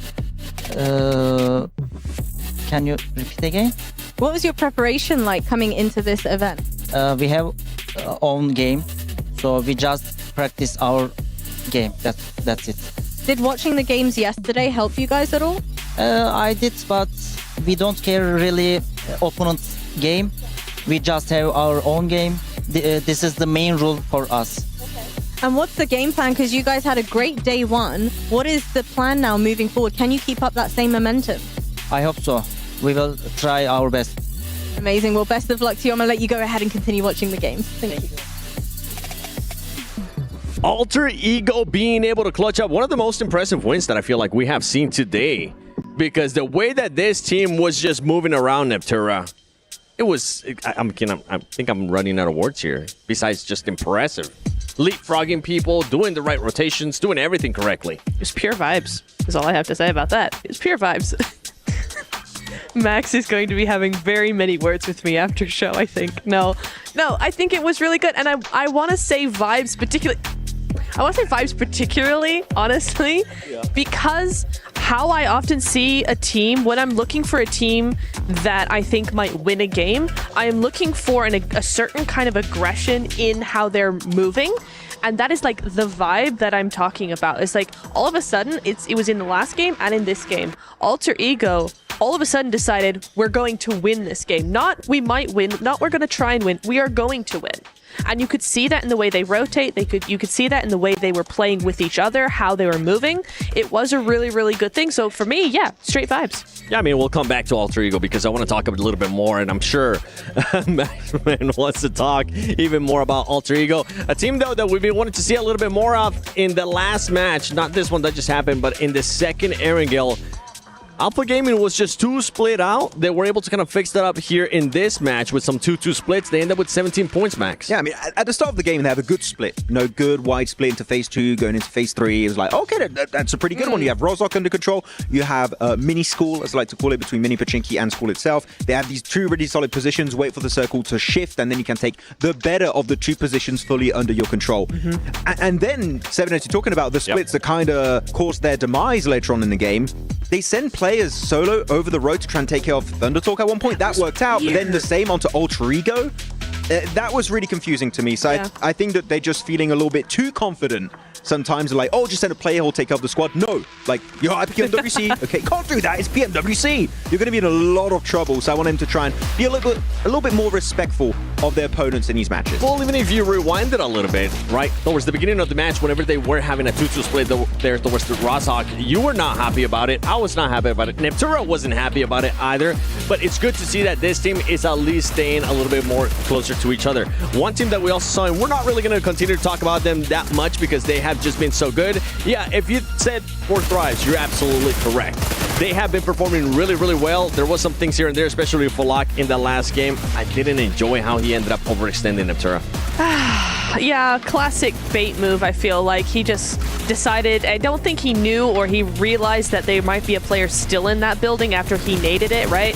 So he was like, there's nobody there, I'm going to go forward. But there was no need for him to do that in the first place, and that's really what caught him out.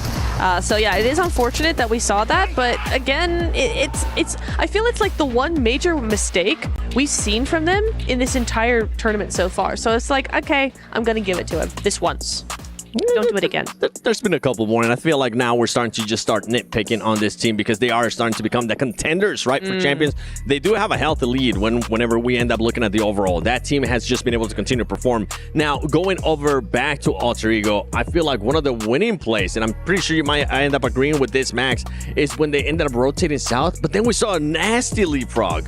Yeah, the leapfrog ahead of Alpha Gaming here in Mini School, where they send Alva over to the little ridge. He's like, oh, actually, this is a really good angle. We can get onto Alpha Gaming and 4 Thrives. If a third-party opportunity happens, we could send it. So let's send Alva. And then Alva is the one that enables the rest of his team to go back over to that eastern ridge. And then everyone is safe. You don't have to cross the road, which was the biggest issue for me on that initial rotation, is what's going to be the next move after you put yourself in that compound. But no, they had the next step already ahead of them. But that was a good play already, Neb. Right. But what I was super hyped about even more after that was when they went wide around onto Fireflux. Like, that rotation was literally the game-winning rotation at the very end of that match. But it was so risky. It was so risky to do because you had 2 players of Fireflux, you had 1 player of Team Secret, I think it was. You had all these players up there that really you didn't really have any idea that you could do something against. So for me, it was really, really interesting to see that they actually went for that at all. But again, they had that momentum going in, and so they felt like they could do it. I mean, we've been talking about this team, so let's take a look at this SMB head-to-head. You can see Alpha Gaming, we know them to be aggressors, and they're currently being just that, Max. And you're looking at this graphic, and I saw you squinting your face. What are you seeing? No, I was like, is that real? I was like, wait, is that damage? A very big disparity, but it just goes to show that how Ultra Ego, unfortunately, has been relatively silent until this very point, right? Yeah. And then you go on to the other side, Alpha Gaming, just a fragging machine they typically are. They're still going to be doing so here in this tournament. The crazy part, too, that is just for today. Remember, this team just came in today, so it's good to see that they are at least putting up the numbers. Yeah, we love to see it. I mean, we expected that from APG. We did expect that. We might have expected maybe a little bit more. Maybe not so much fragging, but a little bit of that position as well. I would have liked to see a little bit more of that. But I think they were doing very, very well for the first 3 games of the tournament for them. They are doing very well. It's going to be, again, those first day jitters, those first day vibes that you've got going on. A lot of the other teams with more experience coming in, they're laughing at me for saying vibes, but it's fine. You get me, you understand. But no, the vibes are, we want a bit more. I want more vibes. More vibes. I agreed. Yes. You know which vibes I want? I want the vibes of the overall ranking, please. I want to see how far ahead just 4 Thrives. Oh my gosh. 105 points to 78 points there from Regnum Karya. Oh my word. My goodness me. What lead is this? just throwing catchphrases out there. Holy moly, guacamole. What is going on? No, you know what? I think it's time we stop talking about 4 Thrives too much because we've been hammering home this point from like day one until this very point. They're in the finals. They're big chilling. Okay, the vibes are good, as Niptro would say. The vibes are good. How about Team Secret's vibes, though? 4th place with 0 wins. Same as the start of the day, really. Yeah. It's just like, that's also true. But it's good, though, because they're continuing that consistency, right? And the reason, like, if we are going to be moving on to 4 Thrives, at least some of the other teams have an idea of what they need to do to achieve and, like, what to reach for. Alpha Gaming, we're talking about it, right? Neptura, you're saying 3 good games to start off here on their first day. But, yeah, those might be just good games. They might need to end up becoming great because of what 4 Thrives is doing in regards to what Alpha Gaming has been doing so far today. Sorry, I'm distracted. What was you were making? Yeah, I was making a weird face. I was looking at Thunder Talk and how they only got 10 placement points and they got 1 chicken dinner. Just like DRX yesterday, I was saying it. They only get points on their win. DRX have been fixing that slightly today, but Thunder Talk, that is not a good setup. It is scary because top 8, you're not going to have time. Well, for everybody, don't forget that from July 25th to the 27th and August 1st to the 3rd, log in to Summon airdrops and collect 2025 airdrop vouchers to enter prize draws for official merchandise, smartphones, BD partner rewards, permanent in-game items, and more. Every participant is guaranteed to win. Additionally, from July 25th to the 31st, vote for your favorite airdrop partner for a chance to receive special gifts from them. Don't miss this year's airdrop carnival and unbox your surprise. All of us have done it. Let us know in the comments below if you guys have done it too, as the players are starting to get ready here for Miramar. So you know what, without further ado, Reflections, John Allen, take it away. All right, here we are going into game number 5, our first Miramar of the day. And for Group Yellow, the last 2 games, the last 2 chances they have to break in the top 8, if not already in top 8, or let's say they are, get as many points as possible so they can obviously be nice and healthy whenever Group Red comes back in tomorrow for our final day of group play. I'm Taylor Reflections Double, joined by John. Hey, last game was exciting. Alter Ego showing up and showing out. And, well, we got some tongues showing up and showing out, too. It's getting weird out on the stage. But, hey, I'm liking it. The players are having fun. They're getting ready. Oh, hell yeah, they are. We are going on into this match. And if you guys want to keep up to date with the latest rotations, you can on our official map feed. It is a separate feed that you can check out over on our PUBG Mobile Esports YouTube channel. Make sure that you stay up to date with where every single one of our teams is. If you've got a favorite player, you can track where they are throughout the entirety of every single match. I know, we spoil you, but let's get on with the proceedings here. It is Miramar. It's time to take to the largest match in the West, and we are going to be heading on over to the desert. That's right, going to the desert, and maybe an opportunity for DRX to do even better, which, again, already sensational, but you got to remember, last Miramar we watched yesterday, third place, 10 eliminations, a massive game for them. Team Secret as well, who I got to say definitely need points because they're teetering on the edge of that bottom 8. So 10 eliminations, second place, and well, Ragnar Kara ended up finishing off with first. And if they can get 2 solid games here, they're going to be even healthier going in to maybe tomorrow's competition. Hey, it's going to be a lot of fun. I'm excited to get this going, but for those bubble teams, the reality is, right, like for the likes of Influence, Rage, Fireflux, right, those rosters, if they do not place within top 8, survival stage is a guarantee. Yeah, it is going to be fairly certain and mathematically guaranteed at that stage. Although even if they do manage to get into the top 8 now, it's still very uncertain. As we were talking about before, repeatedly now, it is going to be around that 80-point mark that we find our bubble, and we're expecting about 3 teams from each group to be able to make it on in. And we're seeing that unfold here. With 2 games left to play, we've got DRX on 77, Regnum Kaya on 78. They're going to be looking to put up 10 points or so over the next match, well, 2 matches, sorry, to be feeling a lot safer into that tournament standings, because these are their last 2 matches of the league stage. If they can maintain that high point scoring, they may be able to join 4th Thrives and head on over to those finals.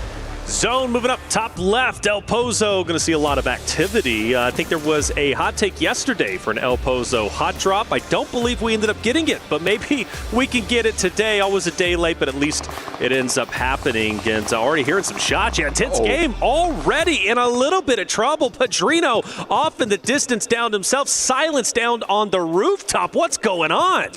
Well, it's an early fight. It's a hot drop. Low ammo counts, low weaponry, low armor, low meds. This is what characterizes these early engagements. And the fact that Emre has an M249 is a little bit unfair, right? The fact that you have so much lead to just pour down range in that scenario, it makes it very difficult to stand up against. The question, as I said before, is ammo count. I wonder if he's already unleashed the majority of it over towards them, because he's running around with a pistol in tow as well. In the meantime, the flanks are coming on through. An intense game has sent Adrian out wide to cover off the flank. There's another hot drop going, and it's Regnum Kaya and Fireflux in the meantime playing off towards La Bandita. Well, Regnum Kaya is very healthy, you would have to say, in the points category. They want a little bit more, maybe even get closer to 4th Thrives, or at least solidify their position within the top 8. But on the opposite end for Fireflux, well, they're trying to break into top 8. This could be a big fight for them, and if it doesn't go their way, well, they could be, in a lot of trouble. For intense game, they do manage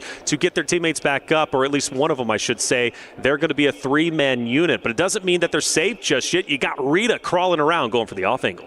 They've sent a lot of players out wide here. Adrian's trying to curtail the position out on the west side against Darkin, but they aren't really in a position to control this one either. Rita doesn't have any armor here, or a helmet, or nades, utility, meds, nothing. He's going in with just the AKM here, the red dot, only 29 bullets behind, which means he's going to have to wait for the rest of his team, establish some crossfires, can't just go in all guns blazing. However, he's coming up against a bow and arrow.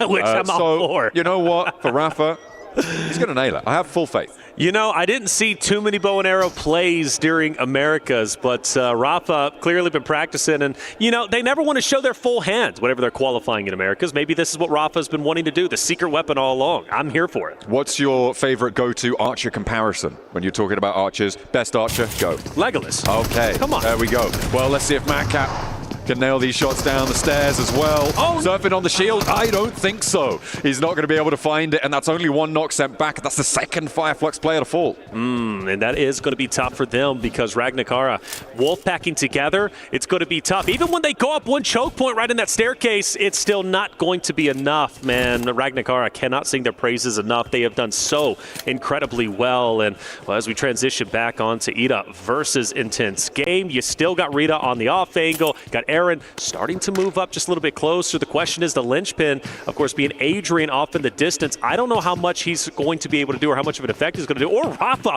I mean, we're literally going prehistoric. He's going full Rambo right now. He's got the knife on the back. He's got the bow and arrow. He's got that Molotov lit, ready to go. But is he Rambo? That's the question. I don't know, because he's certainly got Adrian on side, so it's another Stallone role there coming into play. We'll see. We'll see. You're a nut, man. I like it. All right, Silence is going to have to be the one to really, truly help Rafa out in this moment. And if only Ida truly knew what Rafa is rocking with, I think they would have been a bit more aggressive here. But no reason, honestly. Take your time. Now, I do wonder if All-Right off in the distance, as they start to close in, maybe start to notice this fight going underway, maybe go for the third party. I think it's going to conclude before that, though. But Aaron, hey, is he looking to maybe make a push? I don't know. Silence has got that doorway.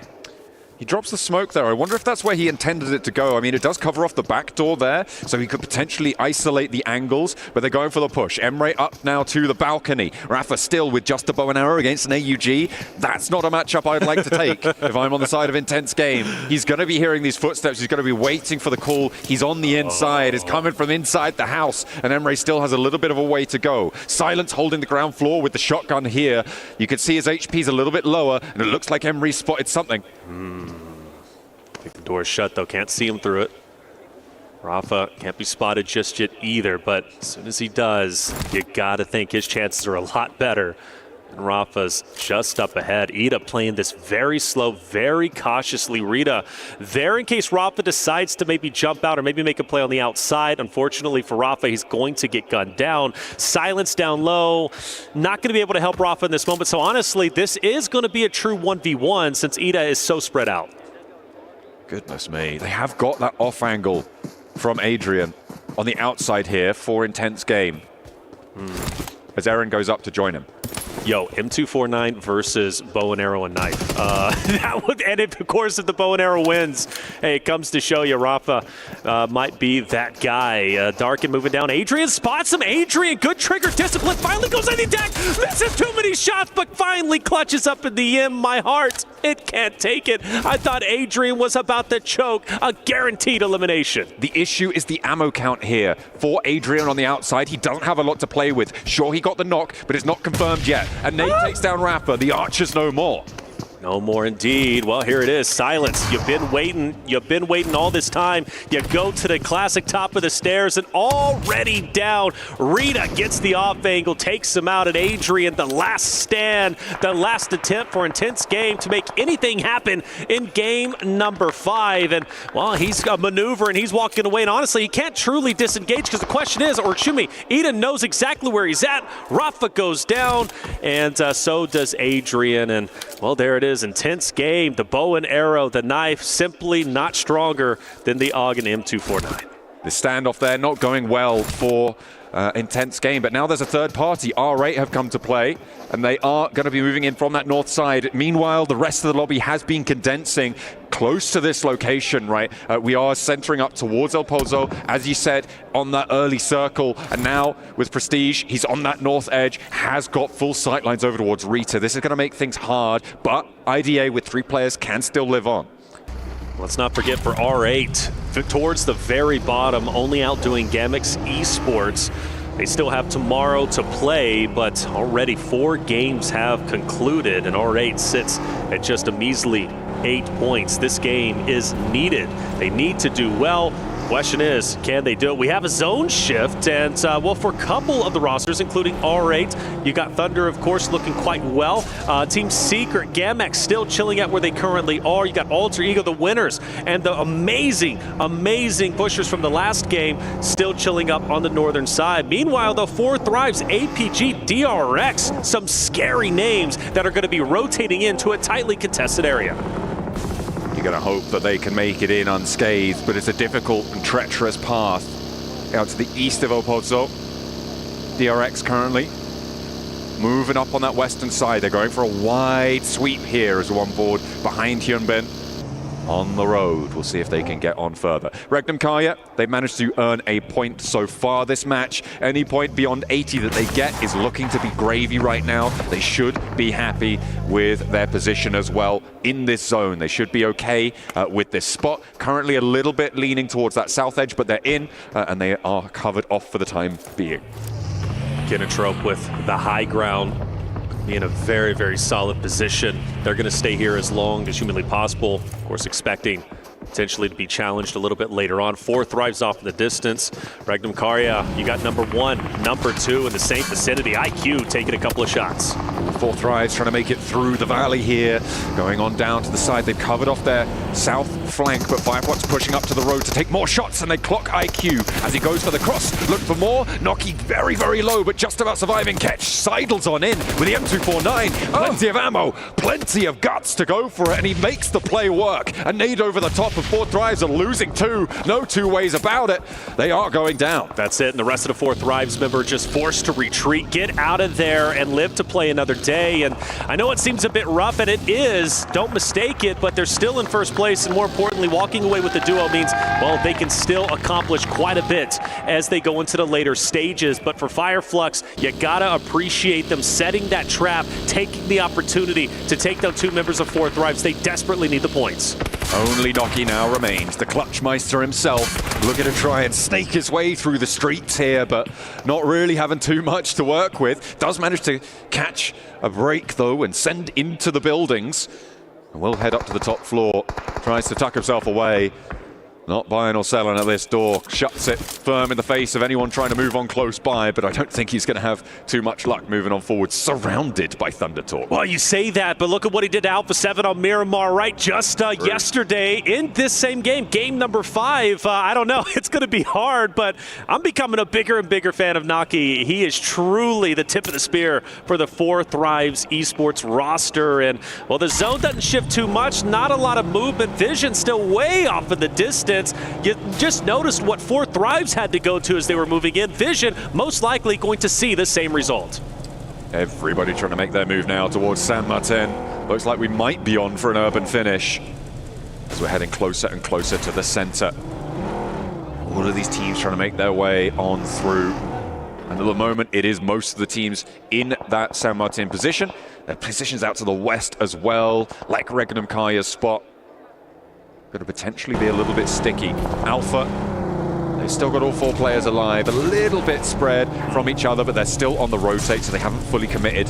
As Doc takes a tumble, he's in cover though, and he'll be all right for the time being. Gain momentum again. Fireflux with a challenge over the top. Yeah, Solus is the one laying down the fire. APG is going to have to stop in the meantime. Fireflux once again on the outskirts using the bus and whatever natural coverage that they possibly can. They just recently took down 4 Thrives, or at least 2 or 3 of them. And now they got to try to go against APG, who is a little bit split to their credit. So they're not going to be able to utilize all 4 of their members. So if Fireflux does play this right, they could do a lot of damage to APG. Unfortunately, they don't really have too much to work with here. With Solus down, they need to commit to that res. That means they only have 1 active sightline for the next 10 or 15 seconds, depending on how fast they can get back to their feet. It allows APG to regroup. You can see now they have the high ground. They're going to have brilliant angles over towards Fireflux. Excellent intel. In the meantime, Gamax, they've managed to sneak their way on through towards this peninsula of land that sits to the north of R8. This is a pretty happy position for them right now.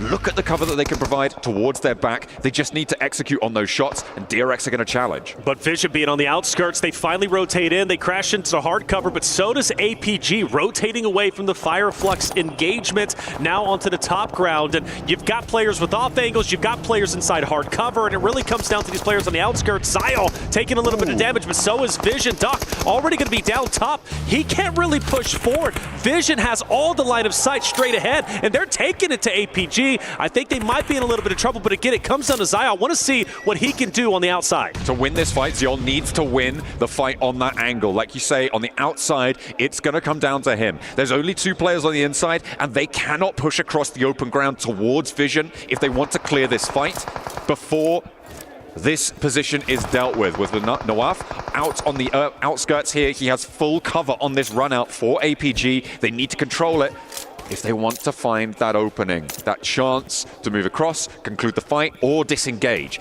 the difficulty is for APG, where do they go if they do disengage? They can potentially go back to their fight with Fireflux, maybe try and go over towards the north side of the road, but in the meantime, Vision actually going to disengage it for them. They're going to move out wide. And they've got to go north either way, so this fight, it's going to take a little bit, most likely might even go until the blue zone encompasses them, and then forcing them to move forward straight into Thunder Talk. And of course, Ford thrives solo of Naki, maybe even Team Secret, but this fight, I don't know. How long does it continue to go? Well, it's really a question. APG is really the team to kind of rotate out if they decide, and I think they're doing exactly that.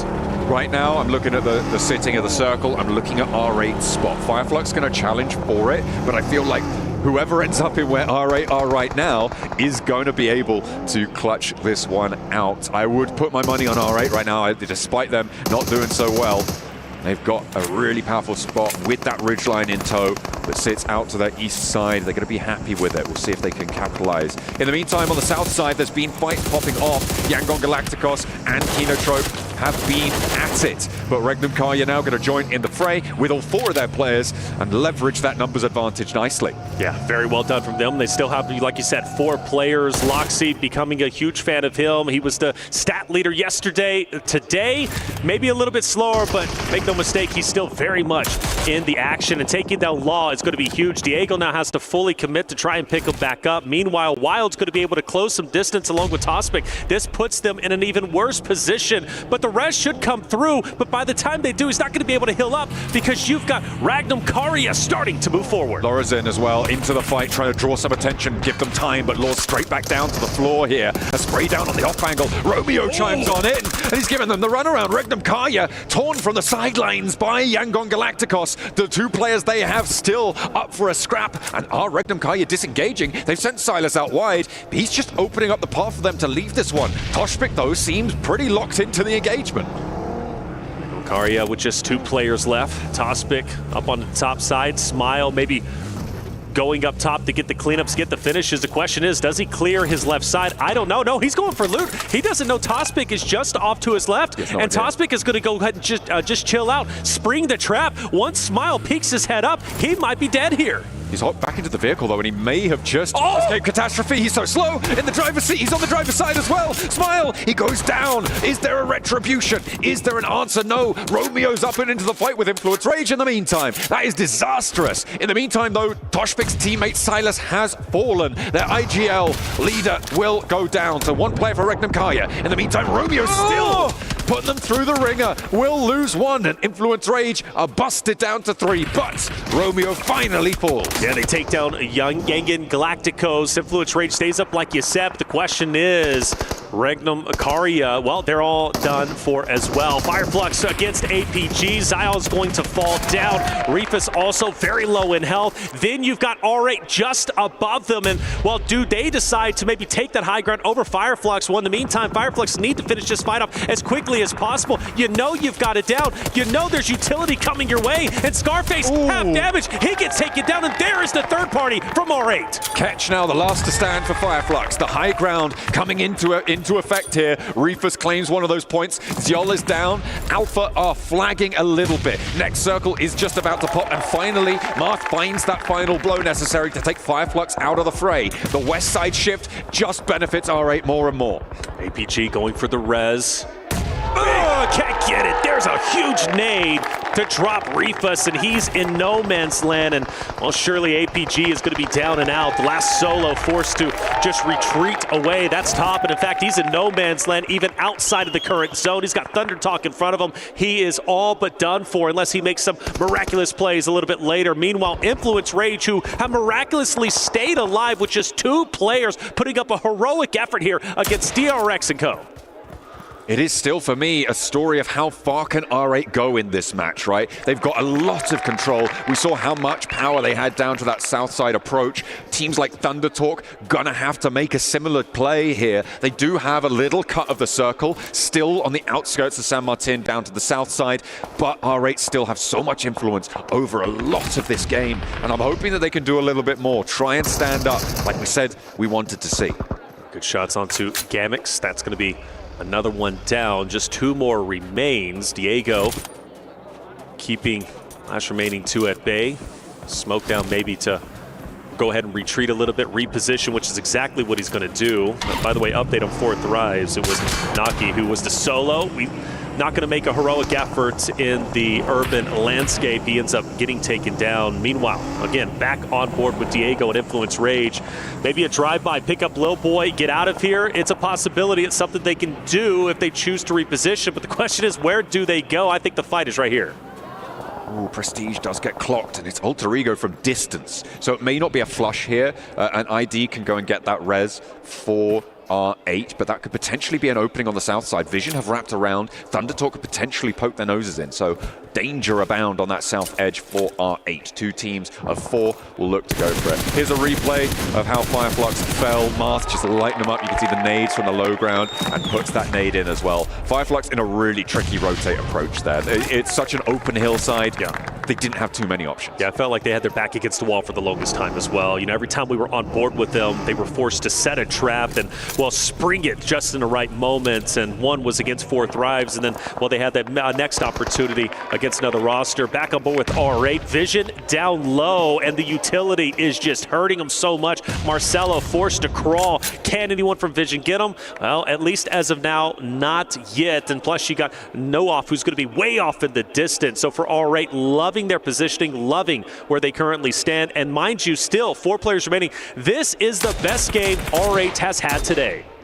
Certainly is. It is a little bit of a turnaround for them. They've got this strong position, and as I said, it is a question of what they can do with it. Vision crunching in into that same position Fireflux held, trying to use that back angle to help, but the blue zone's going to push Noof out, and now they're going to have to go for it. They do manage to go for the approach and do open up with a knock towards Ida, but Marth is still there, and Damar is ready for the res. The north side a little bit more exposed, but nobody's pushing from that angle. Nades on in aren't quite connecting, and Vision can't get their foot in the door. Well, Marcelo's back up, though, and that's a huge boon for them, in my opinion. We've watched Marcelo make some wonderful plays, and, well, he can do exactly the same here. The question is, how do you penetrate the top of this hill? And it seems almost impossible. And you mentioned Marth, right? Marth on that off angle, too, is, well, obviously hurting, and, well, we do see R8 is going to be able to recover, and Vision doesn't have the confidence, nor do they have the ability at the moment to push up and punish R8 with the down. Thundertalk are pushing in, though, as well. They're trying to move on up, and you can see they have now just crested. They pushed Marth off location. This is worse for Vision, though, because it means it's now a full 4 squad on this angle, taking the shots out wide. And Team Secret, like you say, pushing up from the east side, could crest this ridgeline. It is a big test for R8 now, as 3 teams bear down upon them. Yes, R8, they're going to have to put up a wonderful fight, and I honestly believe that they can do it. The good news for R8 is they don't have to leave this compound.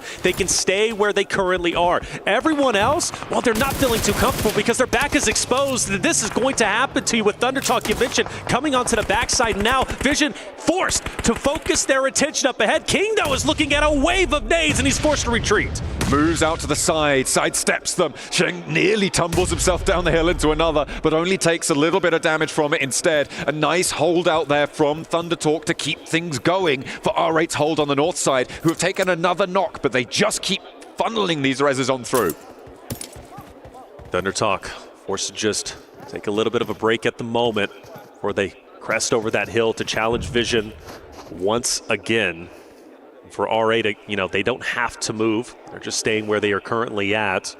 On the northern side, DRX and Alter Egos might be getting into a bit of a scuffle themselves, and they actually are, with Alter Ego once again onto the high ground. They have done such a great job in their positioning, and the confidence boost that they got from the last game must have been tremendous. It certainly would have been. Their play was seemingly impeccable coming on through for them. Thundertalk on the south side still trying to hold out Vision. There are teams here today who have really impressed, and I mean Alter Ego, yes, you're right to bring them up, right? In that context, they are outperforming almost everybody else when it comes to the averages. Well, in fact, they are outperforming everybody else when it comes to the averages. They are up to a, what is that, a 13-point average, I believe? Right, yeah. Something like that, something in that sort of order. They have done incredibly well so far, more than that, in fact, on their first 4 matches. And we'll see what more they can do today. Are they going to be able to overtake Alpha 7 on their 6-match record? It's a question, and that would be a big statement without question. You look at Alpha 7 and what their history and what they've got. Lil Boy finally gets active onto DRX. Lil Boy and Influence Rage, right? They've been going through the blender. They've had such a tough time. Really, the only thing Lil Boy could do in that moment was just get 1 elimination, 1 additional point. But it did hurt DRX quite a bit because now they're down to a solo. They are not going to have a good time. DRX eliminated on the north side, and that leaves Alter Ego a little bit more free and clear. With all 4 of their players alive, they'll be happy about that one. They're up to 54 points on those 3 elims, adding to the 51. It's Thunder Talk and Vision both trying to get up this hillside. They just can't. It's just too hard with RA on the front of it. It's going to be nigh on impossible to make that work. On the descent towards the center of the circle, Alter Ego can take a knock to Rosemary, but they'll pick that back up nice and quickly. Only 1 player from Gamax left. Yeah, that's it. And he's going to put up a wonderful fight, but I just don't know how much of a success he's going to have. I mean, Alter Egos have so much range on him. They can just funnel him in and just takes the bus, gets absolutely melted down. Surprisingly stays alive for a little bit longer, but it's only just, you know how this story's going to end. Krypton, nade, cooking. The pin is pulled. Arthur does manage to get the heel off and the reposition away from the bus, but they are bearing down upon him. He's going to lay in wait and try and look for a point here. Spots Krypton on the approach in the buggy, but gives his position away. And with a clenched fist, Arthur goes down. Well, good effort nonetheless. Galaxy Sports now out, and well, we're getting down to, of course, our top 6 teams, and R8 still has center zone along with that hard cover, and the story between Thunder Talk and Vision still remains. Neither team able to get up top because of R8's positioning. It's so tough for them, and honestly, it would be a miracle if any of these rosters don't cannibalize each other. It seems like Thunder Talk are going to try and draw that first rotate out here, moving up with the vehicle towards the compound, but R8, I feel like they've been very disciplined on their hold here. 2 players now to follow the crossing, and they cut across the Vision sight lines and will move now 3 players into a position to go for the push over towards that R8 position, potentially making it over the open ground here. What Alone's up to, though. I think he's been spotted. Volt, good shots onto one from Thunder Talk just up ahead, but not enough to get the drop. Plenty of damage out. 1 player from Alter Egos, mind you, is down, and they're crashing in onto Ida. Alter Egos getting active once again, aggressive, much like they did before, but it looks like Ida is winning those engagements, and, well, they only win them for so much. Alter Egos 2 downs, but they should be able to recover. Meanwhile, for Thunder Talk, Vision finally pushing into them. Tons of utility being out, but it looks like Vision are slowly going down. The graveyard of Fireflux becomes the terminal location for 2 players of Vision as well, and now they have to play into a 2 versus 3. They find the re-knock onto Xing and the spray down towards Thunder Talk, but it is a shooting gallery, and a huge day comes over to answer the question of what can be done here. It's R8 sending more ordnance over the top, and a 3rd party from Alter Ego. Yeah, beautiful opportunity for R8. They sniff it out, they push forward, they get the finishes, they take the players down, but like you said, Alter Ego's now starting to crash in. They gave up the compound, and now they have it. R8 now being pushed to the borders. They have to turn their attention over to the west as Alter Ego flow around the edge. Team Secret, they're going to be biding their time. They are chilling on the outskirts right now, but the fight is cracking on. Rosemary, the hero from the last game, the one who was able to take the fight to so many different rosters. Now on your screen, Damar laying fire through the doorway, saying, don't come through here. I'm taking you down if I can. Up close and personal, CQC fights. It's going to get tense, but slowly but surely, Alter Egos continue to push forward, and R8 has no choice but to just bunker up and hold on tight. Rosemary forward position for Alter Ego. Damar up to the wall as well for R8. They've been holding this compound like their lives depend on it. R8 have been admirable in this position, but Rosemary wants to change that story. Rewrite something here or there, but he goes down low. The challenge with the shotguns works out, and another player from R8 fell off in the distance, but they're getting the res onto Mark. The nade changes it, and Prestige goes down too. R8 finally getting pushed aside, and who else but Alter Ego? A huge turn up for them as Moana can get res too. Team Secret still on the outside, thinking, you guys handle that, we'll take a 2nd place. But let's also not forget Thunder Talk managed to get a couple of reses. 2 are up, and they're going to be challenged from another player from Alter Egos who looks to be getting the cleanups. Rosemary, step aside. Aliva is tearing it up. Now R8 down, just operating on fumes with only 1 player remaining, but still manages to make it in the top 3. You mentioned Team Secret biding their time. While they can only do it for so long, they now have to get active. They have got up to the ridgeline. It's open ground, a couple of rocks maybe. There's potential for them to send up to the building that R8's last player, ID, sits inside of. If they can make that crossing, they have a little bit more of an opportunity here. The question is, can they ladder up? Rosemary now on guard. I think they know that there's a team off to the north side. Start to quiet down a little bit, only for a bit though. Good shots from ID7. to the remaining players. Alter Ego's up ahead. Here comes Zeus, though. Big nade up top. Connection, no, not just yet. But at least he managed to get inside some hard cover, which means up close and personal in the CQC fights, he could do some damage. Low armor health as well as no helmet on the top side there for the last player of R8, the last bastion of hope. Alter Ego want to challenge this spot as well. Oh, Frankie actually chiming in on the off angle. Krypton goes down, gets flushed, but there is a response, and Alva takes him down in return. So now solos for Alter Ego to handle for a potential back-to-back chicken dinner. It's the fashion of the day. You win one, you win another. You buy one, you get one free. I said you buy one, you get one free. You love the deal, baby. Free 99. Best price out there. ID7 from R8. He doesn't want to move, but I will say he's been... Oh, and he gets melted from a distance, and it's all but over with as Alter Egos are going straight for the winner chicken dinner. However, we have seen solo plays, and they are magnificent, and Zeus is looking to do just that. Xerus moving in, a 1 versus 3 around the inside, and he goes down. Of course, they shut it out,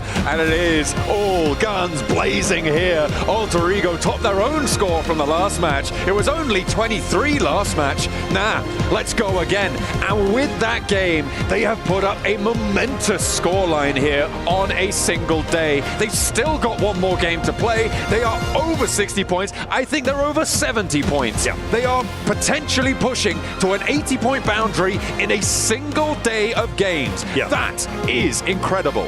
Absolutely stunning. Alter Egos looking like the top dogs. We talk about 4 thrives and how incredible they are and how incredible they have been, and there's no disputing that. We talk about how powerful Alpha 7 is based off of their day 1 performance, but Alter Egos, a new challenger has approached, and Alter Egos are looking like the top dogs themselves, could very well qualify off of day number 1 of competition for Group Green. Phenomenal job for Alter Egos, and Rosemary leading the charge. We're going to a break. When we come back, the final game of the day will be underway.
Dear PUBG Mobile fans, we are delighted to invite you to the 2025 PUBG Mobile World Cup at the ESPORTS World Cup in Riyadh, KSA. This exciting event will take place from July 25th to August 3rd at the Boulevard City. We've prepared tons of event perks, such as the PMWC avatar frame, ESPORTS Passion set, ESPORTS Passion parachute, and tons more items. Let's check out how you can get all these rewards. During the tournament, go to the Pandora event page via Lobby, Event Center, Esports to join the event. Mormon from SEA, Top from CSA, Pedrinho from the Americas, Silas from the EU, and Prestige from MENA will guide you through the 5 major parts of the event. They consist of tournament celebration, prediction rewards, esports shop, themed outfit, and champion challenge. Join these activities to earn rewards and collect esports tokens to redeem even more gifts in the esports shop. The more esports tokens you collect, the better rewards you'll get. You can get up to 2,870 esports tokens from the prediction event. It takes place from July 23rd to August 5th and consists of 3 stages that coincide with the tournament: group stage, survival stage, and grand finals. During the group stage, get 20 esports tokens by predicting the 8 teams you think will advance directly to the grand finals. Each correct prediction will grant you an additional 60 tokens. Make a total of 3, 6, and 8 correct predictions to get 300, 680, and 720 tokens, respectively. You'll get another chance during the survival stage to guess the other 8 teams that will make it to the grand finals. The rewards are the same as the group stage. During the grand finals, you must try and predict the ultimate champion. Just predicting will grant 30 tokens, and a correct prediction will grant 400 tokens. If you're unsure about your predictions, you can let your friends' predictions guide you. Find someone reliable, copy their predictions, and wait to be rewarded. The 3 prediction rounds take place on July 27th, July 30th, and August 3rd at 10:45 UTC 0. Rewards are issued the second day after each stage ends at 4 AM UTC 0. You'll receive esports tokens based on your prediction results. Note, esports tokens don't expire and can be used in future esports events. Who do you think will be the ultimate champion? Join the 2025 PMWC event and share your predictions. Invite your friends to join the predictions and watch the tournament unfold.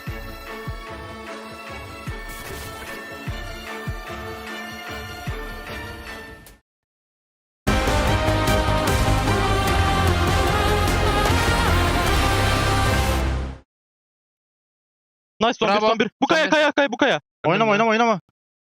Canı bir sen ölmez. Helal! Nice! Helal lan! 哎，上炮楼的应该上炮楼的。对，上炮楼。2楼是吧？ 1楼。外面。别急。抽外面。别点，准备。打不到，应该出来。Nice！我操，又没爽到。我超凶的。哇3，不。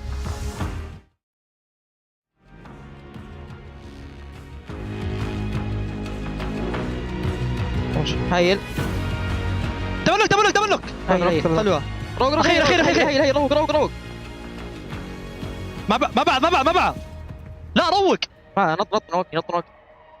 نط نايس والله جت Alterigo, you said 7 said we were gonna do something together, and he abandoned me. I did. I thought about it. I wanted to go with Alterigo. Go. I could throw this at you. Okay, you're not safe over there. I forgot what we were going to go with, something that we didn't forget. Yeah, I actually did. But with that one, I mean, Alter Ego, back-to-back wins, too, in an impressive way. For a second there, I thought it was actually going to end up being R8. That was not the case, Max. I mean, most importantly, a win on Erangel, a win on Miramar. You're playing 5 of those a day is very important. And most importantly, the team that Kalash again predicted to win did not win in R8. So I'm very happy about that. But no, Alter Ego, we were talking to the SEA talent just a few days ago, and they were not very optimistic about the chances of an SEA team winning the entire thing. But man, Alter Ego coming in swinging with the 2 wins here today. And especially, I got to say, they're respectful. They go for some very nice rotations here around the compound of R8. So far, the fighting's there. The vibes are good, Niptura. So I'm very happy to see it go forward. At least the Indonesian talent looks happy now. You were talking about him after that first win. They were like, okay, they got some... They're starting to smile. Now we're seeing them over there just jumping around, being happy. That's good to see, though, especially for Alter Ego. This is a team now that we have seen them multiple times at global events. Usually they kind of tend to shy away. It's good to see them being able to perform like this. One thing, though, that we do want to notate is the splits from R8. R8 just had so much control of their area, but they were doing some risky splits, Max. I do think the 2-2 split was risky in case of a crash, but teams, I think, were so scared about that compound because it's in a very strong position. They don't really want to encroach on that spot whatsoever. I think what caused the demise of R8 eventually here, Nep, was actually when they decide to third-party Vision versus Thundertalk, and they leave the compound, giving a massive opportunity for Alter Ego to claim that position for themselves. Yeah, and I could see what they were trying to do as well, right, is by leaving at least 1 or 2 players onto the north side of the compound, they were trying to use them as an anchor point so that the rest of the team could go third party and come back. Unfortunately for them, Alter Ego were just way too busy taking out everybody they had in sight, so it didn't really work out. But I can see the vision coming in from R8. It just, with a compound that split up and that far apart, I don't think it really worked. Because even if you try and regroup in case of a possible crash, it's going to take you 10, 15 seconds to initiate that regroup and for you to get back together as a team. And by that time, you maybe lost a player, maybe you already lost half of your team, so it's not quite what you want. So unfortunately, because of that, R8 do get a second place. Still a very good game, 13 points on board. Nothing to be really forgotten about here. They get himself a lot of points on this match, but 26-point bomb here for Alter Ego Ares. SEA here to play, man. They definitely are here. Another team that I'm currently looking at is a Chinese team, Thunder Talk Global, being able to clutch up at least 9 points. We saw what they were able to do earlier when they got the win. And we go towards the second page. A bit of a slip up there from Alpha Gaming. Fourth Thrives, I mean, that's completely fine with the way that you guys have been performing. But let's keep it going because I want to end up getting to the overall. And I want to see what it's currently looking like because now, as we are going to be going into the last match of today, keep in mind, Group Yellow, a lot of these teams, it is going to be their last match. Fourth Thrives, once again, still there with 105 points. And we're going to keep going down. Yangon Galacticos, Max, you've been talking about this team for a long time. 53 points. Is that going to be enough? Ooh, I mean, it is going to be... Not enough. Realistically, it's not going to be enough to go straight into the finals. But one thing you have to keep in mind is that after this stage, all of the big heavy hitters we expect to do well are already going to be in the finals, making the survival stage technically a little bit easier, also because you're not going to have the group rotations between yellow, green, and red. So I think Yangon Galacticos, if they're going to make it through, it would be in the next stage. What's impressive so far, too, is Alter Ego now on the overall. You can see them. Fourth place. They still have to play one more match. They have already passed Alpha 7. This is an insane day for them. With only 5 games, by the way, against everyone that played 11. That's so true. Whoa. Whoa, hang on a second. Okay, Holy moly. Holy moly, my goodness me. No, but I do think that actually a lot of the teams probably weren't expecting them to come out so hard so quickly as well, right? I mean, one of their players, I can't quite remember which one it was, had 8 elims in that last game. Krypton. Was it Krypton? Yeah. Yes. Out of all the elims that they got, which was a fair amount, he got 8 of them. And to have the fragging power right out the gate like that in only 5 matches is something probably a lot of teams might just be reeling from at this point. You're talking about Krypton and how he had so many elims this game. I really want to focus mainly on the side of Alvad. He's been really good at securing off angles, a lot of information, allowing his team to transition onto his spots. Alva, maybe not top tier fragger here, but definitely the one enabling his team to get in those game-winning positions. Okay, well, let's step away from all of that for a second. Yesterday, we had a bit of a fun moment and a first segment for us, too. Let's do Maxman Grenade of the Day once again, because, yes, I was really, I mean, what was it, Team Falcons yesterday? What's it going to be today, Max? This one is going to be from Team Vision, nading his own teammate and someone else. You know what? I'm actually going to say that was a good time to nade your teammate because you get rid of someone in the process, and if you have a bit of beef with your ally, guess what? You can sort that on the battleground. They do get the res after that, by the way, but that was Maxman Grenade of the Day. Calm down, Kalaris. Yeah, I don't have a jingle yet. I'm starting to see something here, though, with Maxman Grenade of the Day. To qualify, you have to grenade one of your teammates. Yeah. Yeah, I mean, look at Doc. Top.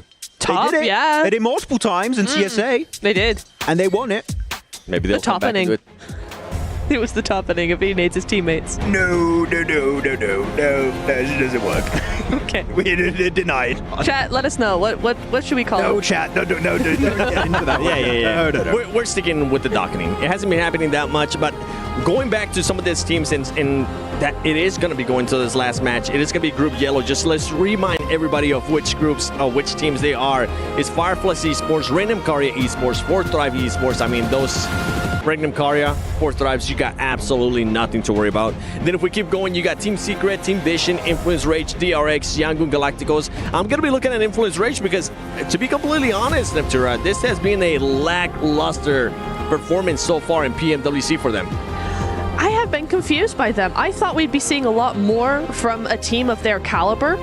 And so far, it just has not been exactly what we wanted to see. I'm sure it's not what they wanted to do either, right? The performance they've had so far has not been what they have been wanting.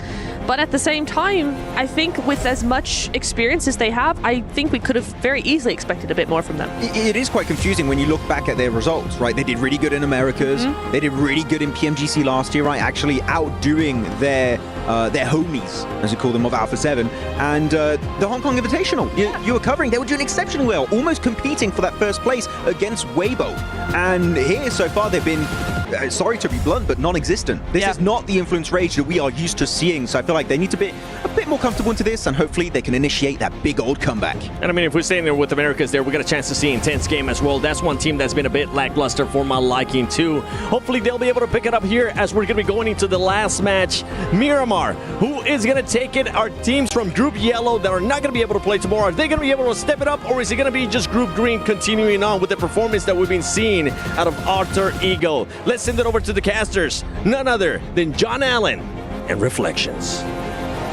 Oh my goodness, what a day we've had today. It has been phenomenal coming on through for these teams, and well, for one team in particular, it has been a miraculous day for Alter Ego Aries, up in 4th place, going neck and neck with teams who have 6 more matches under their belt on this point scoring. They have almost guaranteed themselves a spot in the finals on just their first 5 matches alone. To put in perspective, Alpha 7, we hyped them up yesterday. They come in 2nd place, just behind that of 4th Rives. And look at where Alter Egos currently stand.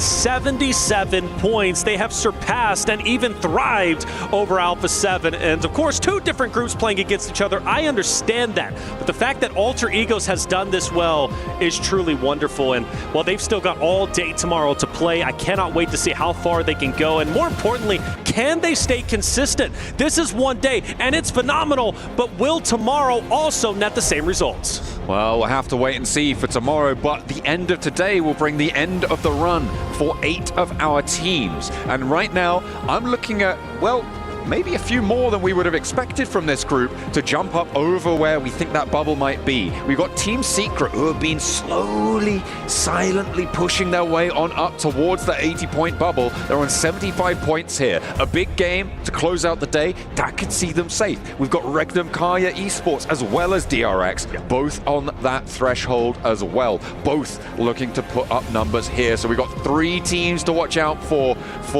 their group that will go down. For Group Yellow, they are going to have their last go around on Miramar, their last go around of the league stages. But it looks like that bubble is shaping up to be about where we expected it. You would think so, definitely. Although I will say I would have loved to have seen Influence Rage a little bit higher, but it just has not been in the cards for them. And, you know, you also have the question of Fireflux. How well are they going to do in the survival stage? Unless, I don't know, we just see a miraculous game number 6, their final game for this group, but anything is possible. We'll see how it ends up turning out. But Alter Egos, the only team to truly break the mold, at least for Group Green, and do as well as they have. Although Thundertime, you know, I've been impressed with them too. You know, Thundertime would be the 2nd team just behind that of Alter Egos, even though there's a massive gap, right, who has done as well as they have in Group Green. We're heading into the final Miramar of the day, game number 6, the final game for Group Yellow. The question is, who really wants to be top 8? You need every point you can possibly get, because nothing is guaranteed once Group Red returns to tomorrow's competition. Absolutely. It is going to be a slobber knocker, to be sure, tomorrow. But we still have to get through the rest of today. As you can see, our players are ready. They are raring to go. Fans blazing, keeping those phones nice and cool. Absolutely. Sure, they are heading on in the best possible conditions. Well, plane path sending from El Pozo over towards Campo Militar on the northeast side. A little bit difficult to get down towards the south edge, but vehicle drops, that should sort it right out, lickety-split. See where the zone ends up going. Do we get another zone like last? Do we get an island? Which I'm here for. I love chaos, and I want to see chaos for the last game for Group Yellow. But there is a lot at stakes here. I mean, absolutely. I mean, especially for Fireflux, Influence, Rage, Galacticos, who also need to work their way up. And even for Team Vision, they're safe now. No guarantee they're going to be safe tomorrow. There's Rosemary on your screen, a guy that has just been performing so incredibly well for Alter Egos and truly impressing me as much as he had, and even having the highest damage. When you have a player doing as well as Rosemary, things start to get scary for all the competition. Yeah, absolutely. And the prize that they could potentially be claiming here, even just in the group stages, $80,000 for first place in the group stages. Massive. Alter Ego could be looking to take that one away. Right now, they are uncontested on these averages. They have been playing phenomenally well. There is no other team that stands up to them. They have had 2 chicken dinners in their first 5 matches, which does have a bit of a statistical outlier smell to it, you know. It could potentially get a little bit more stinky towards towards the rest of today and tomorrow as well. Yes. They do have to keep up this pace in order to keep that metric going. But for now, they're going to be very, very happy with themselves, and rightly so. Okay, here we are, game number 6, and well, already we're seeing a snipe come out as one is going to go down from Gamix, who has been not able to get anything going today. To put it in perspective, we are on game 6. They are on 5 points. If they get 1 point here, they're averaging 1 point per game, which just is not going to be enough. They're obviously going to have to come back and do better. They're not the only ones, though, towards the bottom. Kinetrup as well as IG, intense game. But R8 showing a little bit of life in the last game. That excites me. Maybe for this final game, who knows, they can have a pop-off, get towards 40, setting them up very healthily, going for the top 8 run once Group Red comes into play tomorrow. But for R8, I really do think that last game was a huge confidence booster. Second place, maybe they could have done a couple of things better. Did they need to push, of course, the likes of the teams on the outskirts? Maybe not, but they did what they did. They finished in second. We're still very happy with that. I think they have new life. They got a very healthy elim count, you're right, and a second place is definitely nothing that you want to turn your nose up at, right? It is still a very nice addition towards the point scorings. And in my mind, I feel like R8 were never a team I was looking at for top 8 coming into this one. So pushing towards that, I don't think is something that I'm sort of considering for them. But you're right in terms of that confidence boost, moving towards survival stages where 8 out of the 16 remaining teams will make it. So the question you have to ask yourselves basically is, who are the bottom 8 teams? Because those are the teams we will not be seeing in the finals. And R8, I feel like they might have been in that conversation, right, to be in that bottom 8 bracket.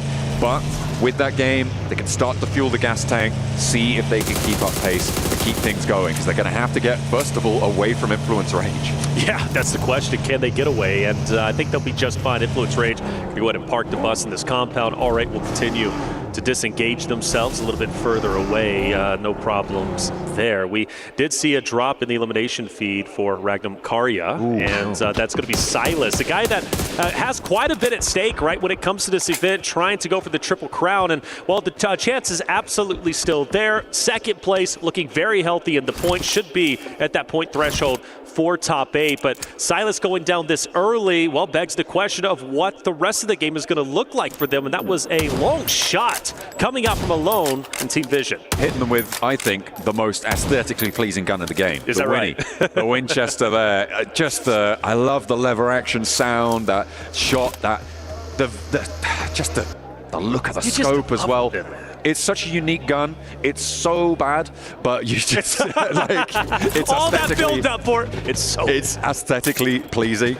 Everything about it is brilliant, except for how good it is. Yeah, I don't know. Buff the Winchester. That's what we're starting with. Buff it. Buff the bow too. Buff the bow too. Hey, look, stop hopping on my train. Hey, I'm here, man. I'm riding with you, baby.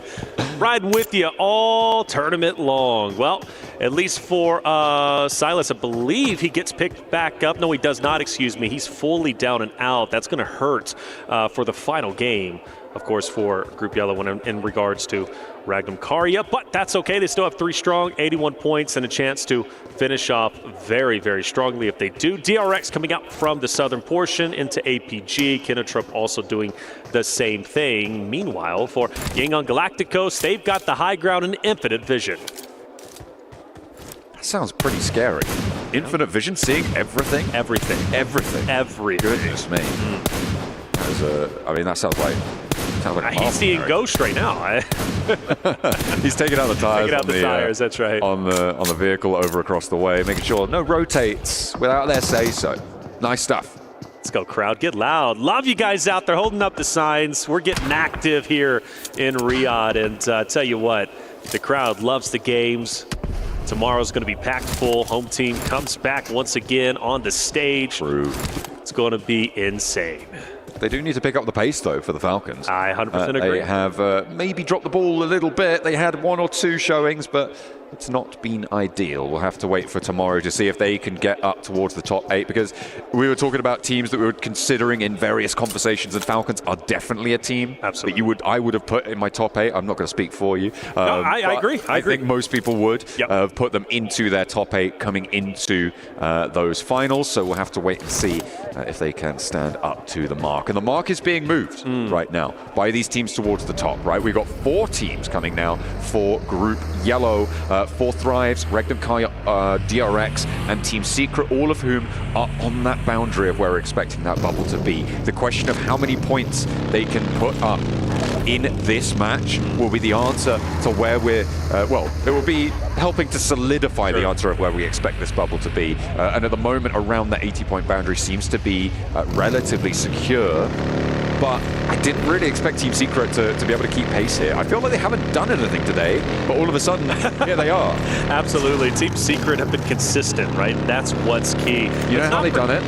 They podiumed, by the way, a couple of times today already, right? More specifically on that Erangel second place. So they've done quite well, but I mean, I'm saying all that. How did they do it? Go ahead and give me the answer. That's a secret, man. Stop it. Why did I fall into that? You're ridiculous. Here we go. I feel like you knew what was going to happen. I had no idea. Okay. I'm oblivious. Yeah, fair enough. I did keep it a secret. All right. That's not going to be in the same compound. So where they end. I mean, drop location, fine, sorted. Didn't need to move too much. And they will be able to play fairly central and chill out here again for the time being. Just for the time being anyways. Taking a look at the map, I notice Alter Egos off to the right-hand side, and I get excited now that I start to, and I've definitely had a lot of opportunities today at least to watch Alter Ego. They remind me a lot of like aggressive rosters like Alpha 7, for example, right? Those gatekeeping teams. They obviously like to be a bit more central, but they're highly aggressive. And one thing about Alter Egos is when they do make a push, they do it very confidently because they have a lot of great slayers. And again, Rosemary has been that guy. Now, have we seen Alter Egos like make some mistakes with their aggression? Yes, but we've also seen them thrive as well. Rosemary's the second top fragger. He's played 6 games less than everybody else there. Yeah. That is nuts. The guy's insane. Aggression, and again, I love that. I really do. Now, it's a double-edged sword. Okay, you're too aggressive, it turns into recklessness, you run into trouble, right? You get punished. They're going to have to find that balance, but at least today, there is no balance. It's all aggression, and they're doing it so very well, and they're punishing every single roster, and very well could be taking maybe advantage of the nerves for some of the rosters who are playing for the first time on the stage. Potentially could be. I mean, you do need to sort out those nerves, especially when you get to this sort of phase of the tournament. I think everybody here should have played in a LAN final at some point. But hopefully they can keep their nerves. The longer distance you travel, the more nervous you get. That's just a direct correlation, directly proportional. Without a doubt, the closer I got to you, the more nervous I got. The more distance, the better. Joking, APG running into trouble, and this could be very tough. A team that needs to at least get a little bit more points, I think, to feel more comfortable breaking into top 8, going into tomorrow's competition. They're going to have to go at it with 3. Kinnitrup also losing a player, maybe even 2, as we start to see Thunder Talk wake up once again. A team that played the final end zone so well in the previous game, now doing it once again, and they're taking it to 2 teams simultaneously. There we go, nades over the top. Looking for the shutdown here, and Reefus with the spray down. Alpha Gaming are chiming in, so a pincer, a vice grip around the position, but Kinotrope are able to squirt out the side there and just get away back towards their backstop position. Only though with 2 players alive. Let's look at Ida. Ida, a team that 3rd place in the last Miramar. Rita dropping, unfortunately. Chance to get back up, maybe, but R8 is on the opposite side of the compound, so Rita most likely going to be completely down and out. We transfer back over towards Thunder Talk, again, who is challenging APG just up ahead, and it looks like they are looking to hunt down Reefus, take him out. The solo remaining, but gets an off angle, fires some shots, but it doesn't matter. Maybe it was a bait that pays off. Thunder Talk taking APG out. Brilliant stuff, and that is great news for them as well. Up to 39 points now for Thunder Talk. They are pushing boundaries here on their first day, and they will end the first day for Alpha Gaming. They will draw up on 38 points, a respectable total. It is right on that boundary of qualification in top 8 though. All right, we look at the next zone dropping out. By the way, Rita did get back up for ETA Esports, so Rita will live to fight yet another day against R8's 4-stack. That is just opposite of them in the compound. The zone will shrink down, still centralized. When we're talking about Thunder Talk, they don't really have to go to anywhere. They can kind of fill out how this R8 ETA fight is going on. But if I know Thunder Talk, I know they're waiting for the perfect opportunity to crash in and third party. Emre with the sightlines over towards Ida.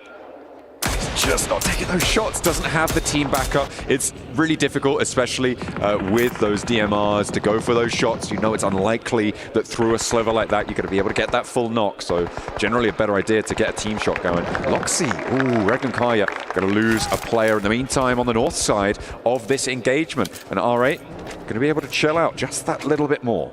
Just a little bit more. A line of sight. The shot finally fired. Marth gets away. Good on him, but he's going to burn through some much-needed meds that he's most likely hoping that he can get. Alter Egos, by the way, rotating in. They split up just a little bit, but they're getting dangerously close to potentially going into this R8 ETA, maybe even Thunder Talk engagement that is starting to culminate around this compound. So it's going to get quite busy, especially if that's where the next zone goes. This compound, this area is going to be insanity. And speaking of Alter Egos, well, Influence Rage want to go ahead and test the waters. Yeah, on this east side, the hills that stretch from Picado up towards San Martin. They are just going to chill out for the time being.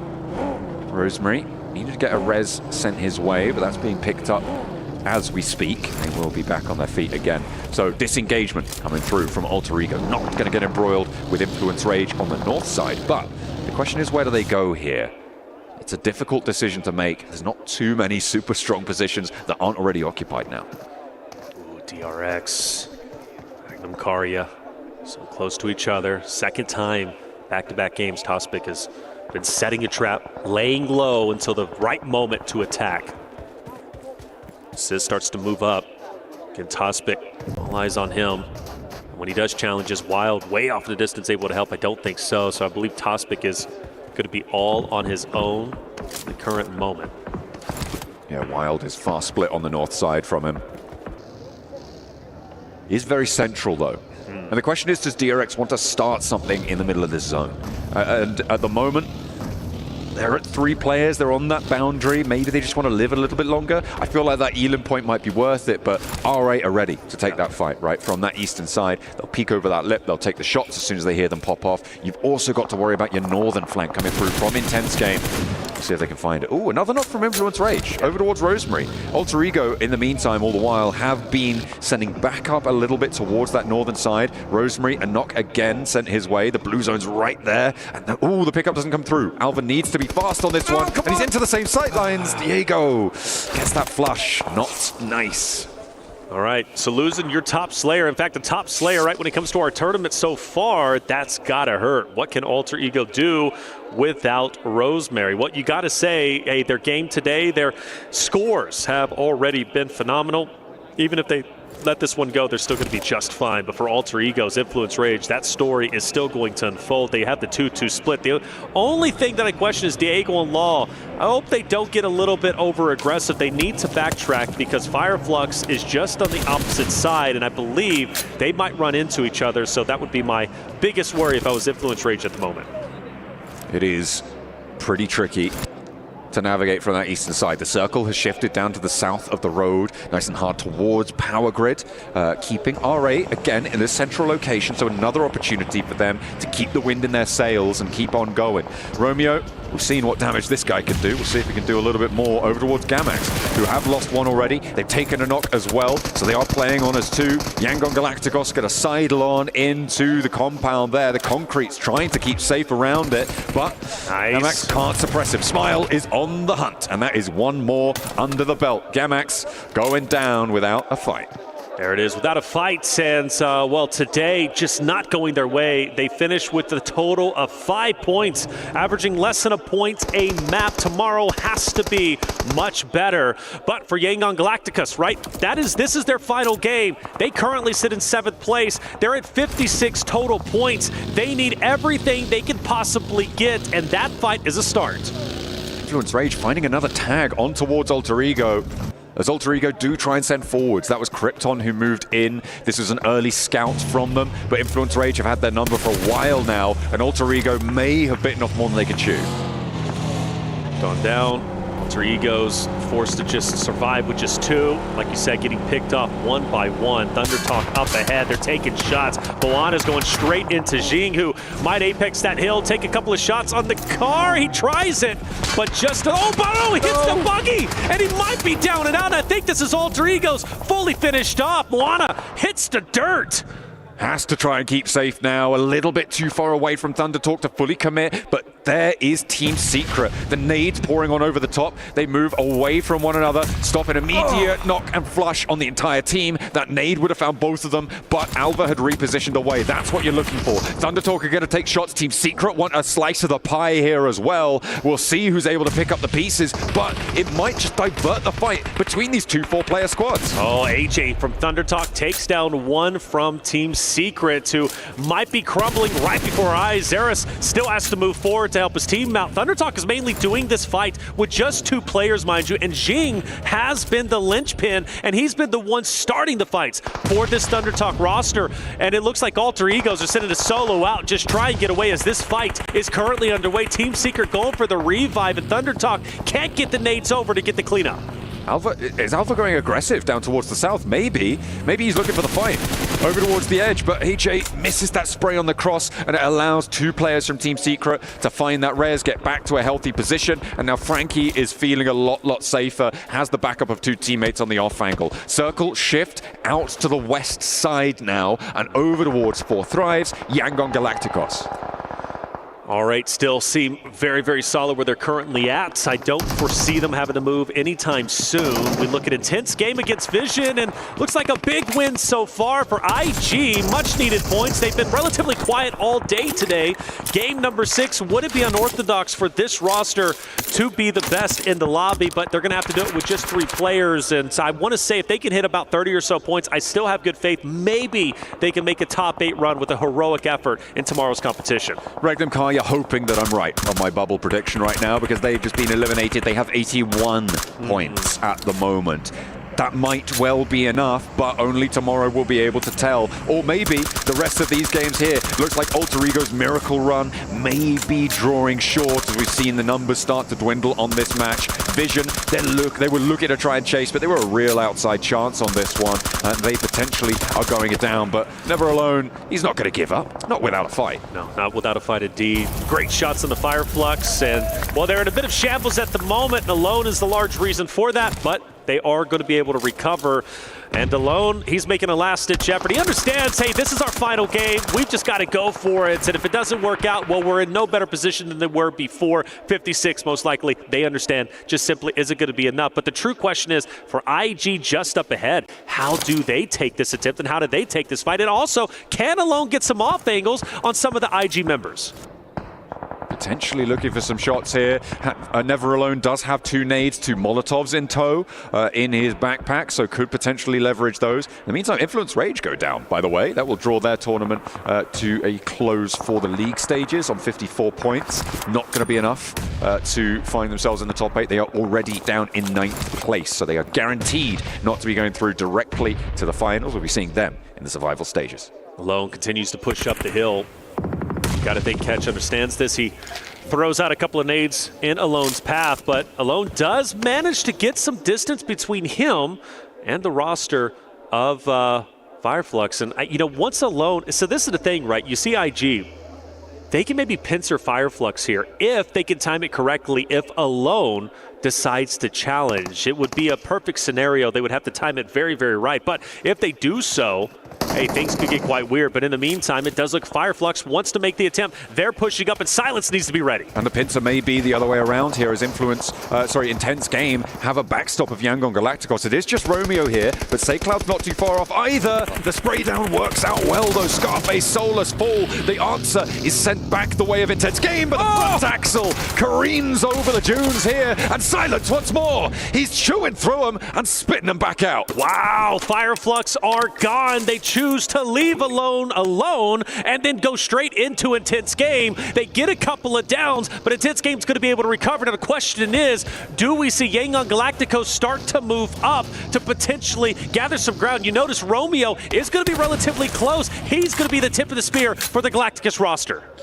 Oh, they got to go for it, though. I mean, they've got such control over the northern side. Do Intense Game want to go there? I don't know. They might try and push towards DRX and have a good time of it. We'll have to wait and see. Thunder Talk trying to stop Team Secret from leaving. You're not going to be successful in that endeavor, unfortunately. Might be able to catch the backside of that rotation as Alter Ego do finally fall. Their day is over, but they earn a gargantuan, a mammoth amount of points. That's right. Nearly breaking into top 3 is so impressive. Off of just 6 games. Can't wait to watch them tomorrow. Smile taking down a 4 Thrives member. That's the first one to drop so far. Not down and out just yet, though. They can get him back up onto his feet. 4 Thrives have already done a wonderful job. So this fight is going to be impactful, but not as impactful, at least from 4 Thrives' perspective. Now, DRX, however, on that potential theoretical threshold of 80 points, they sit at 79. They need everything they can get, and they are playing very cautiously. Yeah, Team Secret as well, looking to try and keep that one going with the 3 points they've earned already, and placements starting to come in after the next team falls. Every point's going to matter here. Team Secret on 78. They are currently level with Alter Ego, who have gone down, but the 6-match disadvantage. Intense Game do send on in towards DRX's bunker, but they are not having a good time of it. The 3 players alive for DRX are working with one another beautifully. So easy, though. Nice. The last to stand stays alive for the South Korean roster, but in comes R8 around the headland. Yangon Galacticos moving in. The Sharks are here. They've smelt the blood in the water. Absolutely, and they want to feast. Team Secret also not too far away either. For DRX, still in a little bit of trouble. You need to get your teammates back on your feet, at least have a duo to make something happen. But the nades are careening in, and R8 has the utility to take them out as they currently stand, but they just can't make the connection. Either way, they're starting to close that vice grip. They're moving forward. They're starting to form a fatal triangle, and in the middle is DRX. They are just trying to live this one out. They have got 3 points. They're over Regnum Kaya now, which is a very nice place to be. Another point would be beautiful, but they've got the placements. The nade from the backline doesn't tag on to QX, and the nade from So Easy, looking for Marth, isn't going to be able to get the full job done, but does tag him, force that heal. He's burning, and there's the knock. The Molotov behind him forces him out of the bunker, and they may be onto another one. R8, losing their 4 position, have lost a little bit of momentum. Yes, they have, and DRX still holding on very, very strong, and I do want to point out, Yangon Galacticos get a little bit overzealous, and well, for 4 Thrives, they take down one of their members. They have to try and recover, but if they push up a little bit too far, maybe Team Secret is in the vicinity. Maybe they capitalize and set the trap to take down Yangon Galacticos. We'll see if that ends up unfolding. Meanwhile, all attention on DRX and his R8 fight, which should have been single-handedly going to R8, but you got to be so impressed. DRX holding on tight to what they got. They understand they need to hit the 80-point threshold, and they're going for gold. They need more placement points as well to feel safer and safer. Currently, with the points that they've earned, they're on 83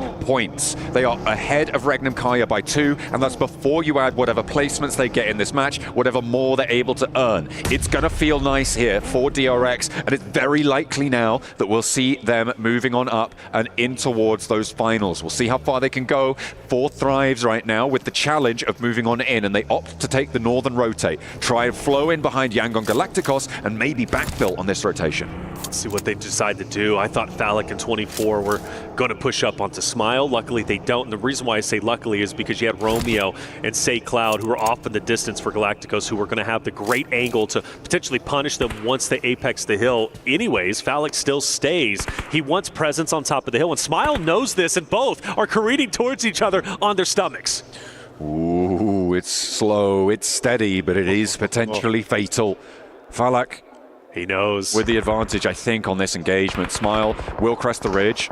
But I think Falak will get the peak first here, has that info, will have heard those steps. He knows exactly that the player there, has full sight lines, goes for the spray down. He does not miss those. There is no way that he's going to lose out on that engagement. And that's another point under the belt for Thrives. They want to try and put up, or the 120 on today. That would be beautiful for them. Keep Without a 10-point average going. Without a doubt. And you know what? To keep Falak, by the way, to challenge Smile in that vicinity was great. It seems like a tremendous risk, but Thrives knew exactly what they were doing, and they have been piecing apart Yangon Galacticos. Remember, they took out the first one a little bit earlier. They just take out a second one. They're taking them out piece by piece. Now, on board with ETA Esports, who we watched a little bit earlier in the engagement against R8 for the compound. They've kind of separated each other, but they're still within the same vicinity, and they're still fighting. R8 up ahead, and the first knock is in. The tap with the Mini 14, good for the knock. And the first blood is drawn on this skirmish. Forcing Damar back up to the wall there, not really going to be in a super resible position, potentially just done and done for him. And R8 looking to move on with 2 players left standing. See how much further they can go. There's that flush to confirm it. Thundertalk going to make their approach now. Potentially try and push in behind Ida and have a little bit to say about this situation. But they do draw short. They stop. Pop some smokes, try and stay safe. In the meantime, Thrives over on this northwest edge. They found Yangon Galacticos with 2 players still standing. Say Cloud and Romeo down in the ditch, and Falak close by with a nade, looks for the cook over the top, doesn't quite connect, and T24 is down in the meantime. 2 players to face him, and he will be rebuffed.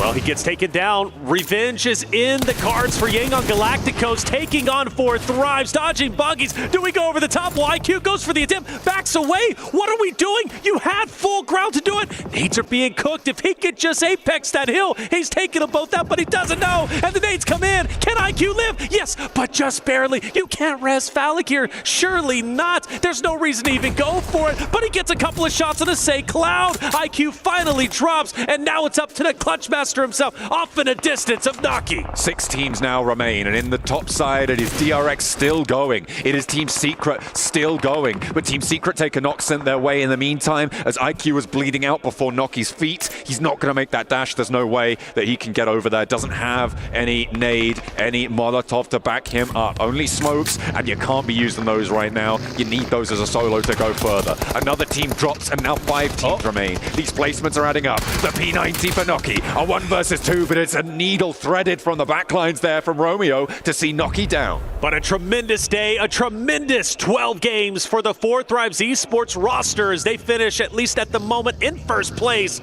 without tomorrow's competitors joining back in the mix. We're getting down to now our top 4. You've got DRX, Team Secret, you've got ETA who's up ahead, and well, things start to look crazy as Yangon Galacticos also joins in the mix. And you know what? A big win here would be absolutely needed. Let's not forget, they're on their final game. They have a chance to potentially apex and be well within the top 8. They can still qualify for finals off of this game, but they've got to do everything right. It is a monumental task to be able to find enough points out of this game for teams like Yangon Galacticos.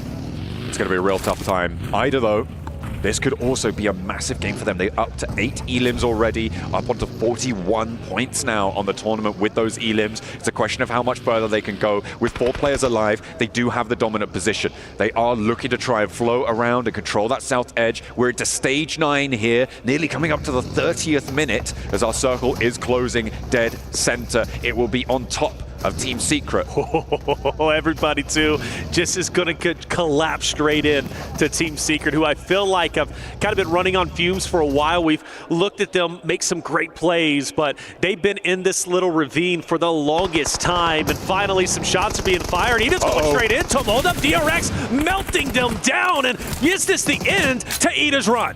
Yangon Galacticos also will have sightlines onto this. They're now hitting the deck, trying to go for the nades, but they're getting lit up from every angle, and not even finding a knock onto DRX. Only 1 player now from either stands, and everybody else is picking a piece of them out, adding it to their score tally. Darking desperately looking for the res, but the stand-up not going to be successful there, as it is again Yangon Galacticos to find the opening, to look for the shot. So easy is pushed back, but Ida are flagging, and Team Secret, where are they? They're still on their belly buttons. They're hiding. They've been hiding this entire time. They're going for gold, and the opportunity is there. But I said it, right? Yangon Galacticos can still do this if they get every point, and they're going going for it. Team Secret finally get active. They get off their stomachs. They're on their feet, and they're pushing up towards Yangon Galacticos. The question is, can they win the 2v2? Belt buckles to the enemy, boys. We need to take the fight now. Team Secret out of the ditch and into the fire. For Yangon Galacticos, they are sending the nades on in, trying to split them up, trying to find those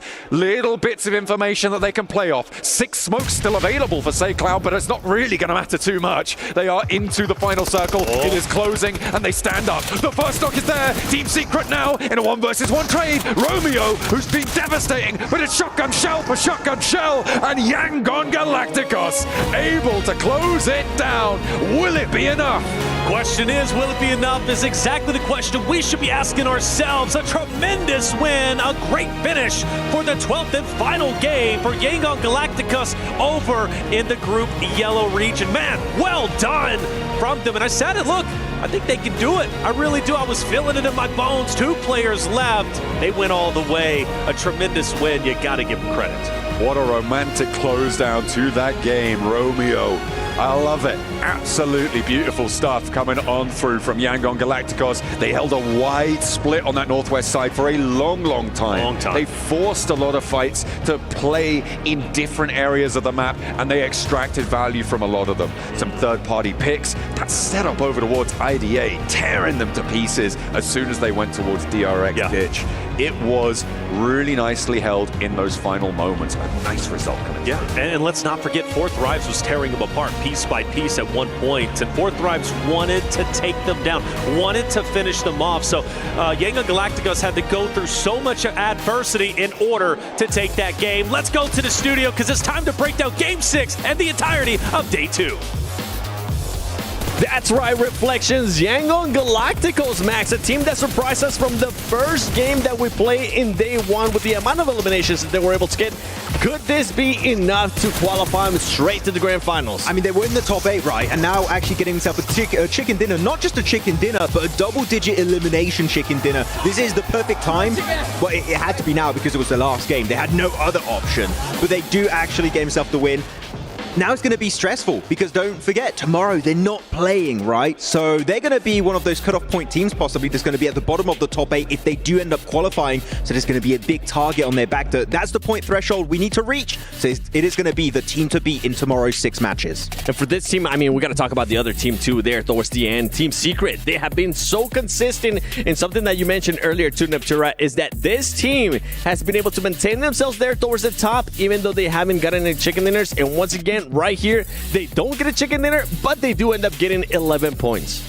I mean, yeah, we've seen them in the top 5 basically the entire time, top 5, top 6. So with 11 points, they're able to actually do that again. They're able to just maintain that position. Is that a position we're going to see them still in at the end of Day 3? No. Is it going to be top 8? Possibly, with as consistent as they've been without any wins whatsoever. Seven's looking very frowny face at me. I think he disagrees. No, I would love to see a win out of this team, whether regardless if it's going to be against a rival stage or maybe grand finals. We'll have to wait and see, right? We still have to wait and find out what's going to be happening tomorrow on the final day for group stages, as we're going to be having Group Red coming back. You can see there, Fireflux. Not really. We didn't get a chance to see much out of this team, Max. I expected a little bit more. I know you were kind of high on them whenever we were watching PMSL EU. They were barely able to get into PMWC, but it's just a lackluster performance. I was excited for Fireflux, but now that I think really back on this team, they only really did well in their region or back in the European Championships, and when we had those, like, what, 2 years ago? So since then, they've not been doing too much. They actually fell down significantly in the rankings of the Turkish teams, and as of right now, even Ketch or Solis, they're like, our renowned players on the world stage, are just not able to bring the heat on the same level just yet. So Fireflux, unfortunately, compared to like a Regnum Courier, I think they might be missing out on an early slot to the finals, and maybe entirely they might miss out in the survival stage, and I unfortunately would not be too surprised. Yeah, I mean, we gotta wait and see, but you know what? You know what I want to see? I want to see how high up Fourth Thrives is currently on this overall leaderboard, because they have 111 points. And the scary thing for me is I'm just gonna bypass second place, third place, fourth place. We'll come back to them in one bit. Alter Ego Aries. 78 points, Neptura, in just one day. And look at the difference. They're surrounded by those teams with 12 games apiece. They've only played half of those. That is wild, actually. Yeah, because the only other team with 6 matches is Alpha 7, who have also managed to maintain top 8 position even when during the day they're not actually playing. But Alter Ego, that is a phenomenal performance. I mean, 2 matches in the first day is wild. That's right. And I mean, remember, Max, at the start of the day, we have 4 thrives with 56 points. That is just an insane performance from Alter Egos. Now being able to, in a way, improve on the performance from Alpha 7 yesterday, getting 23 more points than that in just one day. If they double their points and they do the same tomorrow, they'd have 160 points, give or take. Wow. How do you do that? It's not happening, but like, oh my goodness, that would be crazy. Actually, I want to bring up a question here as we look at this page.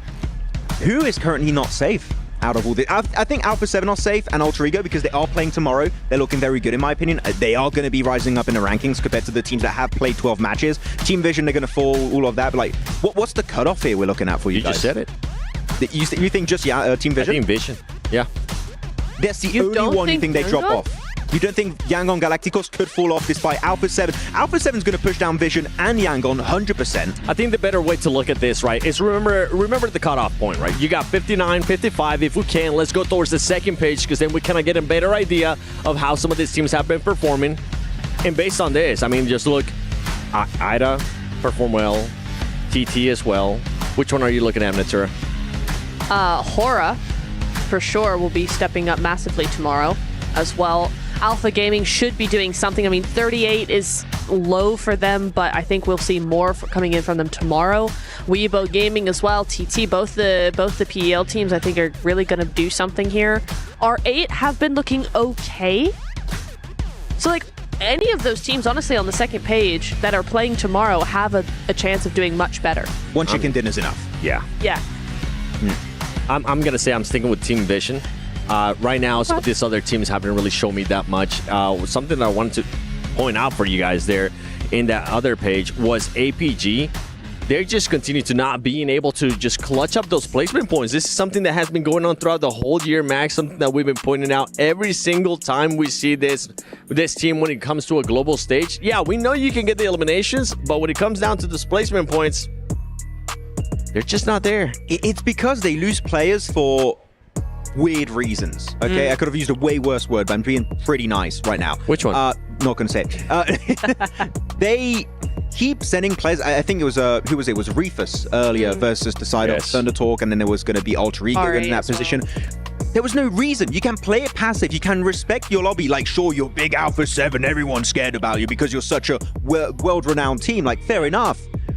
But respect your teams you're going up against. God damn it. Like, they need to respect the lobby way more. They just go for these weird sends, lose a player. You're down to 3. You take a 4v3. You're going to be losing the fight.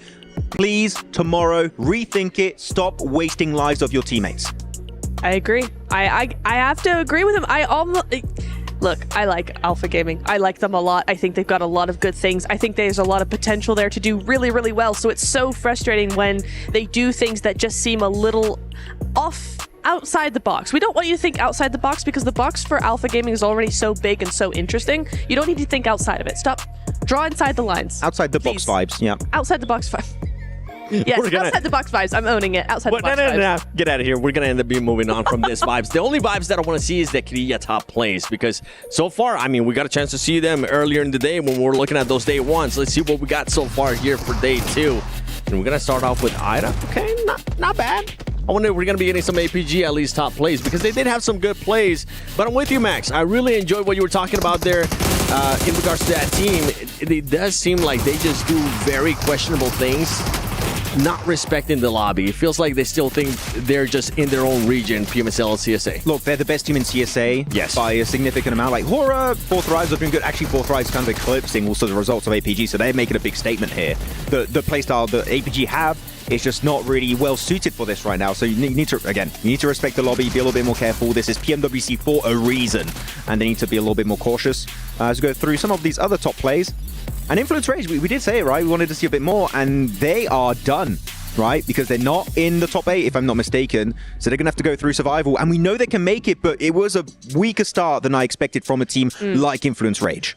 I want to just go back very quickly to Alpha Gaming, though, because we have heard, and we speculated ourselves many times with different teams, are they going to go for finals, or are they okay with playing survival? And I think certain teams might want to play survival. We discussed that as well. I wonder if that's the case for Alpha Gaming. I think they are a team that does do very well once they've had as much practice, as many days as possible in the lobby.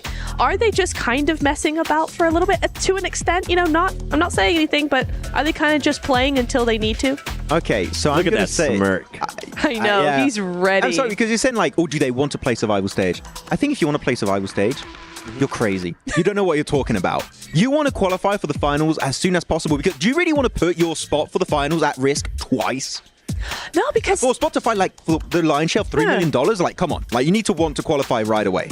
I don't know, because Seven was even saying that a large majority of teams that are very successful in finals are the teams that come from survival stage. For me, that means they're not confident.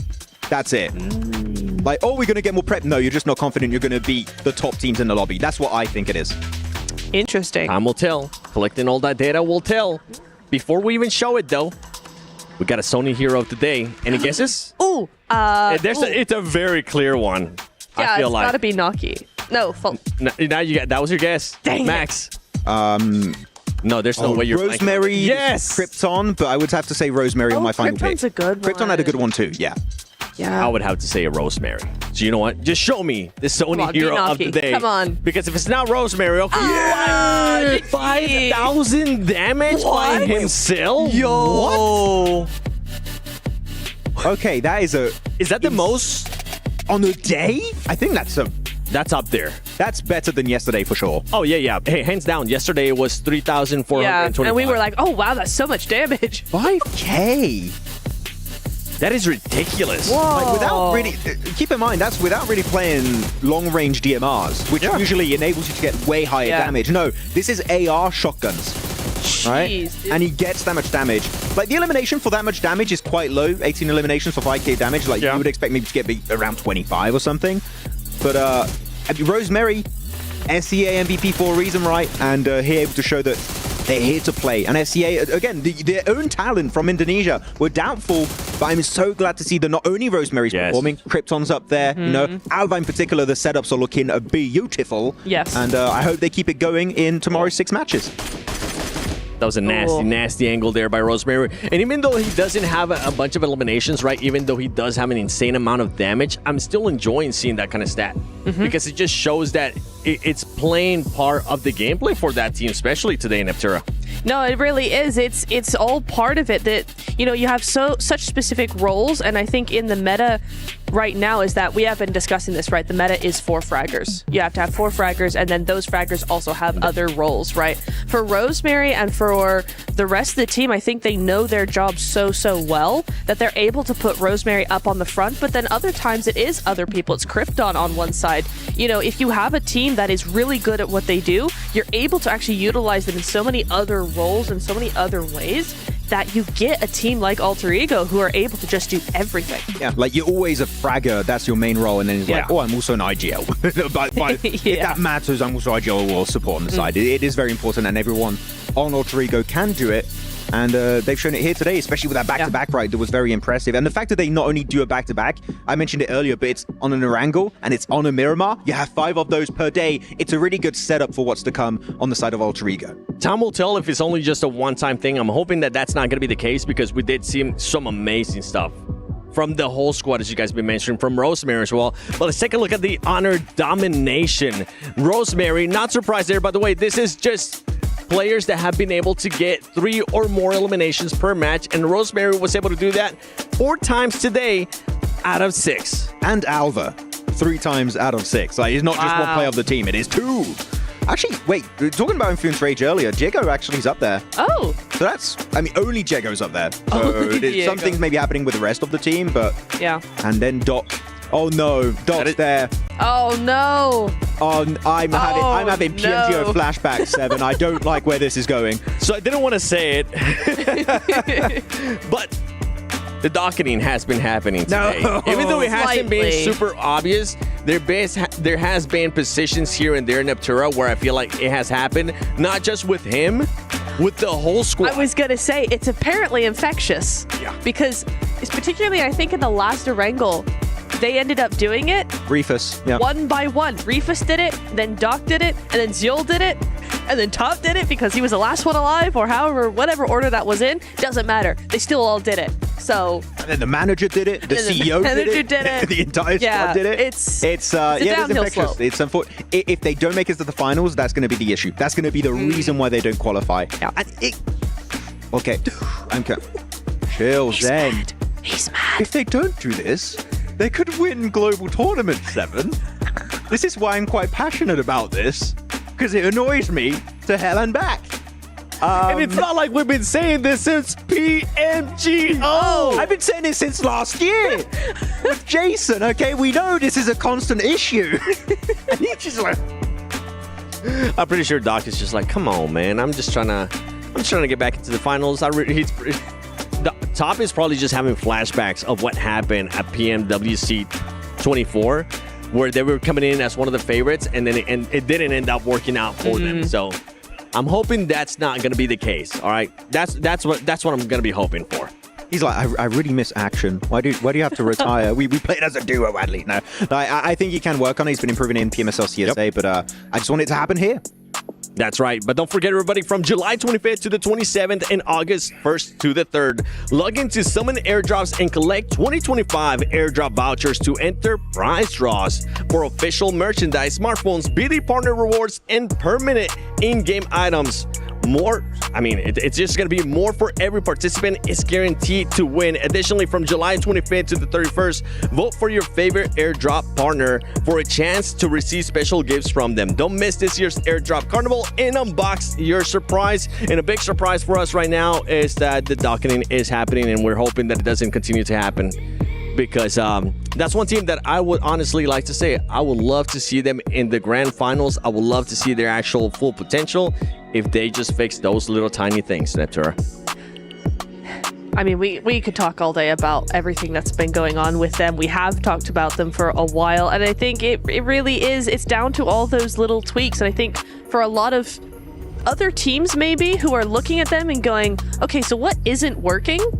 Figure it out, because I think it's not that hard to see what is actually going wrong. So if you're a team that's looking at Alpha Gaming and going, hey, we could learn from them. Learn the mistakes as well as the good things as well. That's my advice. Well, let's take a second here to talk about something good, right? Yeah. We're talking about APG not really doing the thing. We got to give massive props. And I know we weren't trying to talk about this team that much, but we got to give massive props to Four Thrives and what they were able to do. It wasn't just Phallic. I came in super high up on Phallic. Naki came through. T24 too has been able to put up those eliminations. And for this team, they're feeling confident right now, and they're continuing to be confident. I'm going to put my cue card down because I'm very passionate about this. Yesterday, we had we're all going in on this. I love what we saw yesterday from Phallic saying, we have a game plan for Alpha Gaming going onto the bridges. But actually, I was scared because I was like, hopefully, they're not going to want to fight them because they could lose players early, and that means their odds of a chicken dinner are just out the window entirely. But no, they decided to play it passive. That was the game plan, and I very much enjoy that. That they okay, we'll just give you the bridge, you make the cross, you survive, but we survive too. And because of that, you get into the late game and the odds of a chicken dinner, right through the roof. It's good to see. Well, one thing at one point too, in an Erangel, when we had Stauber in play, we were like, okay, where's Four Thrives? Because APG was still towards the south. And we're like, Four Thrives is nowhere to be seen. They were already towards the north, Neptura. Yeah, I mean, that was really nice to see them, that adaptation of, we're taking the long road. We're out of here. We're going around. We've already played with these other squads. We know what they want to do. We know our direct competitor is APG. So you know what? First day, at least, we're going to avoid them completely. Do what we need to do with other teams we're already familiar with from day one. And that has worked so well for them. Well, so far, 2 days done of PMWC. We've gotten so many surprises. We can continue to sit down here and just have a whole podcast talking about what happened today. But we're not going to do that because I'm hearing that Barney is going to be doing an interview with Rosemary. So let's send it over to him. Welcome back to the main stage where I am joined by Rosemary from Alter Ego Ares. What an incredible day today, Rosemary. I kind of first want to kick things off by talking about your team because you were all really impressive. Particularly, the analysts were choosing that Alva was really, really impressive today. He gave you loads of information, provided off angles so that you guys could all pop off. I just wanted to ask you about the synergy between the team right now. Is it particularly dialed in? Jadi tentunya di sini kalian berhasil mendapatkan hari pertama yang lumayan baik ya. Dan dari para analis itu memperlihatkan bahwa Alpha ini menjadi salah satu kunci dari kemenangan kalian di hari ini, di mana dia selalu memberikan juga vision, informasi dan juga off angle yang baik gitu. Menurut kalian bagaimana dengan performa tim kalian hari ini tergantung juga dari sinergi kalian tentunya di hari pertama. Kalau untuk ditanya tentang performa kita di hari ini, kita masih banyak mistake yang kita lakuin dan mungkin di esok hari kita bakal memperbaiki itu. Dan untuk sinergi kita, ya puji Tuhan kita mau ngelakuin apapun itu selalu bareng, makanya kita mendapatkan chemistry yang bagus dan sinergi yang lumayan bagus.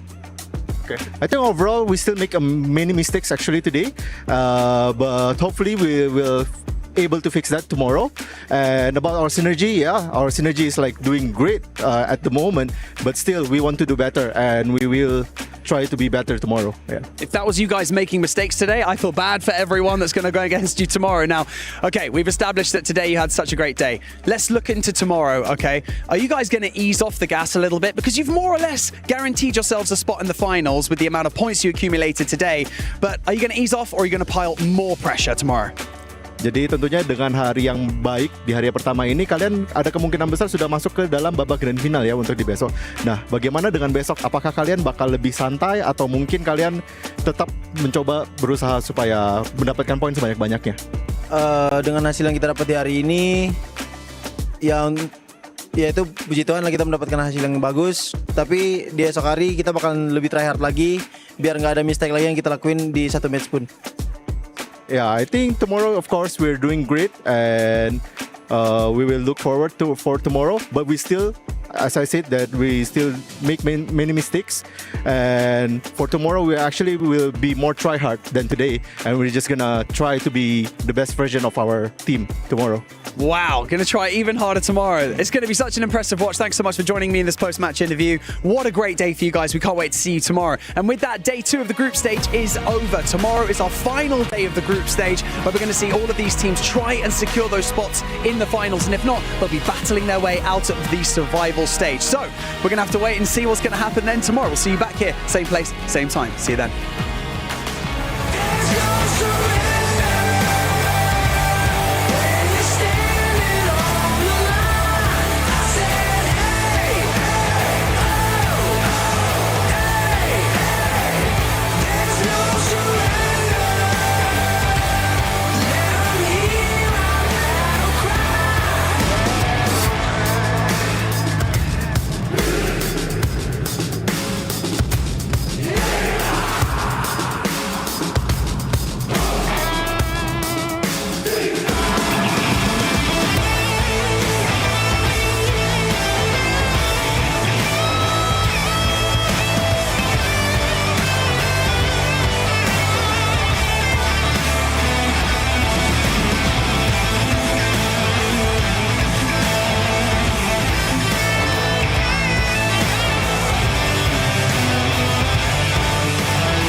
The highly anticipated addition to the Mummy series outfits is here.